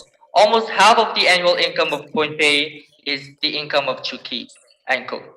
Another is based on how the Compact Fund is divided by the population of each state. According to the FSM 2021 overviews, Chuk is the most populated state. However, as you can see from the Household Income and Expenditure Survey, Chukis have the lowest incomes. The only way for all states to have a fair minimum wage set is if one or two of the states decides to subsidize their financial capability. However, subsidizing is a hard decision to make. Those states would limit how much their government uses, which is a hard thing to do, seeing that the amount was decided to support everything they do as a government. Furthermore, another example deals with the fact that each of the states and the national government have a base salary plan, meaning that there already is an existing minimum wage for the national and state governments. According to the FSM Code, Title 52, Chapter 2, Subsection 205, there is a base salary schedule with pay grade levels for the national government. According to Wikipedia.org, quote, all states have an annual hourly wage for the government workers, end quote. National is $2.65. Point Pay is $2. Chug is $1.25. Yap is $1.60. And Kushai is $1.42. So why then is the FSM Congress looking to enact a minimum wage legislation when there already is a minimum wage based on each state's financial capability? On our final main point is that the minimum wage might disrupt our economic system. Firstly, what is the FSM's economic system like? According to state.gov code, FSM's economy is largely a subsistence economy, end quote. And according to Merriam-Webster.com dictionary code, subsistence economy is an economy which is based on money and which commonly provides a minimal standard of living, end quote. Having a minimum wage in place will definitely have drastic effects on the FSM's subsistence economy. In clear black and white, where will we get the money to provide for the minimum wage law if it takes place? As mentioned before, we depend on foreign investments and other countries to help fund our projects. Our economic system is minimal. We should work on improving it in other ways rather than establishing a minimum wage that has a great chance of disrupting our economic system. When the negative effects of these minimum wages occur, unemployment and such, those already struggling to make ends meet will find it much harder to fit the minimal standard of living and will likely to fall below. Minimum wage will definitely disrupt our economic system with potential unemployment and job losses. Labor markets will be in trouble as these occur. We are surviving as is, so why go out of our way to add more trouble to our economic system? Judges, we have provided the reasons and evidence to prove that minimum wage legislation is not a smart thing for the FSM to concentrate on at this point in history. So once again, vote no for minimum wage. Thank you. Thank you, Team Koshai. It is now the proponents' time for the proponents' rebuttal. Team Chuk, you have 5 minutes.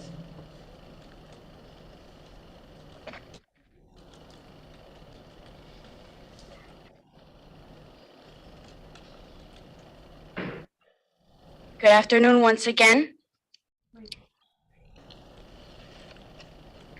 Our opponents mentioned that this minimum wage isn't something that we should be focused on right now. Well, like the acting Chief Justice in Pohnpei said, she said that we are here, all of us from different schools, from different states, to raise our voices so we can eventually convince our leaders whether or not to establish a minimum wage. You guys also drew attention to the fact that establishing a minimum wage could bring inflation. Well, since we don't control our own monetary policy, we live off of US dollars, we don't make our own dollars. Well, you have to open your eyes to what's happening today. US dollar is already inflating. Prices are getting higher due to this pandemic, like gas, cash power. Just a few weeks ago, our cash power, the price increased. So without a minimum wage, we cannot be able to afford what we need to survive if these prices continue to rise. You guys said also that we depend on US for finances. And once again, the US dollar is already inflating, and that's why we must establish this minimum wage to be able to survive. You guys also pointed out that we don't have to spend too much when living on our own land. And that is why I also drew out a point in my main argument that this can drive people or our people that are living abroad to come back because they don't need to spend too much when living on our own land. They don't have to pay for their apartment rents, you know, they can live on their own land and be with their families. And you guys also pointed out that we can survive without minimum wage. Once again, today, prices are getting higher. All wholesale prices are getting higher. Prices for things that we need to live. And if we don't have this minimum wage established, then we cannot afford our necessities. I just wanted to point that out. And you guys also said that states already have minimum wages. In fact, they only have minimum wages for government workers. And in Pohnpei, they have a minimum wage for private sector. Here in Chuk, according to the chief of finance, there is only a pay scale. Although there's a minimum, there's also a maximum. But if we set a national minimum wage, then we could have a minimum without a maximum. We could eventually grow and grow as an economy. Thank you. Thank you, Team Chuk. It is now the opponents' time for the opponent's response to the rebuttal. Team Koshai, you have 3 minutes.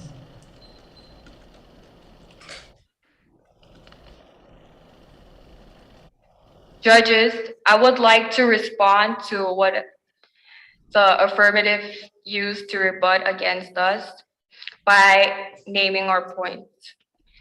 Our first point was we have to see from the employer's point of view. A, if it's too high for them, and B, if the minimum wage is inconsistent with inflation rates. The affirmative side only attacked the part where it mentions inflation, saying that with a minimum wage, we'll be able to, that inflation always occurs and always goes up. With a minimum wage, the inflation rate will actually skyrocket. There's a huge chance of it not gradually growing, but actually skyrocketing like super fast. And for our second main point, we said we need to consider the danger it will bring to us as consumers in terms of A, possible inflation fueling, and B, higher income spend on goods. Again, she only targeted the parts where it said inflation. For our third main point, the FSM is different compared to other places with minimum wage. We said that the FSM depends on US in terms of finances. That is why we cannot create a minimum wage. We're not strong enough to stand on our own 2 feet. We should look at other ways to support our economic system rather than establishing a minimum wage. And she said that there was a national and government minimum wage. However, saying that there's no private sector minimum wage. However, for our first main point, we stated that the employer's point of view should be seen. The employers of the private sectors and the government national parts do not have the same strength, so it will be hard to determine a good level of minimum wage. Thank you. That's all. Thank you, Team Koshai. It is now time for the summation and closing. Proponent summation, Team Chuk, you have 4 minutes.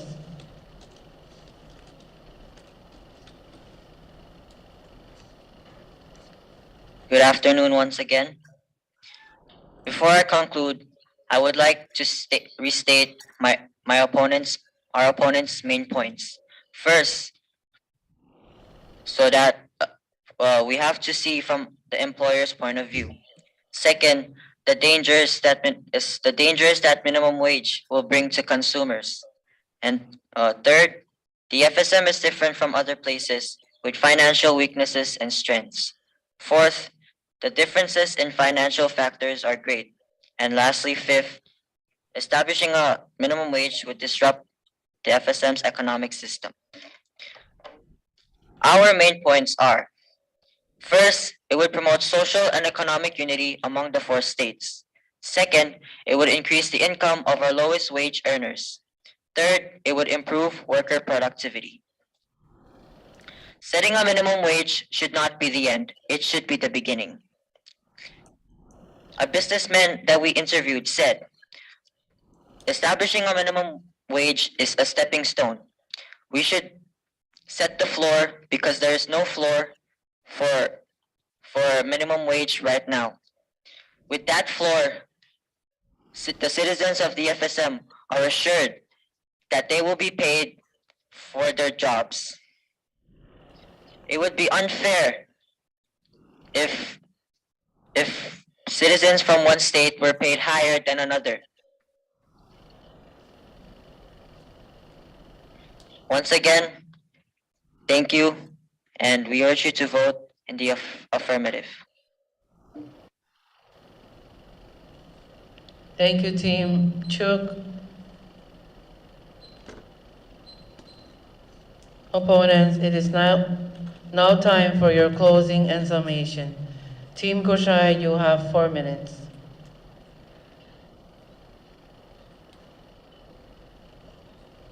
Thank you. Once again, good afternoon. Minimum wage, two simple words, yet will create devastating results if they are added to the FSM congressional bills.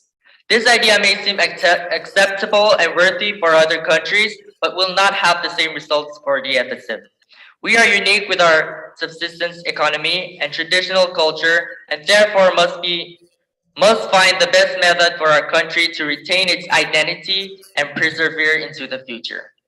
We, the negative side, strongly believe and stand firm that the proposition, quote, now therefore be resolved that the Congress of the Federated States of Micronesia shall enact legislation establishing minimum wage for the FSM, end quote. According to CommonwealthFoundation.org, quote, although it sounds beneficial to low-wage workers, minimum wage hikes will result in fewer jobs. Instead of increasing the cost of employers, lawmakers should focus on expanding job opportunities through pro-group prices, thereby raising wages for all, end quote. The United States has put into effect a minimum wage increase rate for employees in 2017, and by 2023, all states should have a minimum wage of $15 an hour. Sounds heavenly, right? According to Suzanne Klein, a professor and living wage expert at Villanova School of Business in Pennsylvania, she stated, quote, increasing the minimum wage would create additional financial hardships for the employers, driving the nationwide unemployment rate upward, end quote. She goes on to say, increasing the minimum wage is going to put additional strains in the economy. It puts stress on employers who are currently having very small profit margins and will generally discourage businesses from employing people, end quote. In order for a minimum wage to be established, a table of increases should be considered as well. Are we ready for that? The answer, again, a big no is the answer. Once again, I would like to emphasize our main points to show you why minimum wage is not needed for the FSM. First, we need to see from employers' point of view as if it's too high for them and if the minimum wage isn't consistent with the inflation rate. Second, we need to consider the danger it will bring to us as consumers in terms of possible inflation fueling, higher income spent on goods. Third, the FSM is different compared to other places with minimum wage in terms of financial strengths and lifestyle. Fourth, the difference of the FSM states' financial capabilities are great. And lastly, the minimum wage would disrupt our economic system.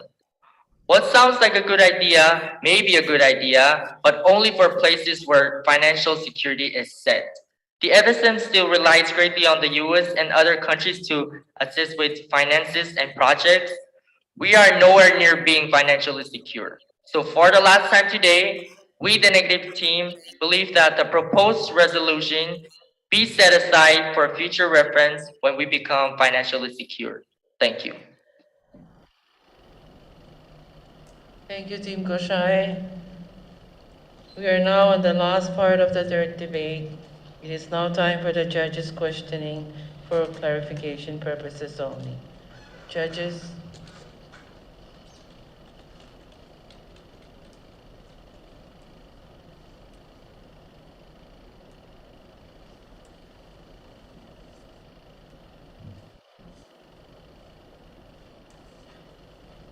let me just say how amazing you guys did. It was really great. You guys taught us a lot of things.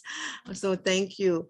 My question is for the opponent, the Poshai team. You said that we're so dependent on the US. Is that the reason why we should not increase minimum wage because we're dependent? Isn't it reasonable to increase it so we will be less dependent? You mean establishing a minimum wage? Yes, yes.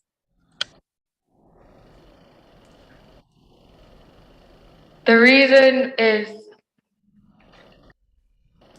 we're not so independent. Like most often, only independent countries will be able to pull off having a minimum wage successfully. So yeah, I believe that the FSM is dependent, so we should not have a minimum wage until we are ready and financially secure. Thank you.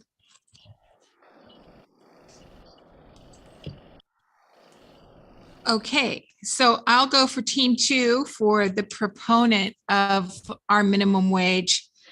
So bringing people up, giving them a living wage, the necessities of life is a good thing. But I want to ask you to consider, isn't doing the study to put in the minimum wage and then do the enforcement going to eat up most of the benefit from this benefit that the government could possibly give to those most in need? Do you have any thoughts on that?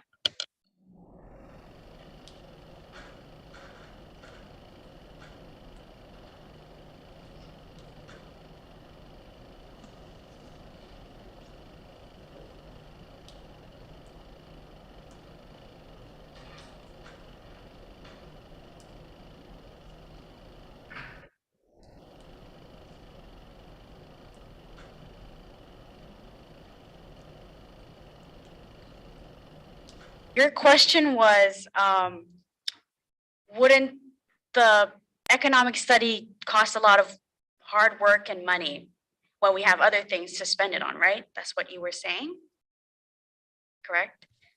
Yes, that and enforcement. Enforcement. All right. So as for the enforcement, I stated earlier that there was a method that each state applied to the human trafficking laws, and that's something that we could also apply to this minimum wage law if it were to be passed and to be established.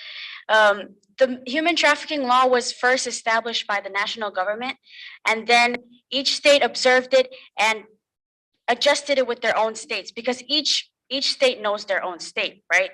And each state can make sure that their laws are regulated. It can only be enforced if each state does it on its own.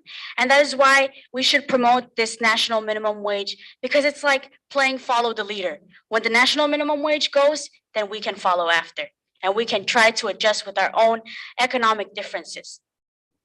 As for the economic study that you said would spend a lot, to be honest, this debate itself is already a stepping stone to this economic study. I know that a lot of you guys are learning a lot from what we young, brilliant minds have been saying just today. And these are a lot of words that could impact and convince the minds of our leaders to officially or eventually establish a minimum wage for all of us. Thank you. Thank you. And I just want to tell you all, it's been such a pleasure having you all. You really are quite gifted, and I wish you well for the rest of the debate. Thank you, judges. We have come to the end of the third debate, and this is our last debate for today. Ladies and gentlemen, let's give our debaters a huge round of applause. Thank you, Team Chuk and Team Koshai.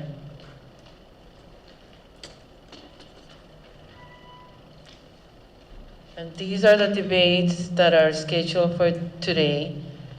Debate 1, 2, and 3. Debate 4, we will continue with debate 4 and 5 tomorrow at 9:30 a.m. Thank you again, and I will turn the mic over to the MC. Thank you.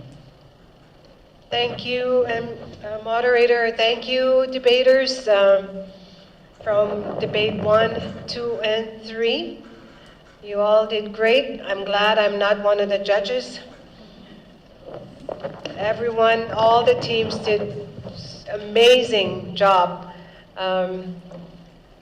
So the total tallying of the scores will be announced tomorrow after the debates, the final debates tomorrow.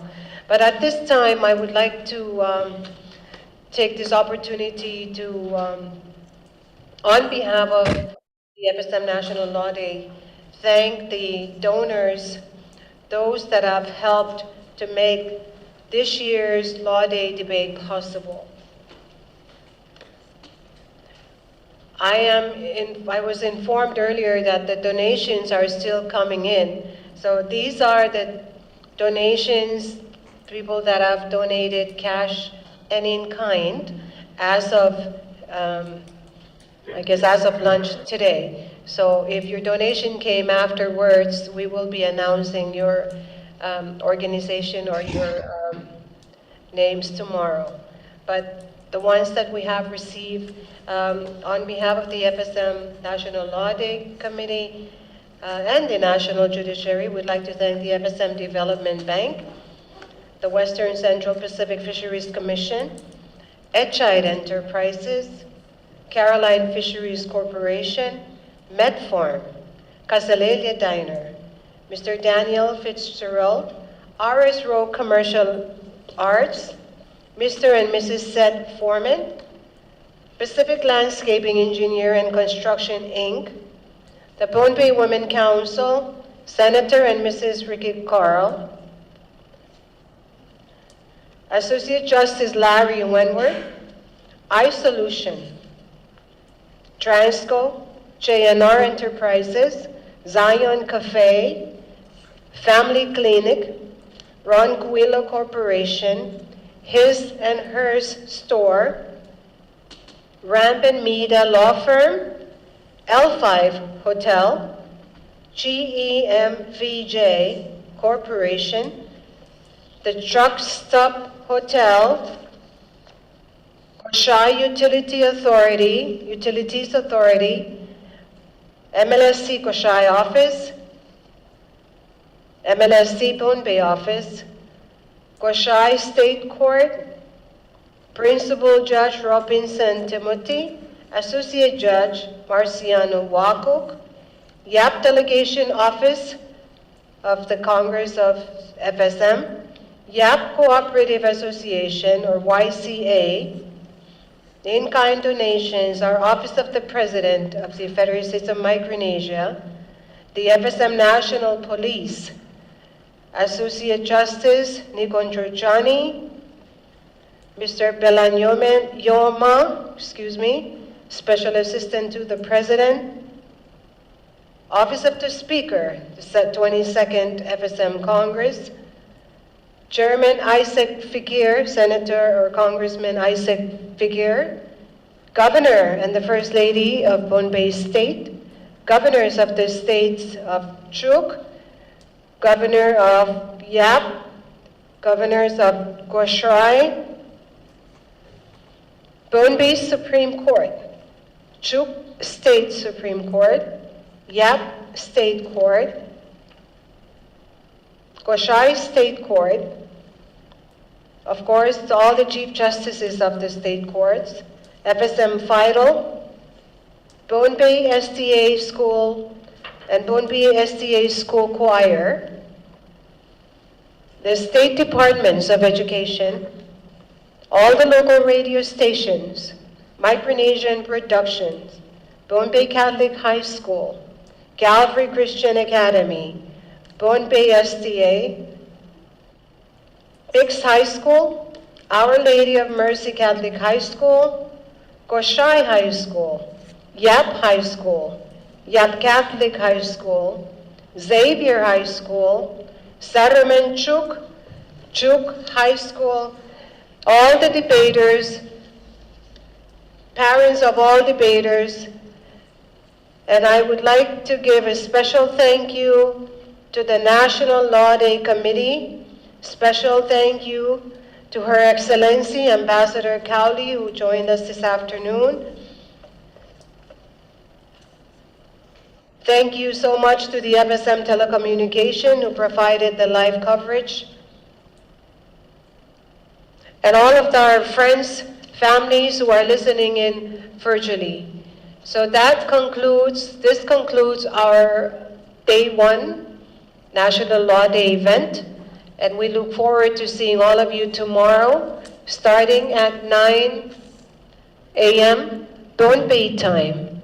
Again, this will be featured live throughout the FSM states. So once again, thank you. Kasalelia o Kalangan.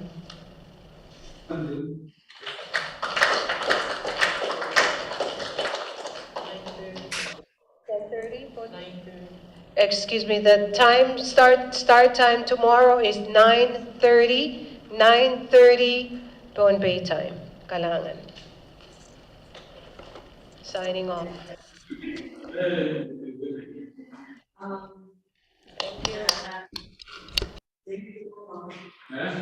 Tomorrow will be one day and yeah. This speaker, wait for the.